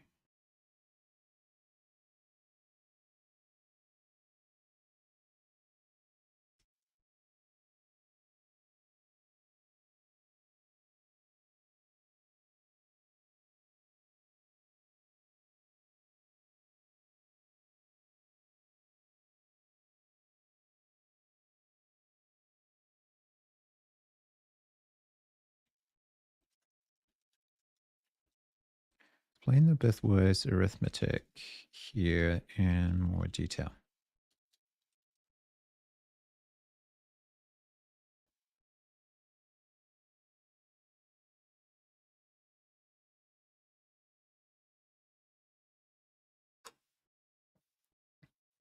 Yeah, left shift I get. So we've got one left shift bit 0, so it's going to be 1. If it's 1, it's going to be 2. If it's 2, it's going to be 4. If it's 3, it's going to be 8. Okay, sure. Bitwise AND. So 1 and 1 is 1. Oh, because it's bitwise AND with I. So if I was 0, then we get 1. If I is 1, does it?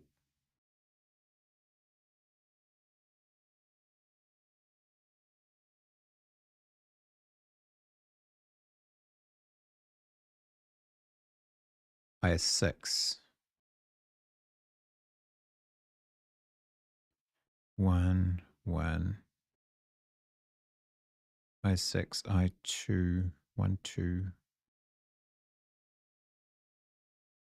Repeating Cartesian product a few times? Yeah, I'll need to go into what that actually does in a sec. Since I don't know what a Cartesian product is yet. The final check is not equal 0. If the AND operation results in any bits being set not 0, we get add. Uh-huh. If all bits were cleared, we get multiply. This gives us a way to check each bit position in I individually using the result to determine which operation variant to create.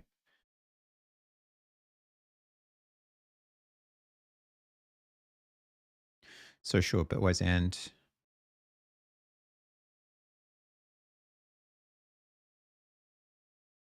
Basically cancels each other out because there's no similar bits. This one, there is a bit. This one, there is a bit. And this one, there is a bit. There isn't a bit. Okay.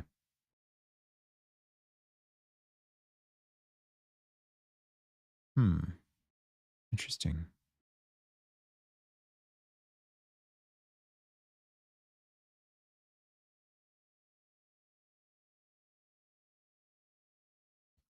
Can you...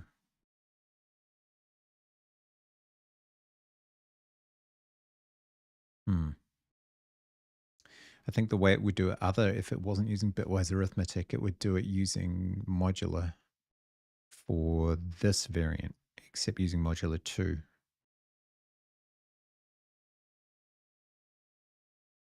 Huh. Are there any lines I don't understand then? So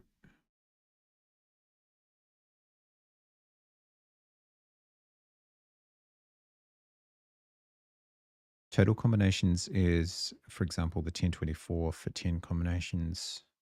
So it's got to go through all of those.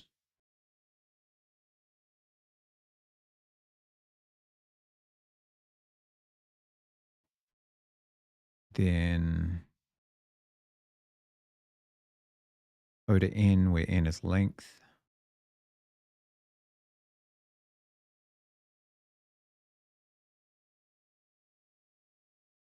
Hmm. That's kind of cool. All right, let's look up Cartesian product. See if we understand that per its solution here using map to get rid of the nesting.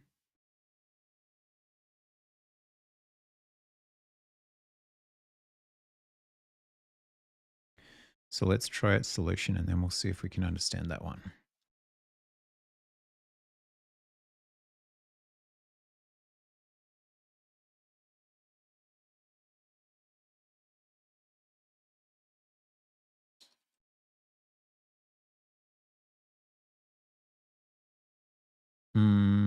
Wait, we need, what was ops? Oh yeah.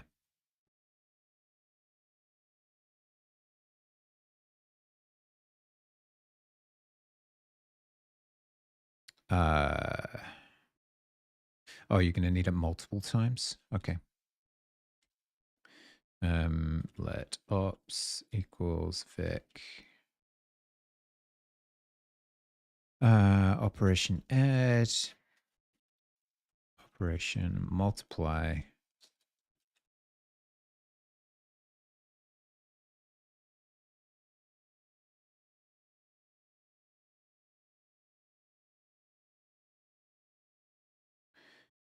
And now we're expecting vec of vec, and we got vec of reference.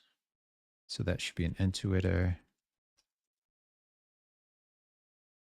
And this is not correct.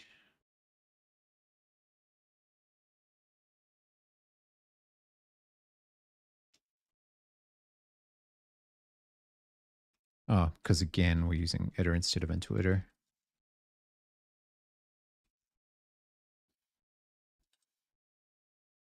Maybe not. Moved value. Oh, of course.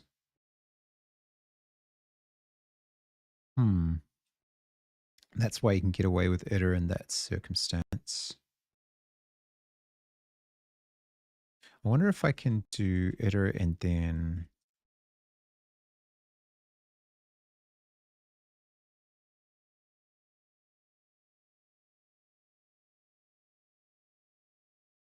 can't make this actually consider length.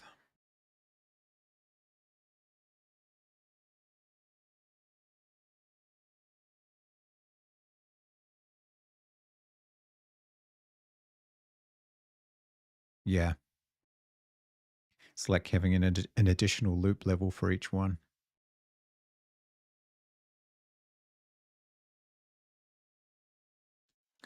I actually prefer the other solution anyway.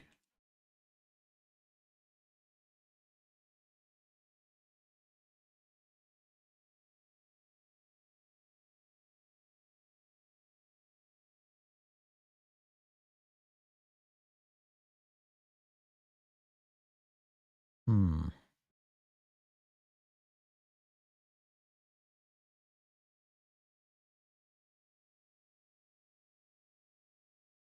All right. Let's proceed with this one and see if we can get a solve out of it. And then I'll go back and think about it some more because there's bound to be a simpler answer. So get rid of this. So we need the permutations for basically everything of length minus 1.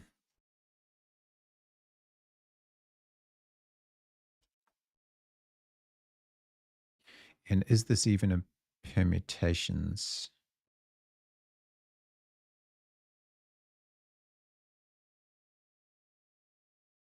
Since it's not the same, yeah. Let's just call it all operators to dodge that question for now. And then we'll go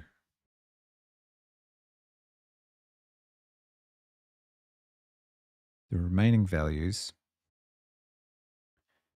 and then let ops equals, oh, that is totally misspelt. And for some reason, I'm being a bad verma today. Ops equals all operators.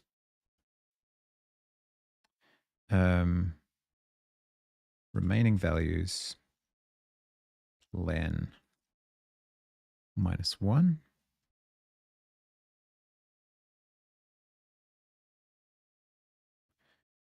And that should give us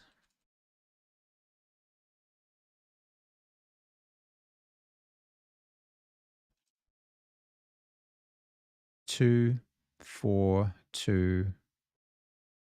Oh, wait, it's returning it in, that's not quite what we want. We don't want Vic of Vic anymore.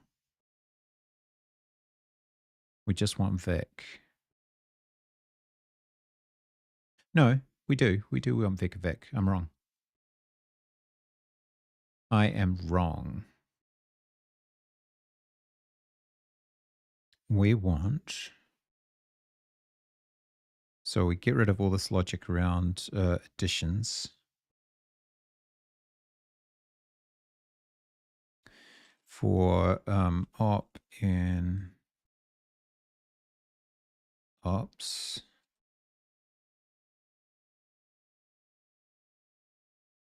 total is still, no, total gets put outside to there. Oh no, actually, because it's essentially, it's a set of operations. It's not just, I guess, candidate.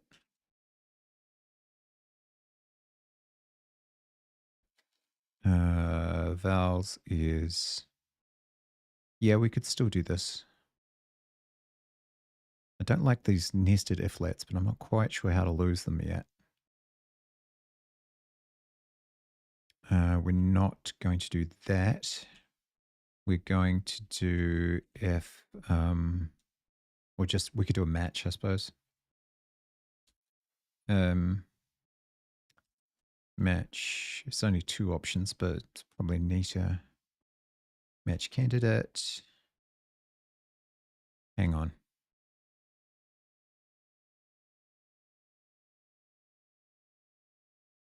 I need to know what stage of it that I'm up to. Maybe I should just use indices rather than iterators.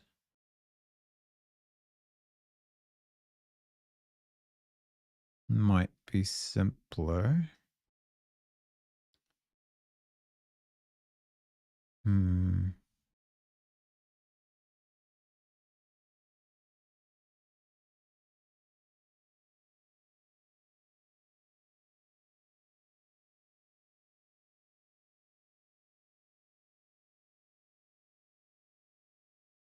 So how do I do that?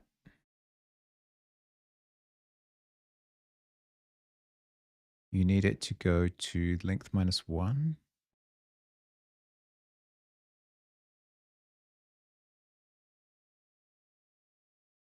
For I in 0 to remaining values length -1.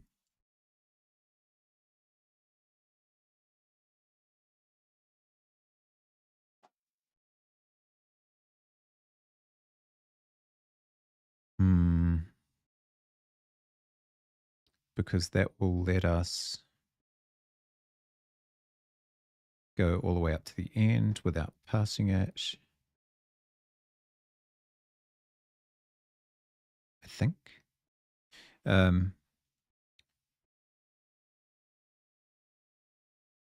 If let equation number left-hand side equals remaining values I.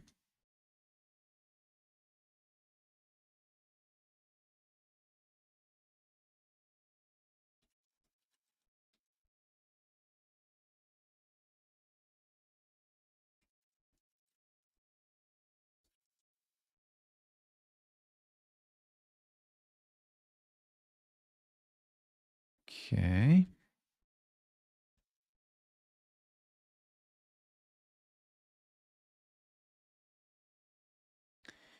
And then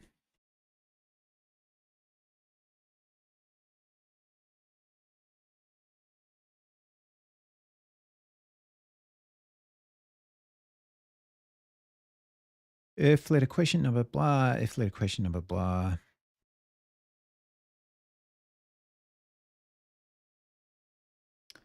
Match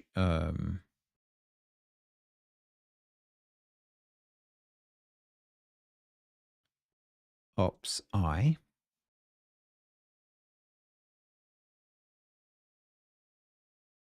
Actually, we don't need this.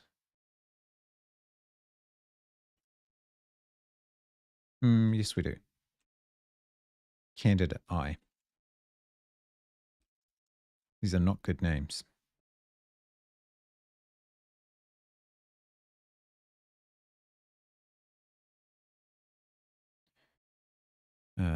Add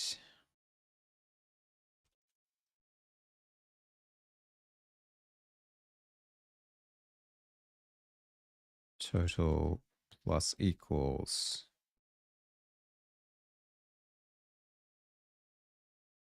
left-hand side plus right-hand side.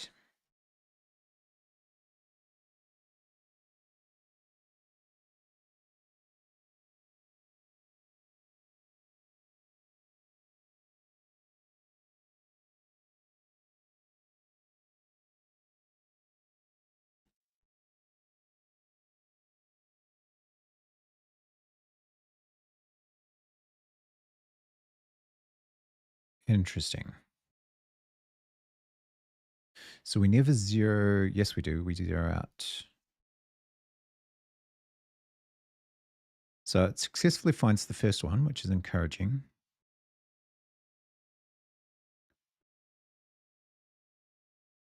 It does not find any of the others.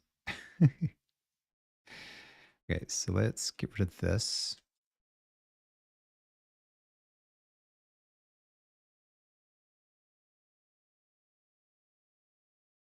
Wait, is my total set? What is going on here? Oh, yeah.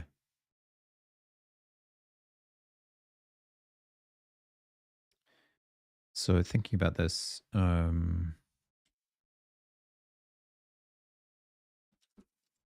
what is our candidate in each case?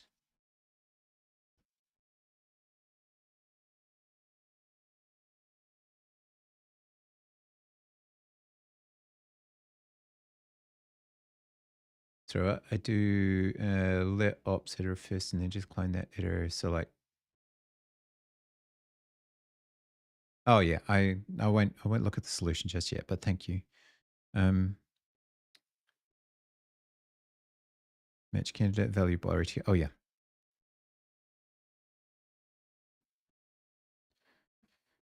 Okay, so we used candidate multiply and we got the result, which is correct. Then we tried multiply, multiply, add, multiply, and multiply, add. Total 3307.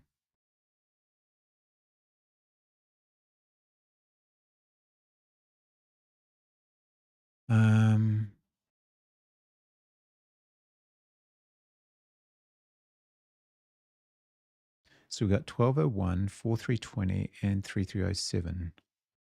And we should be getting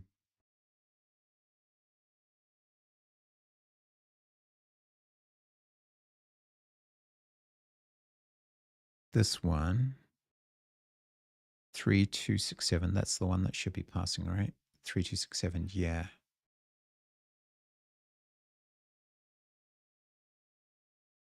Oh, it's my version of your all operator, just the basic idea. I got you. Yep. So we should be getting, should have two ways, two positions for operators. So the four possible combinations to across the right-hand side to match the test value.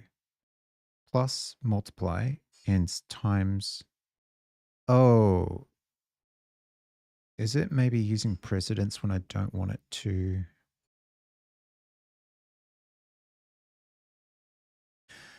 I think I'm only adding, I should be evaluating the first one and then, but I am I not? Oh, I see. So instead of, yeah, I'm doing the wrong thing. I'm adding, left-hand side plus right-hand side when I should be adding total plus right-hand side.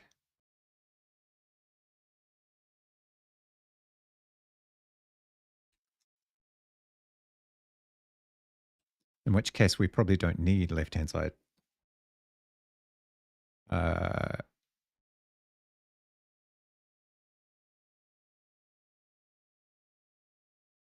Or left-hand side will always be a plus when it's 0. Am I right about that?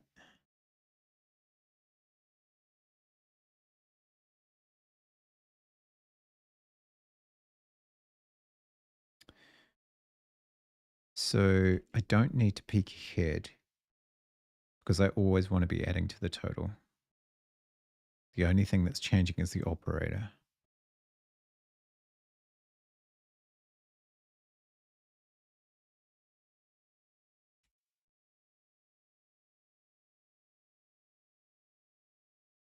It won't be right because we need to deal with the first one, and also I think we don't want this -1 anymore. Well, it panicked. um,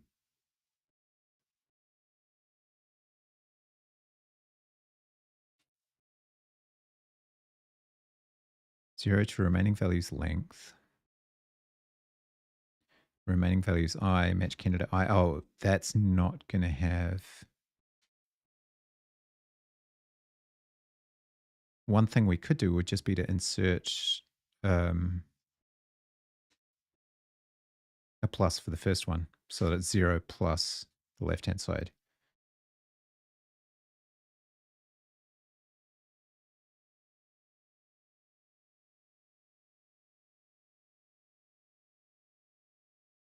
Which gives you something like...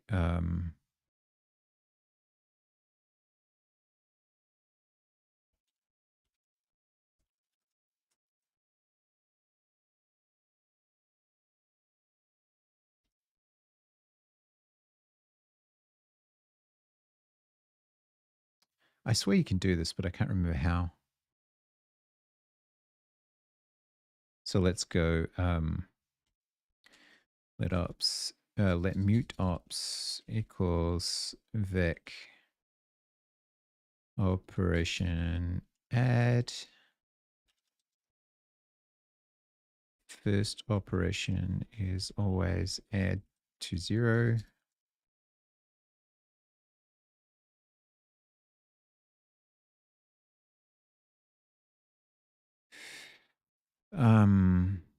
Ops. Hey, corporate chicken run. Rust project. There now I can see 360p don't work on mobile. Yeah, fair enough. Yeah, we're doing some advent of code very, very slowly. Rust and bevy. Ops append or extend. I always forget.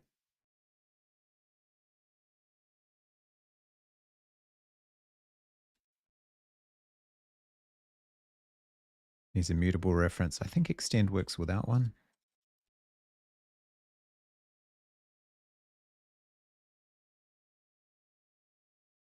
Right. So this needs to be...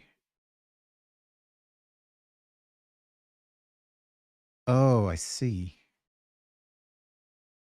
So you have to do this essentially inside the loop. The first object is always an add.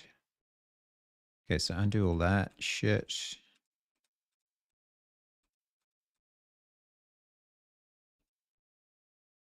All of it. Get rid of it all. And then in here, the candidate.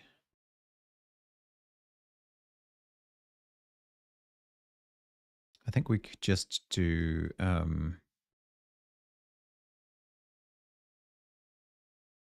if I equals 0.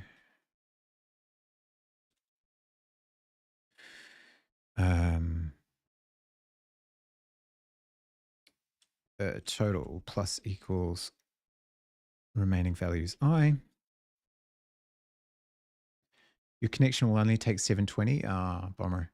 I think I stream at 1080, but mainly because there's not a lot of moving parts going on here. It's just text.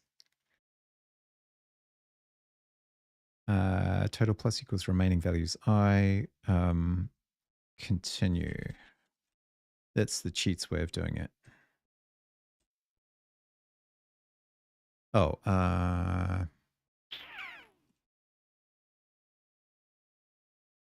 can I add a sign? Oh, right.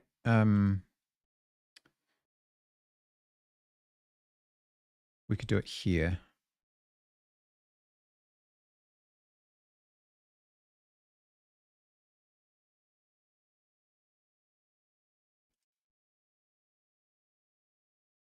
Which gets us there, I think.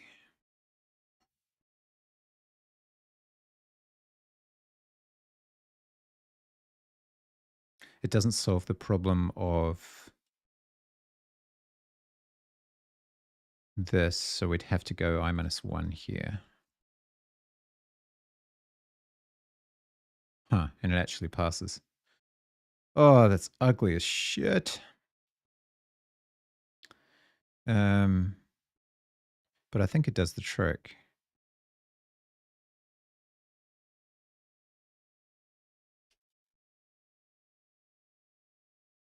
So just to check, we are actually testing against 3749,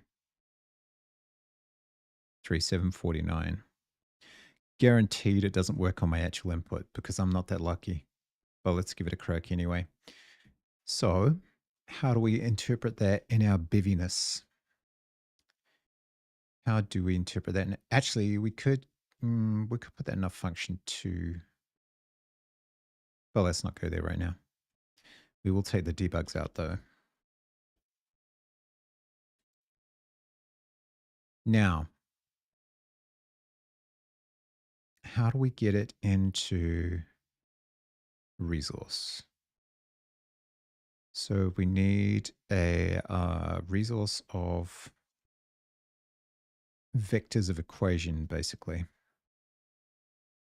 So let's go with enum equations, and because I'm lazy, resource struct equations.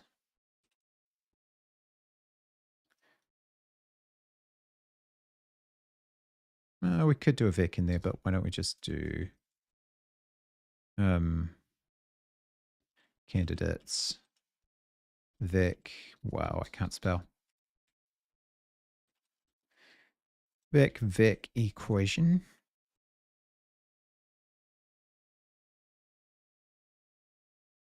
Yeah, that's right. I think you could do like a type def. Yeah, equation's a bad name in a way. But anyway, that's what the example calls them. So, and then we'll initialize the resource by doing init resource. I'll need a default as well. Equations.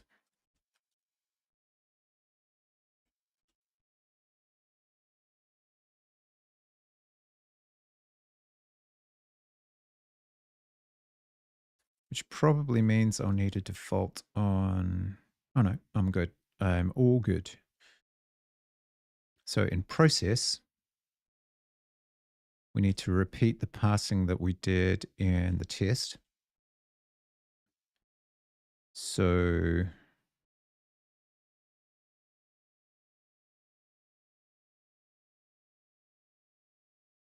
this bit.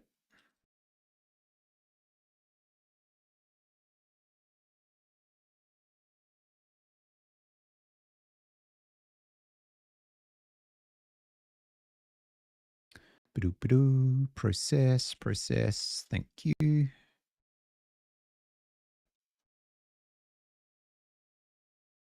And the input is puzzle, which is a string. Might just need to be converted to think it might need to be that. No? What am I supposed to be passing here?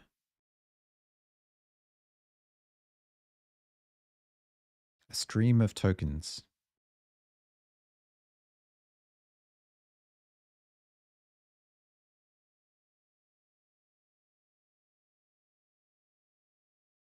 Oh, puzzle 0, right? Think. Nope. What is puzzle? Puzzle input string asset, which is pub string. So why doesn't that work? Oh, fair enough. And yes, we can't do this, so we need to unwrap and be nasty.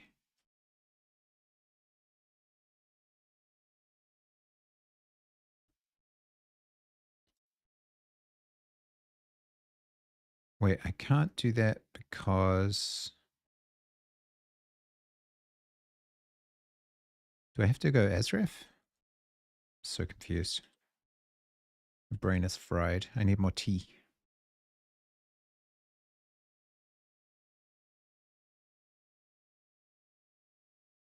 Actually, maybe 2 owned.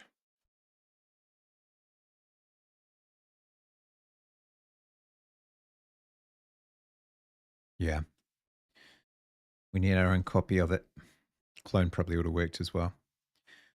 Okay, so those are our equations, and we're going to assign those to... we have a res, which will need to be mutable. So what do we call it? Equations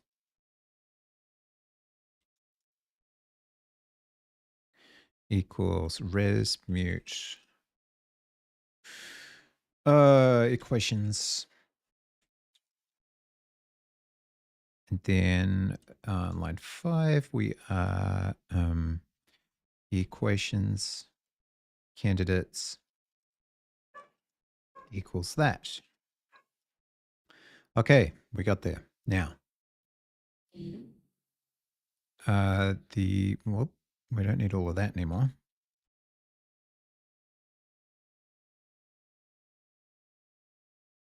These are no longer const functions. This takes a equations, which is a res, doesn't need to be mutable this time.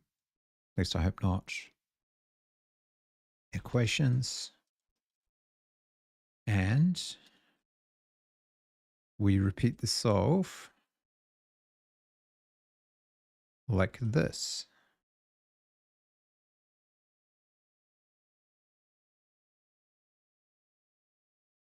For equation in equations candidates.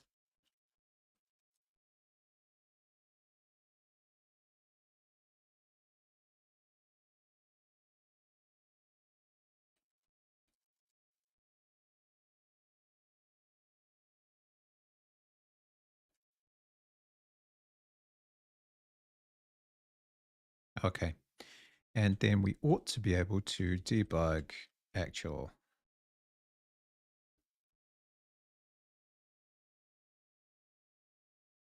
And see if it runs. You never know, it might. Stranger things have happened. Oh my God. Okay. It thinks that very large number. So we go and we check. That is not what I wanted.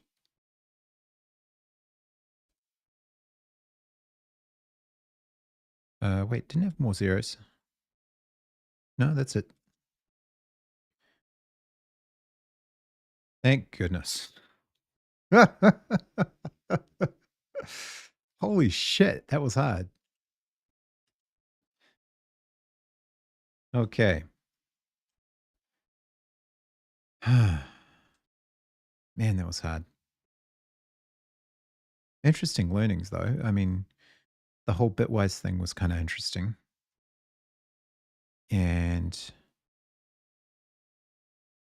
the whole Chomsky thing we'll definitely be using again, I think.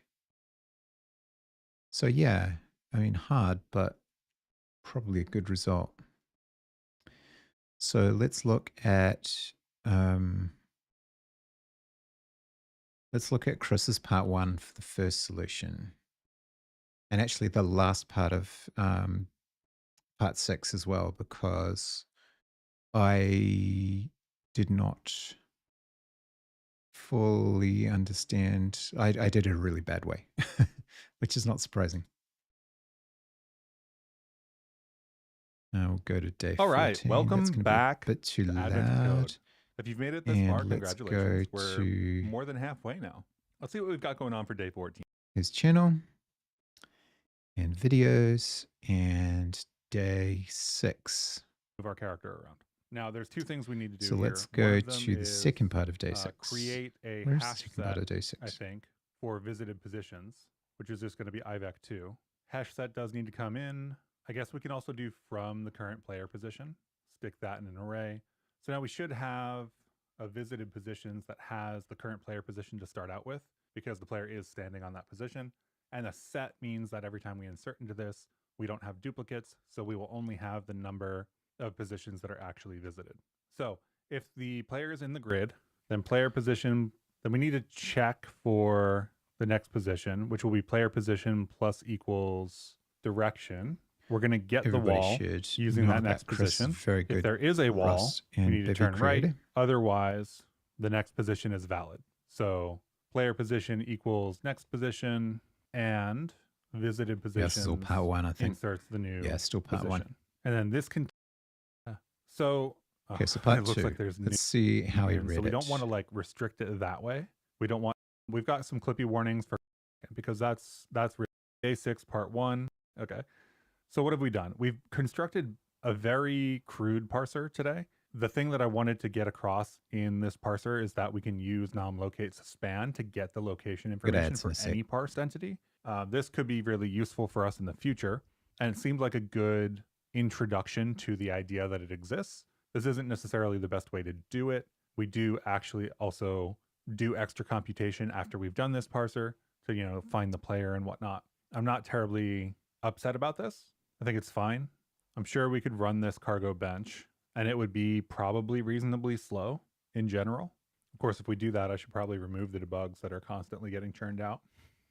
Okay, let's go to where he's talking about part 2. So with that, let's take a look at part 2. They want to place an obstruction in such a way that the guard will get stuck in a loop. To have the lowest chance of creating a time paradox, the historians would like to know all of the possible positions for such an obstruction. The new obstruction can't be placed at the guard's starting position. The guard is there right now and would notice. Guess we should have called that guard, not player. In the above example, there are only 6 different positions where a new obstruction will cause the guard to get stuck in a loop. The diagrams of these 6 situations use 0 to mark the new obstruction, pipe to show a position where the guard moves up and down, dash to show a position where the guard moves left to right, and plus to show a position where the guard moves both up, down, and left to right. So the guard is going in this circle here. So basically, we need to place an obstruction in every location. Technically speaking, we only need to place the obstruction in places the guard has already been. I think there is no other like valid option. So we can cull the number that we're going to have to process here. The important thing is having enough options that you can find one that minimizes time paradoxes. Okay, I forget what that means. So get the guard stuck in a loop by adding a single new obstruction. Obstruction can't go where the guard currently is. Obstruction needs to go in a place where the guard actually goes in the first place. Yeah. And we need to write the process that we've already done and add a condition to see if they return to a place they've already been. But that place has to be the starting location in the same direction.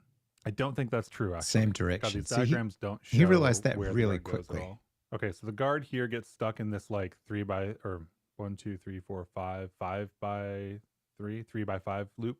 So it's not actually getting back to the original position. It's getting back to a position you've already been when the next position is also a place you've already been.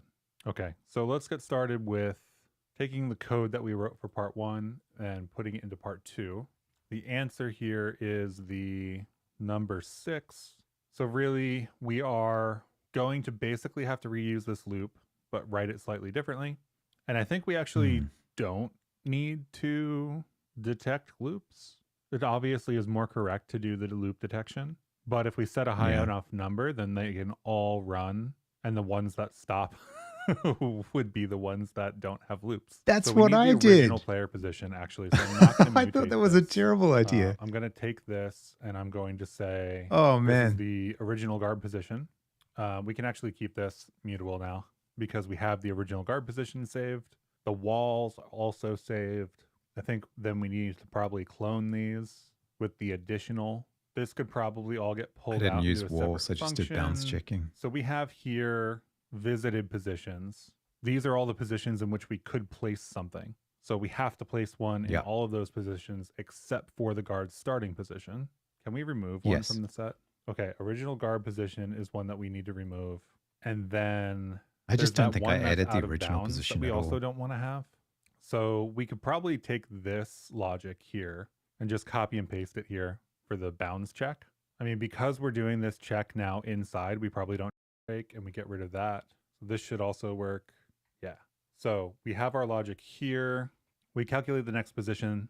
If there's a wall, we turn right. If we're in the grid, we insert the next position. If the next position is in the grid, we insert the next position and move on.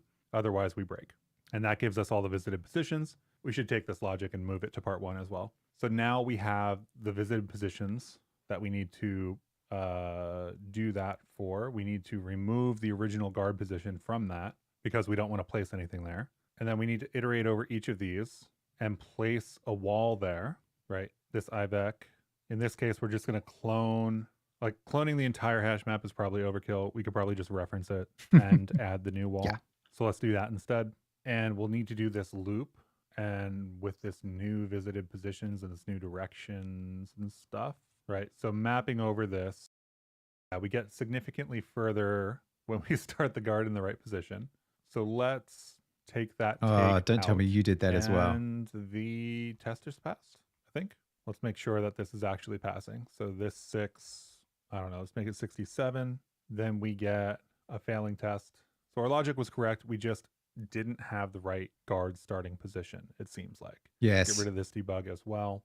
Can leave that info there. It won't output using. If that visited positions ever matches a previous one, then we need to break, and this is a loop. If the guard's next position is within the grid, well, yeah. then we just Nice. keep them going. And otherwise, they're outside of the grid, and thus this is not a loop.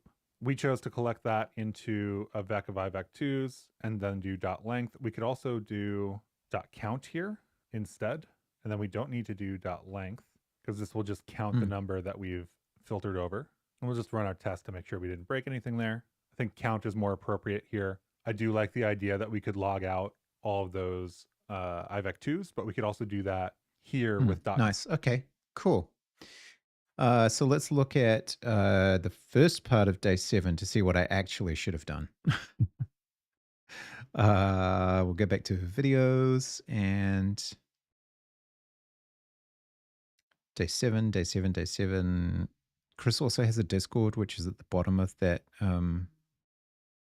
that first or any of the Advent of Code videos, which could be really useful if you're working on Advent of Code or you just like content creation and or Rust. Today we're going to do day 7. This is the initial visualization for day 6. There's some more work to do here, but this is a small bevy app that shows the guard's path, and we'll do a little bit more, and I'll make a video on it later. So let's jump into day 7. There's a rope bridge mentioned in this one. That's 2022 day 9. Bridge broke. We need to repair it. Some young elephants stole all the operators from their calibration equations. This is our puzzle input. Each line represents an equation. So this is the test value on the left, and these need to be combined with some operation. These are processed left to right. So 11, let's say times 6 plus 16 times whatever. We can only add and multiply, which means we have a number of combinations here. Engineers need the total calibration result, which is the sum of all the test values from just the equations that can possibly be true. So we do need to, I think, test them all. So let's create day 7, get into part 1 with our input here, and then this is our answer. There are somewhat obviously like a finite amount of combinations that can work. How big is this number?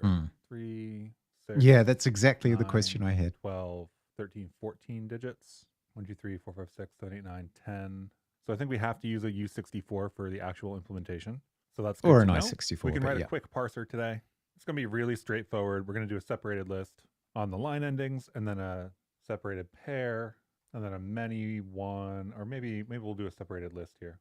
And we'll do a spaced one for the separator and a complete U64 here. And I think that if we do input here, get all of our inputs in here, or get all of our imports in here, rather, bring everything into scope. So this is actually going to be a vec of this, right? So we've got a separated list, which is a vec separated by the line Sure. endings. Inside of each line ending, we have a separated pair separated by this colon space, where the left-hand side is a U64 and the right-hand side I feel like there's is probably a bunch of better numbers way. He's separated using by nom spaces, rather than and yeah, this is the rather entire than parser. Chomsky. So if we But there must be a parse better here, then we way get a vec than the whole of iflet thing U64 and equation to tuples. get We can debug the the equations here, values and then we for get things like 190, 1019, 3267, these three numbers. I think the last one is these numbers. 292, 11, 6, 16, 20. All of that works. So one thing that I can notice here is that we have a limited number of potential combinations, right? Like something with a length of 2 is length minus 1 operators, which would give us Yep. the opportunity to put a plus or a multiplication here. And we have a limited Sure. number of, or like a finite number of numbers of operators. So this one Yep. is 1, this one is 2, 1, 1, 3, 2, 2, 3, 3. We can probably just do these combinations once as an optimization later, but I'll probably start off with not doing that at all. What do we actually need Don't know what he means to by that. calculate here? The sum of the test values from the equations that could possibly be true. So equations.filter, probably filter map. We'll have test and numbers, and at the end here, we probably sum into a U64. Oh, this is cool. Of course, we can test just by returning an option here. Oh, right. I didn't write iter here.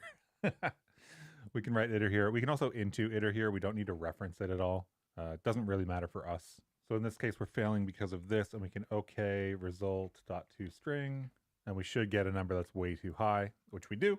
So numbers.length minus 1 is the number of operators we need, right? And let's see if that's 1, 2, 1, 1. See, 1, 2, 1, 1. Yeah, that looks right to me. Now, multi-Cartesian product, or rather Cartesian product, let's start there, exists in iter Cartesian tools. product again. This would work for needing 2 of them. Multi-Cartesian product would work for n number of them. So maybe we stick operators up here. We say this is 0 dot dot operator count. And it really doesn't matter which one it is because we always need operators. This needs to come from iter tools. And then theoretically, we debug the sequences. And if I maybe do a print line here for some new line, and we can probably change this to print line as well, just to get a hang on. How did you do that? How did you do that? So you map the operators. We don't care about how many because we know how many into multi-Cartesian product. Oh, that's cool. So let's look at multi-Cartesian product.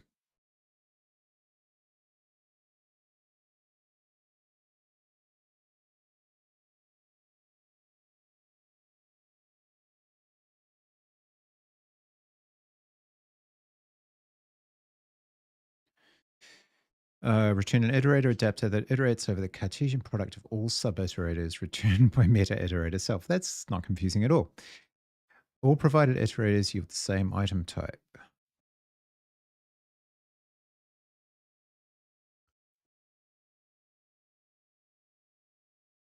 Multiprod 03 map.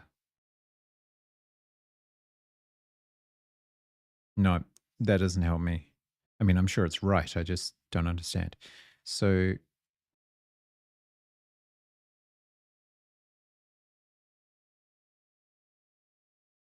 where are we?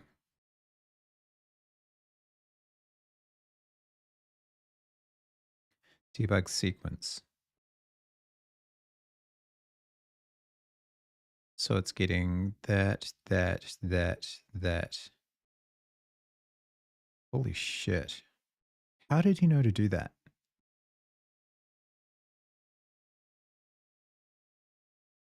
If you No, you only need a few different lengths of operator list. You can just compute all of those lists at the start in these. Oh, I see. You're explaining what he said before. I gotcha. And then use the appropriate pre-computed list for each, which totally makes sense. Damn, that's cool.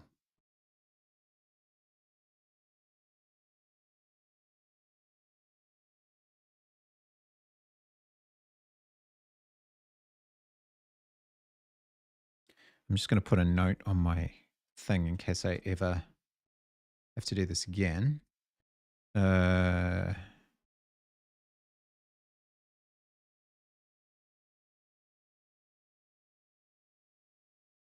Not that.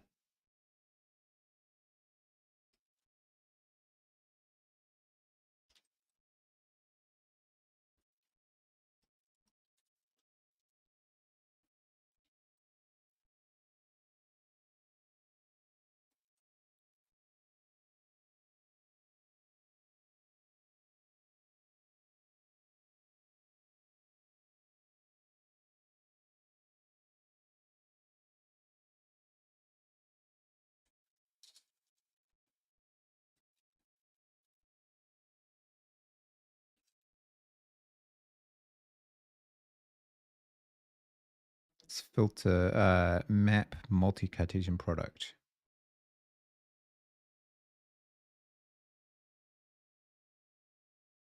Oh, I see. Oh, okay. So hang on. Let ops equals operator count map. What was this operator? Operators. What was operators? Oh, I see. It's a constant array.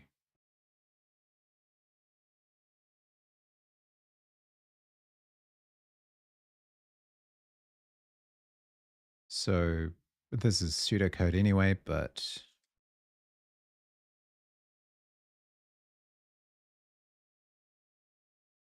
multi-Cartesian product.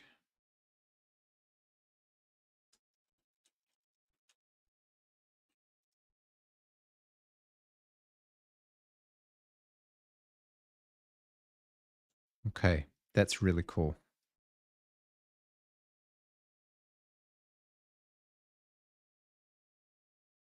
Okay. All right. I'm with you. I'm with you. A print line here for some new line. And we can probably change this to print line as well, just to get a single line here. So here we can get kind of a separator, and then our sequence is star and plus for the first one. Let's find one with operator count of 2, which we're debugging late. So that would be star star, star plus, plus star, plus plus. So we've got all of our combinations here that we need. And then it's really any of them that we need to actually have. So we don't need to return this. And we don't need to do a for loop here either and get rid of these extra parens. And if this finds something, then some test, I think, right? And any here has to take the sequence, right? What the say hell? that total equals numbers dot window, maybe. Window isn't the right thing. I guess we're going to fold here. Actually, one interesting about fold versus reduce is that reduce will start with the first item. So this isn't actually being set here. So reduce will give us 2 numbers, and the left-hand side is going to be the accumulator, as we can see in the docs here, and the right side will be the next item. At first, wait, what's this the is going between... to be the first item and the second item, and then it'll be the accumulator past that. So this is going to be, since sequence is a vec, let's do let mute s equals seek dot iter, and then this can be match x dot next dot unwrap, because it always has to exist or this won't work for us at all. Total is not found in scope because this is actually test, not total. And then this will be unwrapped because reduce won't mess with us. So if we are star, then it's a times b. If we're plus, then it's a plus b. I think our references are a little bit off here. Let's do into iter here. And one of the things I want to do here is, even though we're iterating over this, I kind of just want to get actual U64s out of this. So if we don't have copied here, we end up with references. If we do have copied here, then we end up with values. Oh. Test then also needs to be dereferenced. And actually, did our test just pass? I think our test just passed. So we're actually probably done here. But so for part 1, let's make sure that this is actually working, make this fail. So we do fail here. And then let's get day 7, part 1 running. This is allegedly the number. Submit that. We got a gold star. Sick. Nice. So part 1, fairly straightforward, I think. I wrote this kind of like in a Well, line. So there's a lot of kind of rightward drift. And, you know, I could probably clean this up, make it easier to read. The parser was a separated list. So get each line, separated list by line ending. This is a cross-platform line ending. And then inside of each line, we have a separated pair, of which the left-hand side is the U64. The separator is a colon and a space. okay. And then the Cool. right-hand side is a... I am going to leave it there because I still have a bit of wrap up stuff to do. But day 7, part 2, we'll have to wait for another day. What is it anyway? Concatenation. Oh.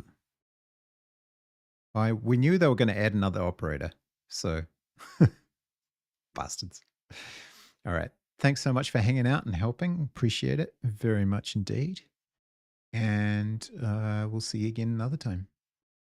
Probably not much point in rating out with the 1 or 2 viewers, but thanks very much for hanging out. I appreciate it. Oh, bye, Control here. Have a good one, Adeline.